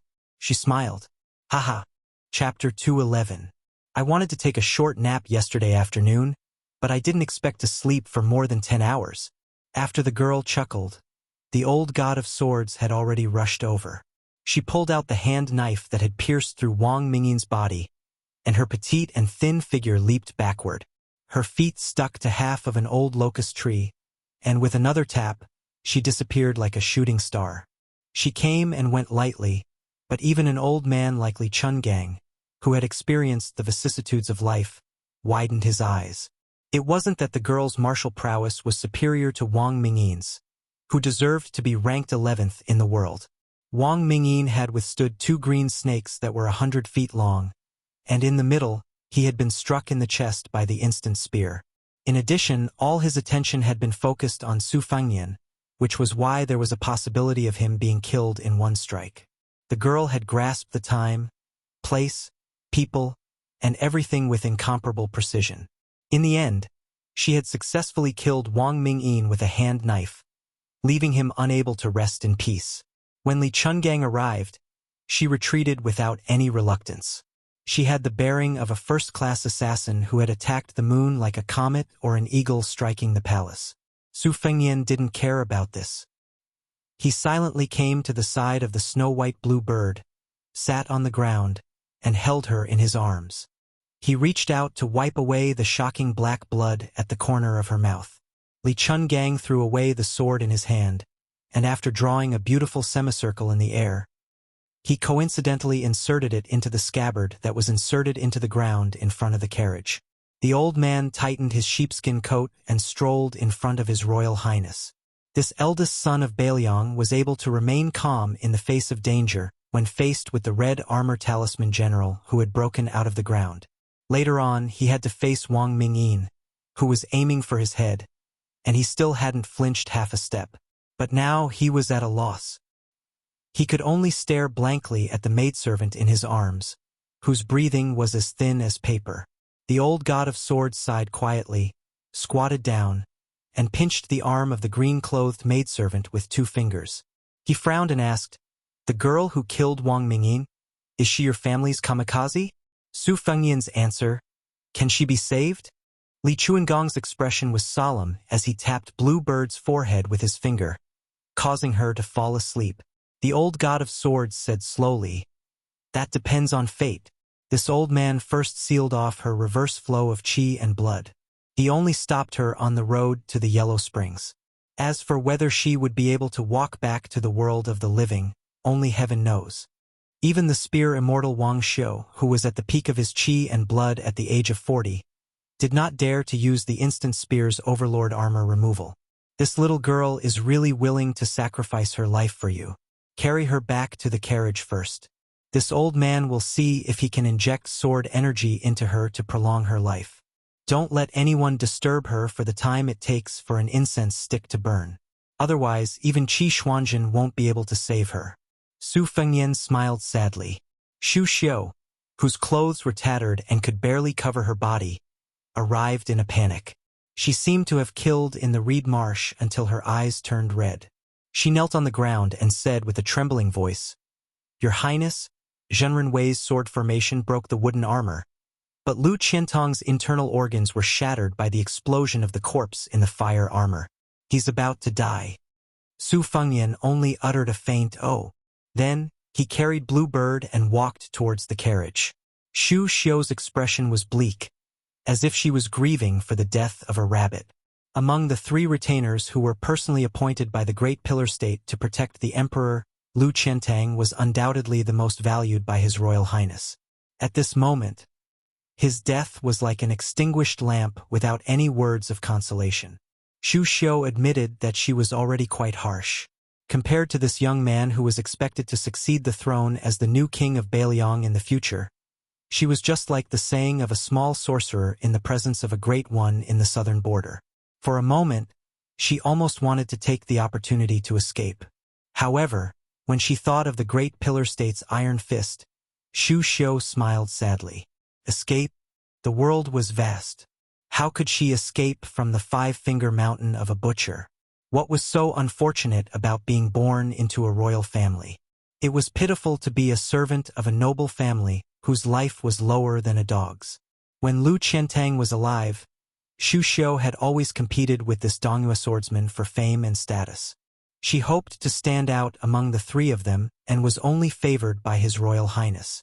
At this moment, her heart was like dead ashes. She silently returned to the reed marsh to take one last look at Lu Qiantang. Jiang and I and Yu Yuwei left the carriage. The old god of swords went up with his sword and used his sword aura to save people. Li Chungang saw Su Fengyan sitting on the side in a daze and said angrily, "What are you staring at here for? Get out. His Royal Highness is hiding here when the curtains of the battle have just fallen. What kind of scandal is this?" After Su Fengyan got off the carriage, he looked around. The official road had long been crisscrossed with ravines and was extremely dilapidated. In the battle to the death, Big Halberd Ningame and Feng Battalion Commandant Yuan Meng were both heavily injured. 8 light cavalrymen died and 16 were injured. The old Taoist Wei Shuyang walked out from the reed marsh. When he saw Su Fengyan safe and sound, he felt relieved. Su Fengyan approached the battlefield and pulled out the iron halberd that nailed one of the light cavalrymen to the ground. He took off his outer robe and covered the dead soldier's body. He returned the halberd to Ningame and said softly, "General Ning, you and Commandant Yuan are in charge of cleaning up the battlefield. I'll make a trip to the reed marsh first." Ningame, whose arm had been broken by Wang Mingyin, nodded heavily. He glanced at His Royal Highness' robe that was covering his chest with his outer robe. His eyes softened a bit. Su Fengyan and Wei Shuyang walked into the reed marsh together. Lu Qiantang was covered in blood and sat on the shore near the water. The beautiful Xu Xiu was beside him in a daze. Yang Qingfeng stood not far away. She stretched out her hand and broke the reed swaying in the wind. Su Fengyan carried a pot of wine and sat across from Lu Qiantang, who had placed the crimson cloud sword horizontally across his knees. He didn't say anything. This swordsman had been a lackey in Bailiang Palace for a long time. The heroic spirit he had when he roamed Jianghu had been ground away. Instead, he had a heroic spirit when he was about to die. He was no longer submissive to his royal highness. After coughing blood, he laughed loudly and said, "Your Highness, may I ask if this wine is a farewell wine?" Su Fengyan raised the wine pot and asked, "Can you drink?" Lu Qiantang, who was already in a state of terminal lucidity, had recovered a bit of his qi and blood. His thick and sturdy arms softly rested on his sword. He laughed at himself and said, "Even if I can't drink, I still have to drink. Otherwise, wouldn't I have died in vain? It's a pity that my arms are crippled. I'm afraid I can't hold the wine pot. I'll have to trouble your highness." Su Fengyan stretched out his hand and poured the wine into Lu Qiantang's mouth. Wei Shuyang, who had lived a carefree life as a cultivator, sighed when he saw this scene. This was especially true for Xu Xiu, who took pleasure in playing with life. No matter how carefree she was, her eyes still became moist. She sat a bit further away and turned her back to him. Su Fengyan retracted his hand and held the wine pot. He asked softly, "Do you have any last wishes?" Lu Qiantang laughed freely and said, "No, I'm a martial artist. My country has long since been destroyed and my home destroyed. All that's left is the sword in my hand. If I really have to say something, I hope that your highness can scatter Lu Qiantang's ashes into the Guangling River. You can watch the tide and practice your sword for 10 years. Every year on the 15th day of the 8th month, that line of tide is extremely beautiful. If your highness goes to Guangling, you should go and see that scene. That way you won't have lived in vain." Su Fengyan laughed and said, "Okay." Lu Qiantang spat out a mouthful of blood and suddenly scolded with a smile, "That dog of His Royal Highness!" Su Fengyan laughed it off. Chapter 212. Lu Qiantang laughed so hard that a large pool of blood appeared. He said intermittently, "I've been wanting to say this for a long time. Why should I risk my life for a brat like you? You're just relying on the fact that someone killed your father. What's so great about that? If you have the ability, then go and conquer the world yourself. Only then will I be convinced." Xu Xiong turned around in shock, afraid that His Highness the heir apparent would do something extreme in his anger. However, it seemed that Su Fengyan did not mind at all. Once again, he gently poured wine for Lu Qiantang, who had a loose mouth. The latter swallowed the wine along with the blood. Looking into the distance, he seemed to have exhausted his energy. He said softly, "Along the way in the rain, I have seen the old god of swords of a small Taoist temple with 2 swords, the horse trampling over the Qingyang Palace, and on the river I have seen the sword immortal breaking the river. Today, in the Battle of the Reeds, Lu Qiantang used the sword in his hand to break the fire armor. Before he died, His Royal Highness personally poured wine for him. That's enough." Lu Qiantang lowered his head to look at the giant sword. He closed his eyes and muttered, "But this scarlet cloud sword, I haven't touched it enough." Big Sword LV Qiantang, who had a peaceful face, was now dead. Su Fengyan put the wine pot on the scarlet cloud sword. He stood up and said calmly, "Yang Qingfeng, cremate Lu Qiantang and put his ashes in the urn." Yang Qingfeng stopped snapping the reed and bowed his head respectfully. "Yes, sir." For some reason, the princess consort of Jinggan, Pei Nanwei, did not linger on the official road. Instead, she jogged after Su Fengyan and arrived at the reed marsh. When she saw this scene with her own eyes, she bit her lip with a complicated expression. When Su Fengyan and Wei Shuyang turned back and were about to ask for some details, they felt the qi in their bodies condense. Just as they were about to draw out the embroidered winter saber, they were stabbed in the chest and fell into the water like a kite with a broken string. Wei Shuyang had no time to block the attack. Pei Nanwei was baffled. She didn't know if she should be happy or disappointed. The heir of Bailiang, who wasn't an idiot, had died just like that. She saw the assassin's appearance. It was the culprit who had single-handedly killed the farmer who treated 100 valiant cavalry as if they were nothing. She, who looked as delicate and pretty as a girl next door, did not retreat after her successful attack. Instead, she stood where she was and wrinkled her nose, as if she was very dissatisfied. Xu Xiu and Yang Qingfeng blocked the enemy while Wei Shuyang went to rescue the others. They were all busy. After Princess Pei came back to her senses, she wondered if this girl was not one of Bailiang's men of sacrifice. Instead, he was here to assassinate His Royal Highness? Then why did she want to kill that incomparably valiant farmer? Before the ripples had even subsided, another ripple appeared. Su Fengyan, who had fallen into the water, came out with 2 swords in his hands. Wei Shuyang's heart, which had been hanging by a thread, relaxed a little. Logically speaking, the assassin's attack was so fierce and terrifying that even he wouldn't be able to block it, let alone Her Highness. Su Fengyan clenched his teeth, but he couldn't stop the blood from gushing out. He looked directly at the assassin who had made a strange move and asked in a low voice, "Since you wanted to kill me, why did you stop Wang Mingyin on the official road?" The girl laughed and rushed forward like a ghost, brushing past Xu Xiu, Yang Qingfeng, and Wei Shuyang. 2 of her fingers tapped on Su Fengyan's embroidered winter-spring thunder, and then she stepped on Su Fengyan's chest, sending him back into the water. Wei Shuyang and the others could clearly see His Royal Highness spit out a mouthful of thick blood. Just as Wei Shuyang was about to make a move, a strange black and white cat scuttled out from the reeds. Xu Xiu's palms struck against the cat's head, but not only did she fail to block its ferocious momentum, she was also sent flying by a single slap. Yang Qingfeng was also struck by a single palm.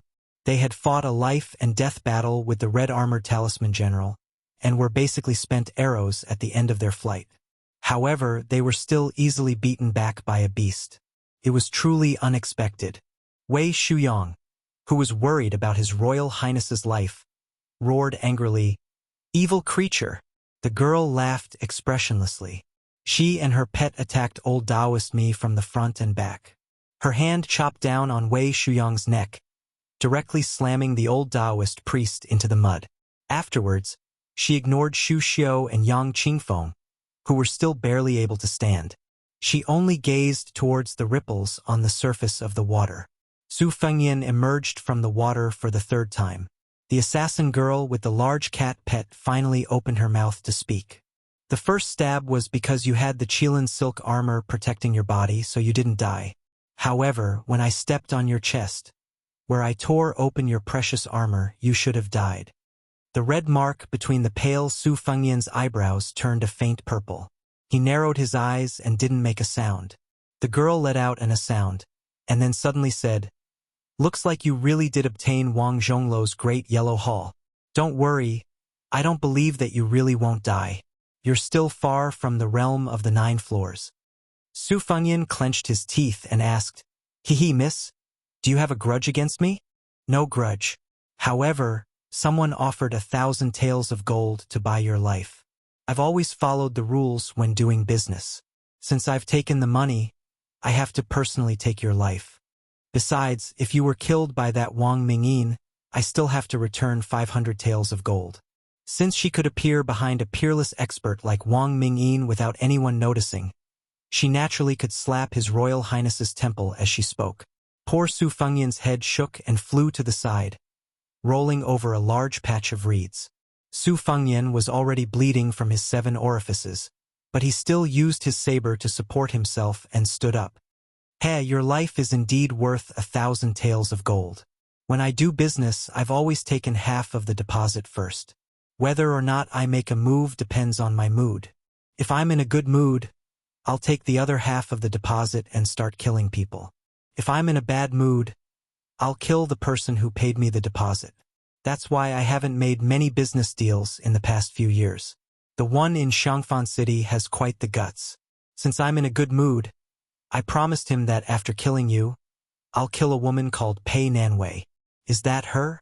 No matter what she said, She always put on a delicate and graceful face. Even when she chuckled, it was extremely stiff. By the time she finished speaking, Su Fengyan had already been knocked down by her once again. She did not use any moves and was never sloppy.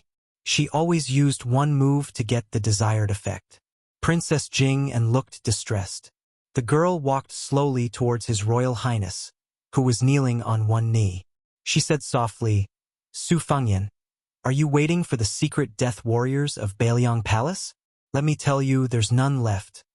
Su Fengyan wiped the blood from the corner of his mouth with the back of his hand and smiled coldly. "I'm not waiting. It's better to rely on myself than on anyone else." After standing up, Su Fengyan held the winter-embroidered saber in his right hand, spring thunder in his left hand. His posture was extremely strange. The girl's expression turned solemn for the first time. Sword 1. A sword moving like a dragon and snake. Sword 2. Two swords resonated with each other. Sword 3. The sword energy on the sword weighed 3 caddies. Until Sword 8. Sword 9's sword traveled 6,000 miles. Who in the world was more proficient than Su Fengyan in studying Sword 9's 9 swords? Especially Sword 9. Facing certain death, he used his dual sabers as swords. The reeds were filled with awe-inspiring sword will. Especially Sword 9, who was supported by the surging great yellow court at the end.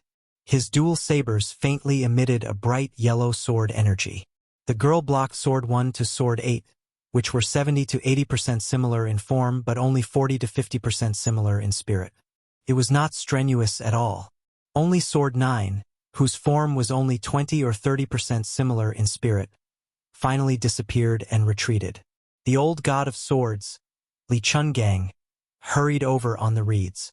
When he saw the last sword, he stood on top of the reeds like an immortal. He clicked his tongue and praised, "One sword to achieve the great path. No matter how many techniques you use, they're all useless." Chapter 213. Su Fengyan stood by the lake in a daze, still maintaining the strange posture of holding spring thunder while embroidering winter. The old god of swords did not make a sound. After confirming that the young assassin had retreated far away, he floated down from the reeds. In martial arts cultivation, most people progress step by step, accumulating strength before achieving success. Even if one were to sail against the current, one would fall behind if one did not advance.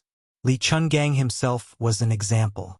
After reaching the peak of his swordsmanship, he encountered a series of twists and turns, causing his mind to be unstable. Not only did he cross that threshold, but he also fell into the mortal world, becoming further and further away from the realm of earth immortals. However, there were some geniuses who were able to improve by leaps and bounds due to great opportunities. 100 years ago, there was Qi Xianzhu, followed by the new heavenly phenomenon Wudong sect leader and the female Dharma king of Mount Lantua. Most of these prodigies sought an illusory and unparalleled heavenly Tao. If they could grasp it, they would become a dragon. If they could not grasp it, they would remain nameless for the rest of their lives and could not be judged by common sense. Geniuses who were slightly inferior, such as Wu Luding, used battle to nurture battle and nurture their realm. His Royal Highness was generally similar to the sword crown of the Wu family, belonging to the category of breaking and then building. It was just that the realm of instant advancement was like a candle in a dark room. The light of a moment was fleeting and could not last forever. As for how much profound meaning one could comprehend afterwards, that would depend on one's luck and talent. Even someone as talented as Li Chungang could not escape this rut. So what if he occasionally unleashed an immortal sword strike? It was still too early.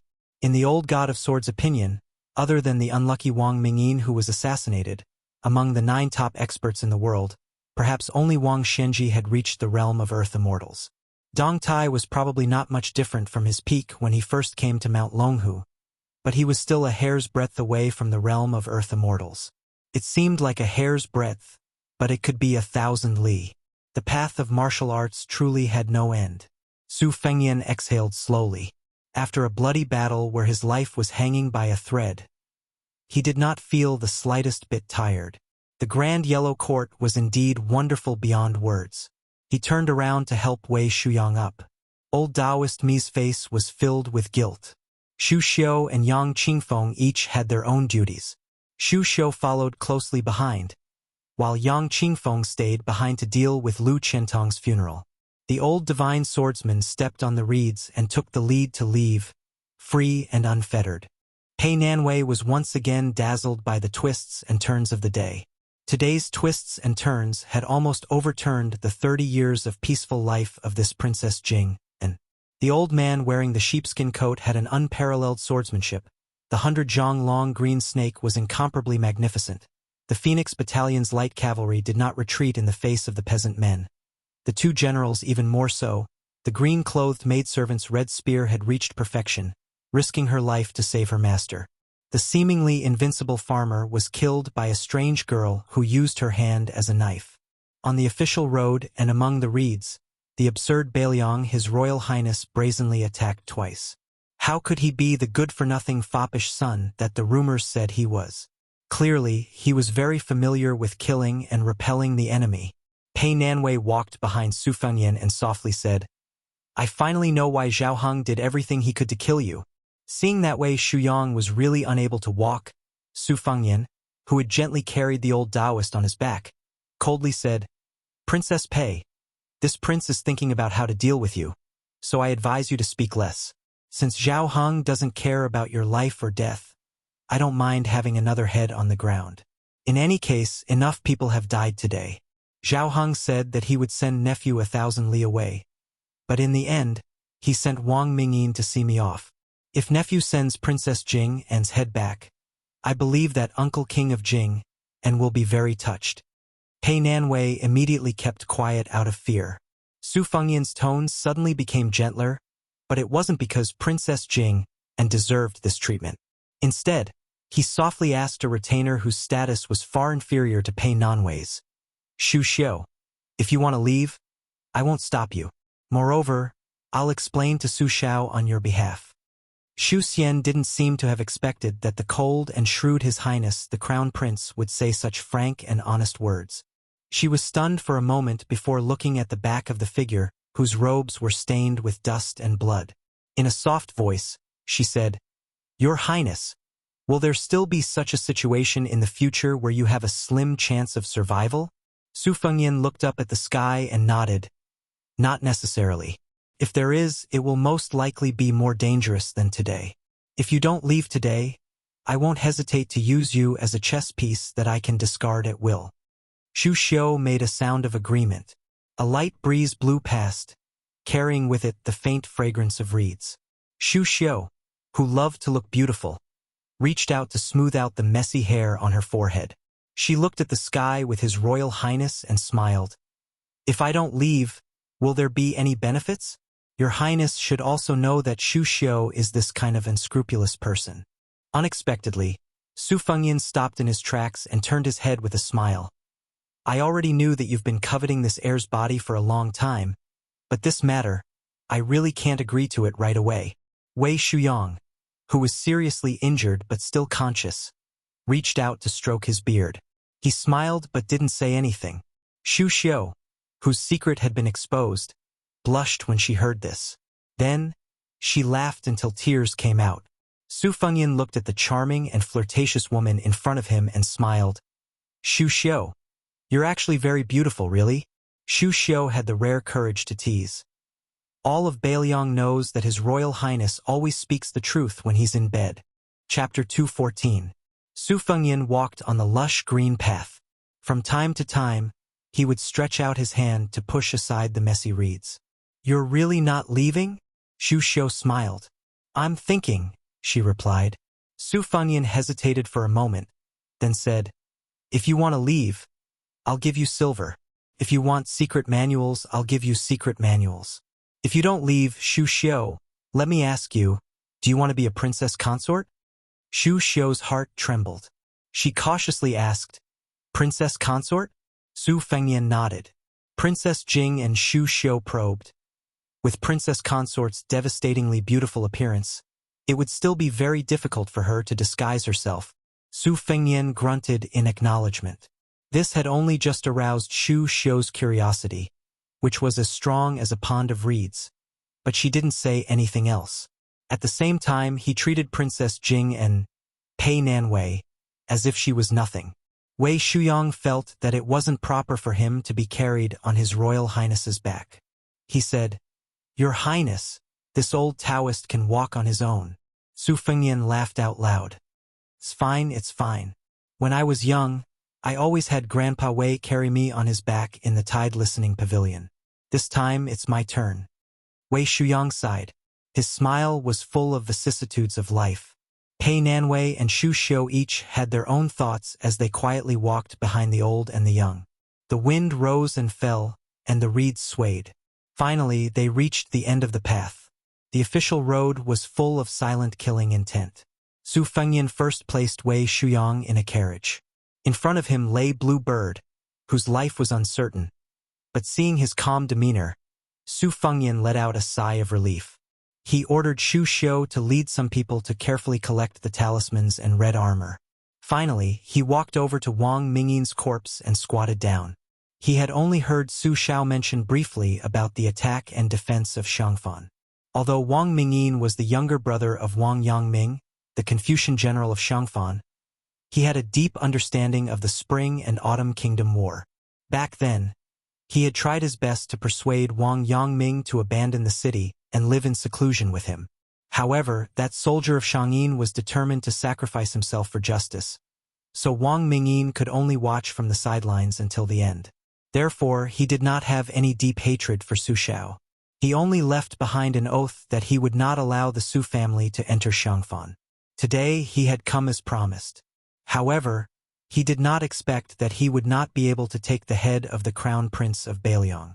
Instead, he was assassinated by an assassin who was supposed to be his ally. The 11th position in the world had become vacant. Su Fengyan picked up the golden soft sword and examined it carefully. Halberd Ning Amei stood quietly behind him. Su Fengyan placed the soft sword on Wang Mingyin's body and asked, "General Ning, how is your right arm?" Ning Amei knelt on one knee. He lowered his head and said in a deep voice, "It's fine. It's just that your subordinate is incompetent and almost delayed your Highness's important matter. Please punish me, Your Highness."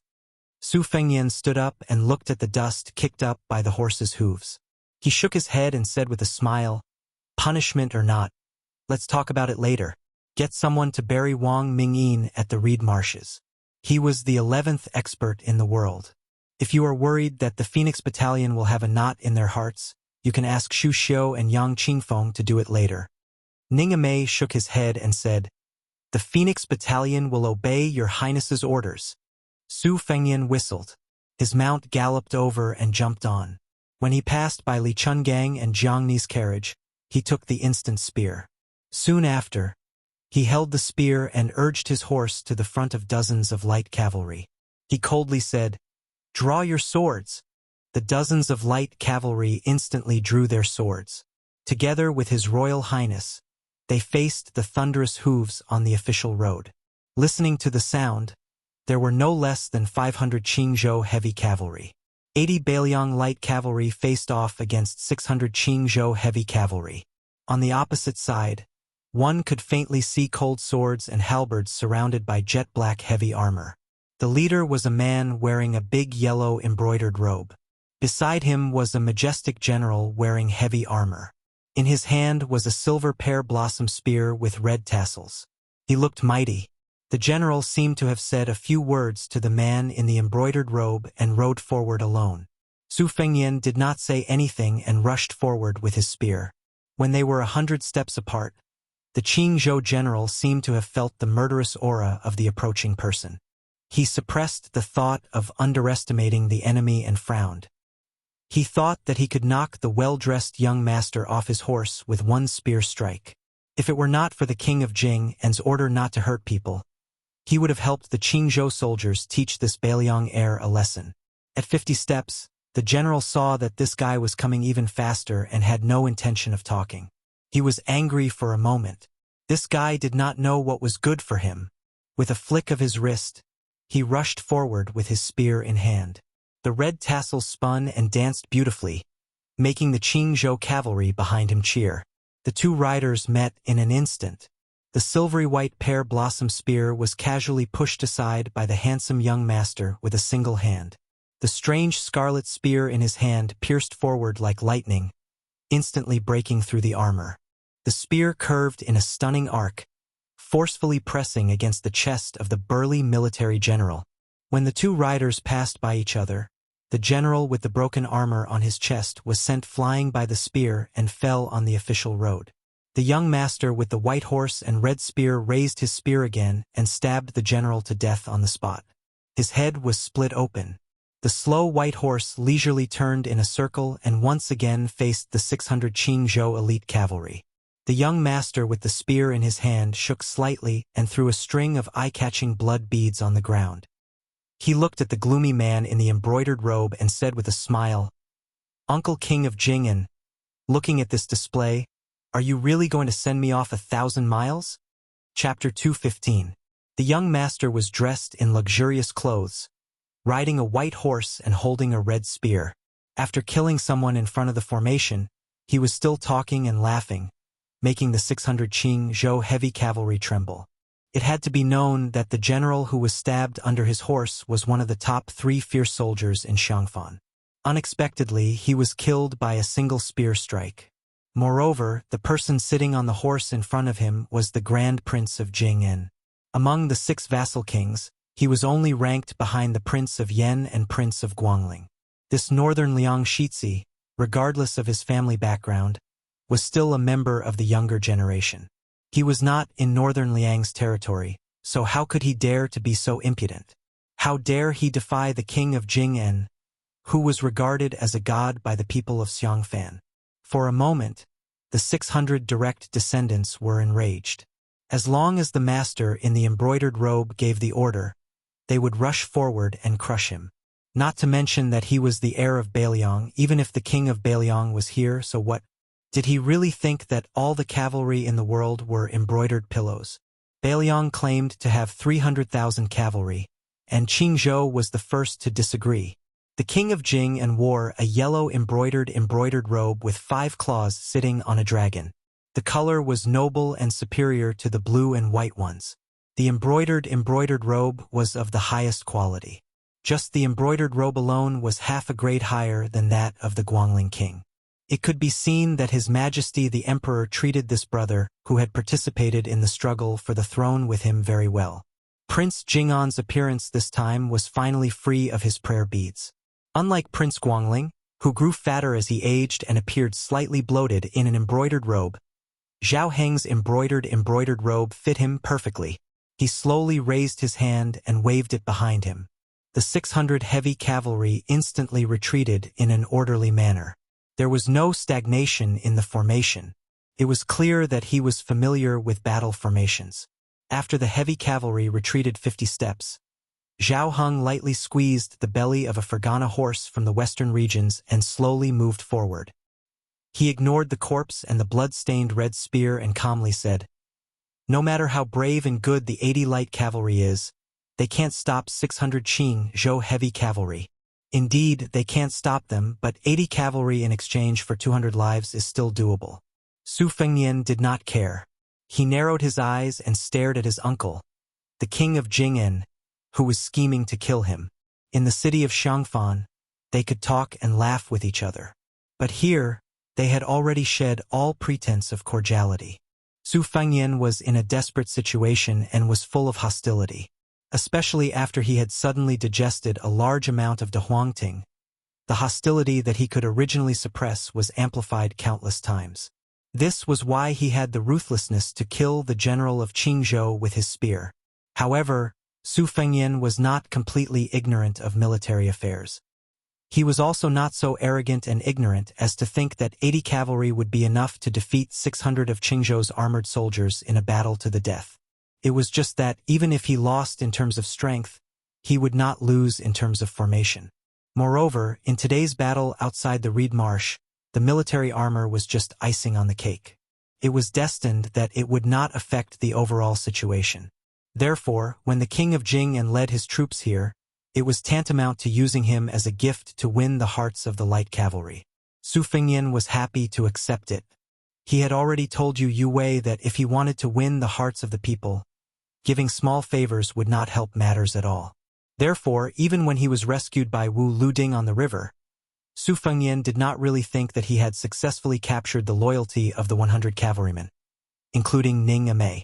Beiliang was known to have 300,000 cavalrymen. Naturally, it was not because all of them were mounted soldiers.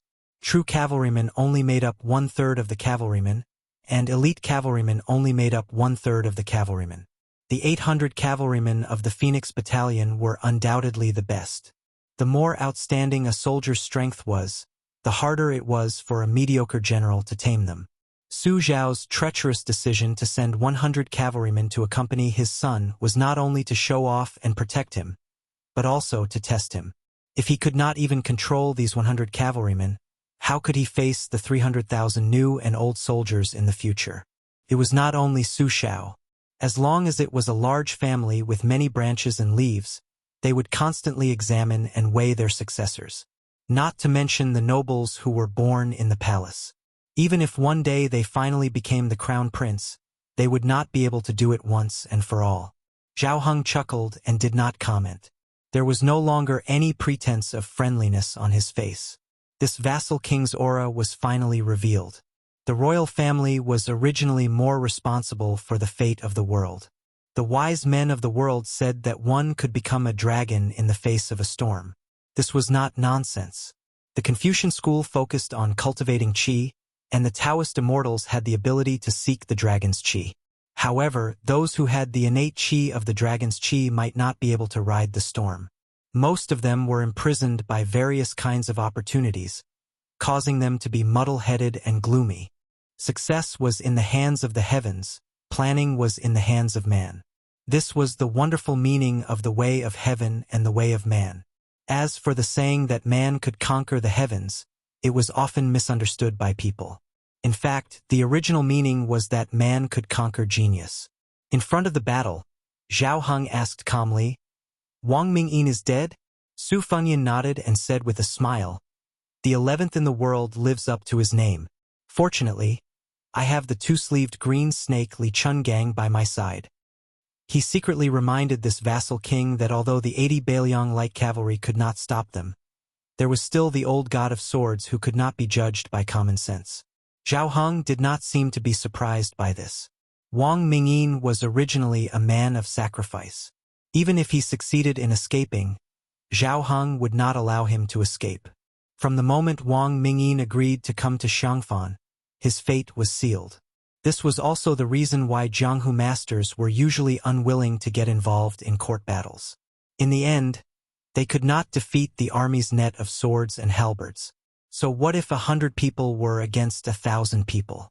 The royal uncle of Western Shu, who was known as the Sword Sage, was only killed by Beiliang's iron hooves.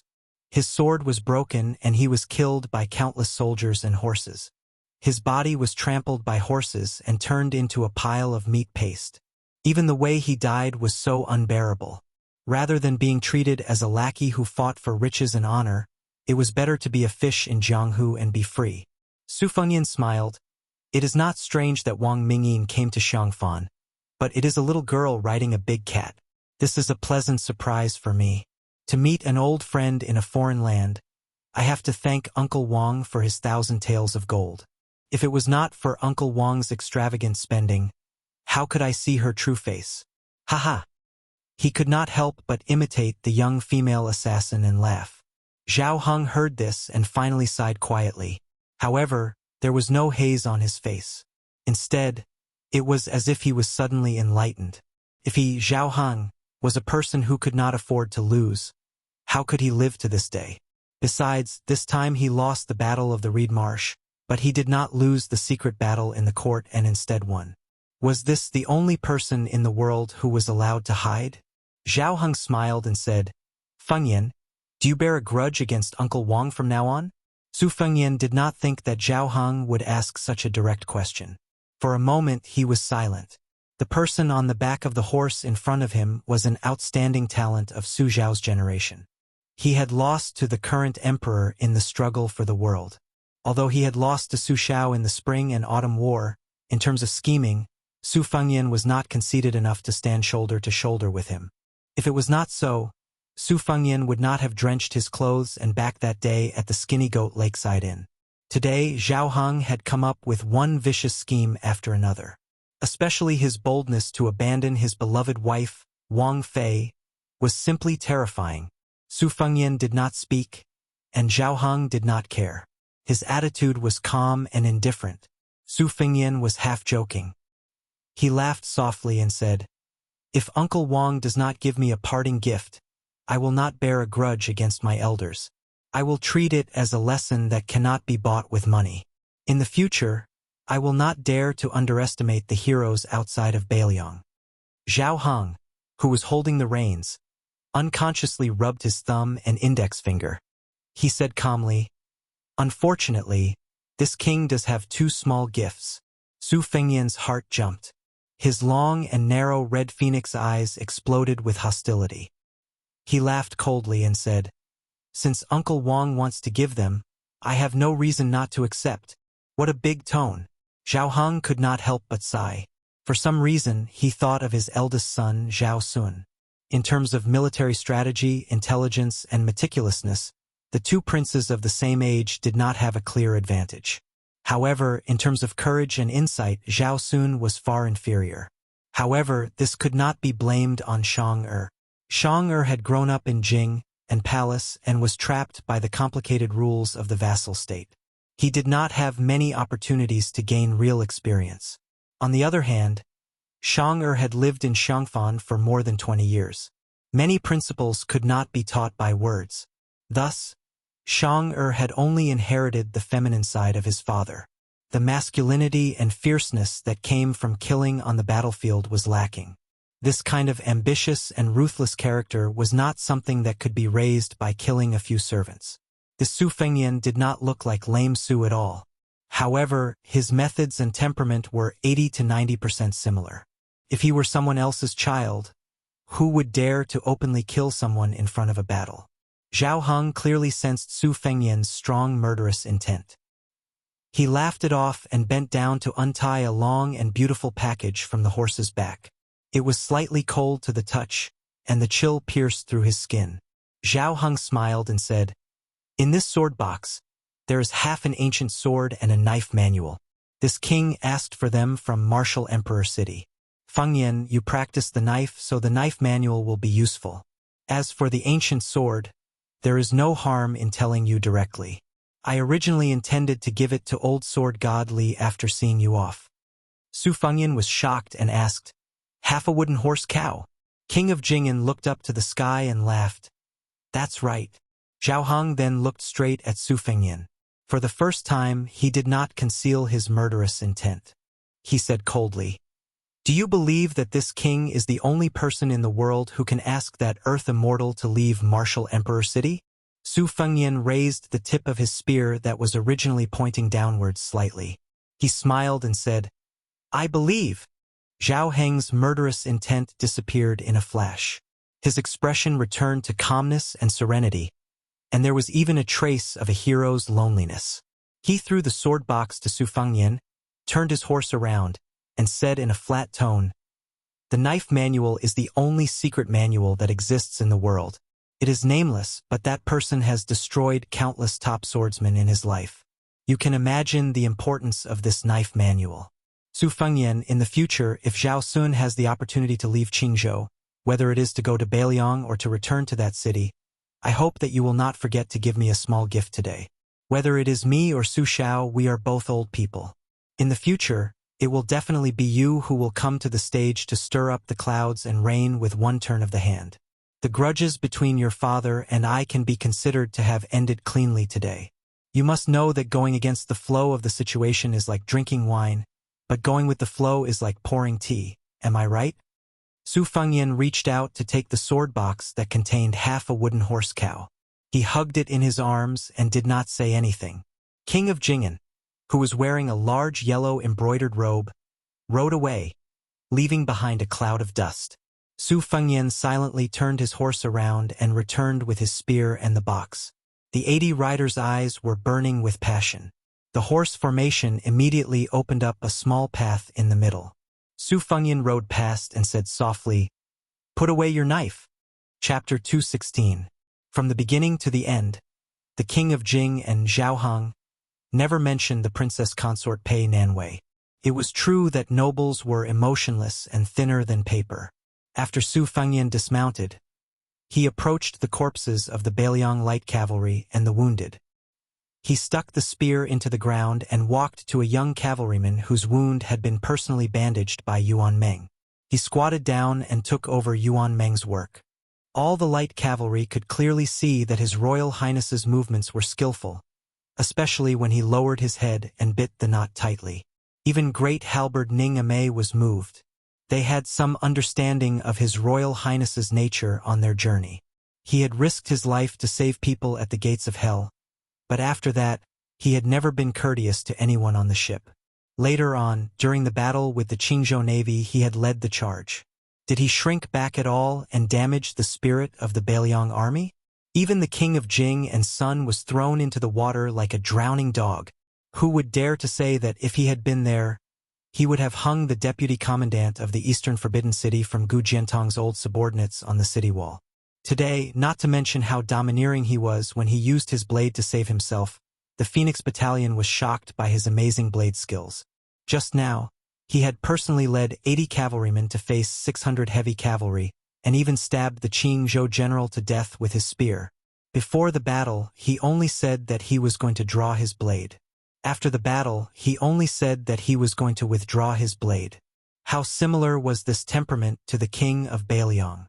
And now, he was silently bandaging the wounds of a small cavalryman whose status was thousands of miles away. When did he say anything pretentious? Su Fengyan stood up and said softly to the cavalryman whose eyes were red, "I know your name. You are Wang Chong. When I was practicing my blade skills at the bow of the ship on the Spring God Lake, you were on guard duty." Su Fengyan paused for a moment and said, "At that time, the one who was on night duty with you was called Lin Heng. He died in battle, stabbed to death by Wang Mingyin's halberd. I remember when you were quietly arguing with him at the bow of the ship, Lin Heng spoke up for me, saying that I didn't practice the saber for show. It's a pity that he died." Su Fengyan stood up and took out the instant spear. He walked towards the carriage and said calmly, "I hope I won't die again." More than 90 white horses were loyal to him. Regardless of whether they were injured or not, they all knelt down and said in a deep voice, "The Phoenix Battalion is willing to fight to the death for His Royal Highness. Don't retreat." In the distance, Princess Jing and Pei Nanwei's face was pale and her expression was complicated. At the edge of the scattered cottages in the reed marsh, an old man stood up and left.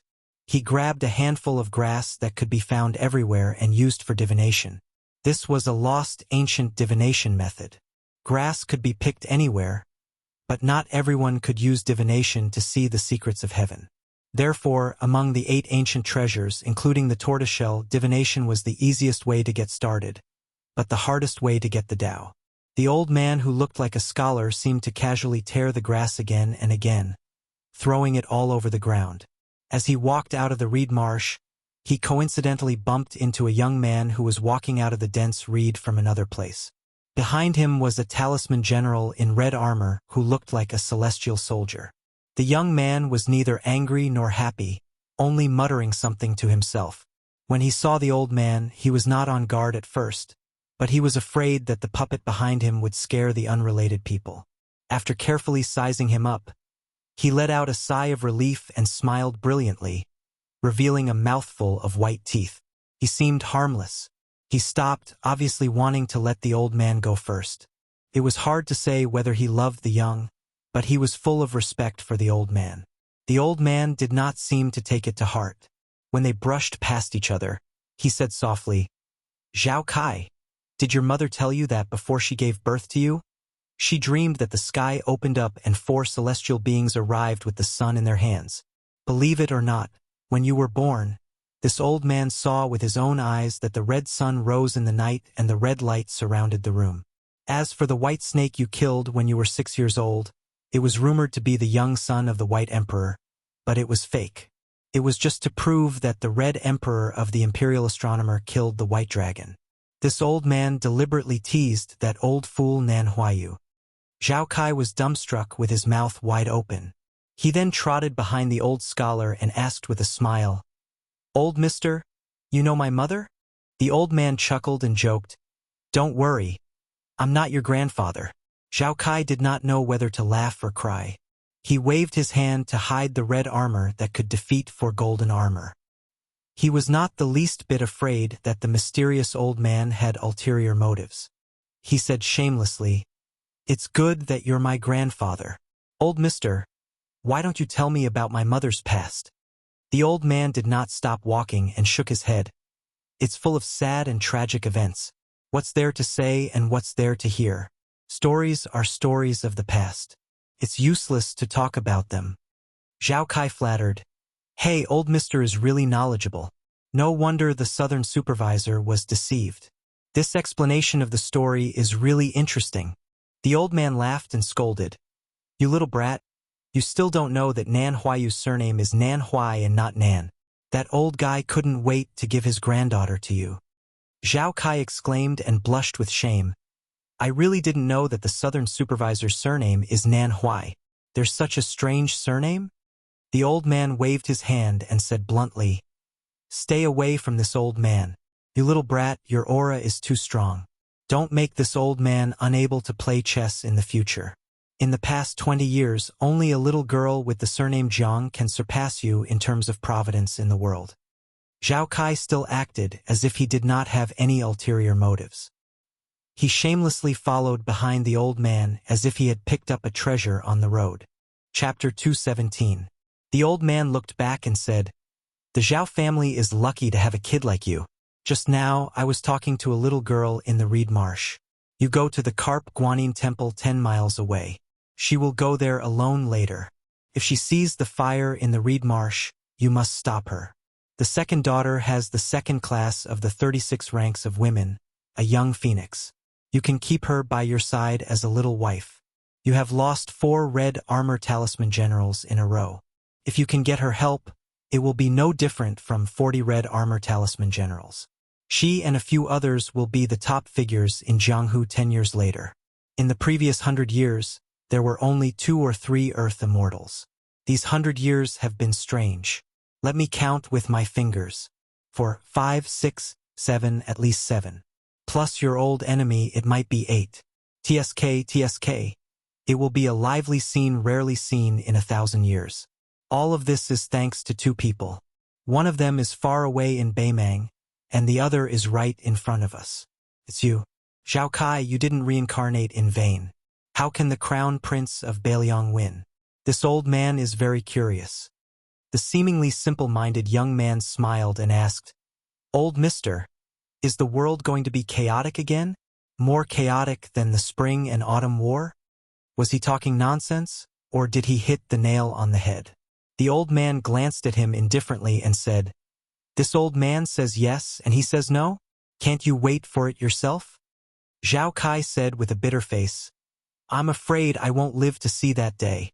The old man sneered and said, "You're so tacky that it's interesting." Zhao Kai, who was jogging all the way, scratched his head and said, "It's not interesting. It's not interesting. I'm used to being poor when I was young, so I'm just timid. But I see that old Mr. walks like a dragon and a tiger. You're really a master." The old man was about to say something when Zhao Kai saw a shocking scene. The old man, who he had just praised for walking like a dragon and a tiger, was sent flying by a girl carrying a sunflower with a powerful whip kick.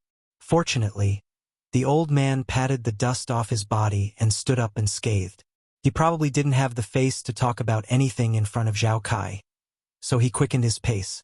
An even more absurd scene appeared. A big cat jumped out of the reed marsh, followed behind the girl, and disappeared from sight with the old man. Zhao Kai, who stood still, sighed with emotion and said, "Old Mr. can fall like an immortal. I'm impressed." Zhao Kai thought for a moment and really went to look for the Carp Guanyin Temple. On the other side, the old immortal in Zhao Kai's heart said earnestly, "Daughter, in the future, give this old man some face in front of outsiders. This old man has taught you the most life-saving martial arts that he has learned in his life. I don't ask you to take care of this old man in the future, but at least give me a smile when you see him, right? The girl with a sunflower on her shoulder and a burly cat behind her hesitated for a moment before she forced a stiff smile with a serious expression. The old man said helplessly, "Forget it. Forget it." What followed was the old man talking to himself, asking but not answering. "I told you that Beiliang's son is not easy to kill, but you didn't believe me. Now you've failed, right? It'll be hard for you to find another chance. As for King of Jing and don't look for trouble with him. Zhao Heng still has some ability and luck. Old Monster Wang has no children in his life. In the past, he made an agreement with the late emperor that he only recognized Zhao Heng as his half-adopted son. If it's not unexpected, the Jianghu will be like the scholars of the past 100 years. Talents will compete for supremacy. It'll be difficult for this old man and old Monster Wang to stand out and look down on everything. Today, Wang Mingyin was killed by you, but you still have a chance. However, this old man will tell you first. Don't be in a hurry to kill those who have the potential to step into the realm of Earth Immortals. Firstly, I'm afraid you won't be able to kill them. Secondly, I'm afraid you'll kill them and make the Jianghu boring. Don't laugh at this old man, don't pretend to laugh. This old man is terrified. Daughter, think about it. When they become immortals in the eyes of the world, you can kill them. Isn't that the best? Just now, this kid surnamed Zhao can't be killed. Otherwise, it'll be a waste of this old man's effort to catch the white snake and put it in front of him. As for the birth chart of the young phoenix, this old man is just bluffing. How can there be so many coincidences in the world? If the streets are full of them, they'll be too worthless. Alas, this old man can't do anything about you. Who asked you to look like this old man's daughter who died young? The old man sighed again and asked, "Oh right, do you still like to collect hairpins now?" The girl, who always gave people a naive feeling when she wasn't killing people, was carrying the sunflower. Finally, she showed mercy and agreed. For the first time, the old man showed a helpless expression. Who was he? I killed 3 million people with my 3-inch tongue. Together with Su Shao the butcher and Han Diaoxi the cat, they were known as the 3 great devils of the world. Out of the 14 sages of the spring and autumn period, I dominated the top 3. The old man looked at the clear sky and squinted his eyes. Without any reason, he said, "It's going to thunder." The girl stood on her tiptoes and covered the old man's head with the sunflower. She chuckled. The old man laughed heartily and said, "Rolling heavenly thunder can kill Qi Xuanjin, but it can't kill this old man daughter. Let me tell you a secret. This old man is really an immortal." The girl, who turned hostile, kicked the old man to the ground. This time, the old man was not in a hurry to get up because there were no outsiders present. He sat on the ground and muttered to himself, "Back then, my father once said that everyone wants their children to be smart. I was misled by my intelligence. I only hoped that my child would be stupid and careless. How could that butcher not understand these words? With his current achievements, if he gave birth to a legitimate eldest son, he could guarantee several generations of wealth and stability. He didn't want such a good thing and insisted on raising a Do Kue to be a devil in troubled times. He implicated lame Su and had to work hard until he was old. He didn't even have half a day to enjoy happiness. Why bother? However, considering that it was because of your son that this old man was able to meet my daughter, this old man did not cause any trouble for you these past few years. However, since you have already obtained the hereditary title, let your son fend for himself in the future. This old man wants to see how he will fight against the Jianghu, the imperial court, and the entire world." The old man turned to look at the girl and muttered, "For a hairpin, is it worth it?" The girl still made a sound of agreement. The old man shook his head and nodded. "In this world, human lives are lighter than hairpins. Yes and no." The old man stood up and slowly said, "Let's go." In a while, the Qingzhou cavalry will use the name of suppressing bandits to start a massacre. This reed marsh will still be lush next year, but the hundreds of lives will be lost. Chapter 218. Su Shao only brought a few Beiliang retainers with him as he left the Demaoyai Inn. It was summer, and the capital was hot and humid.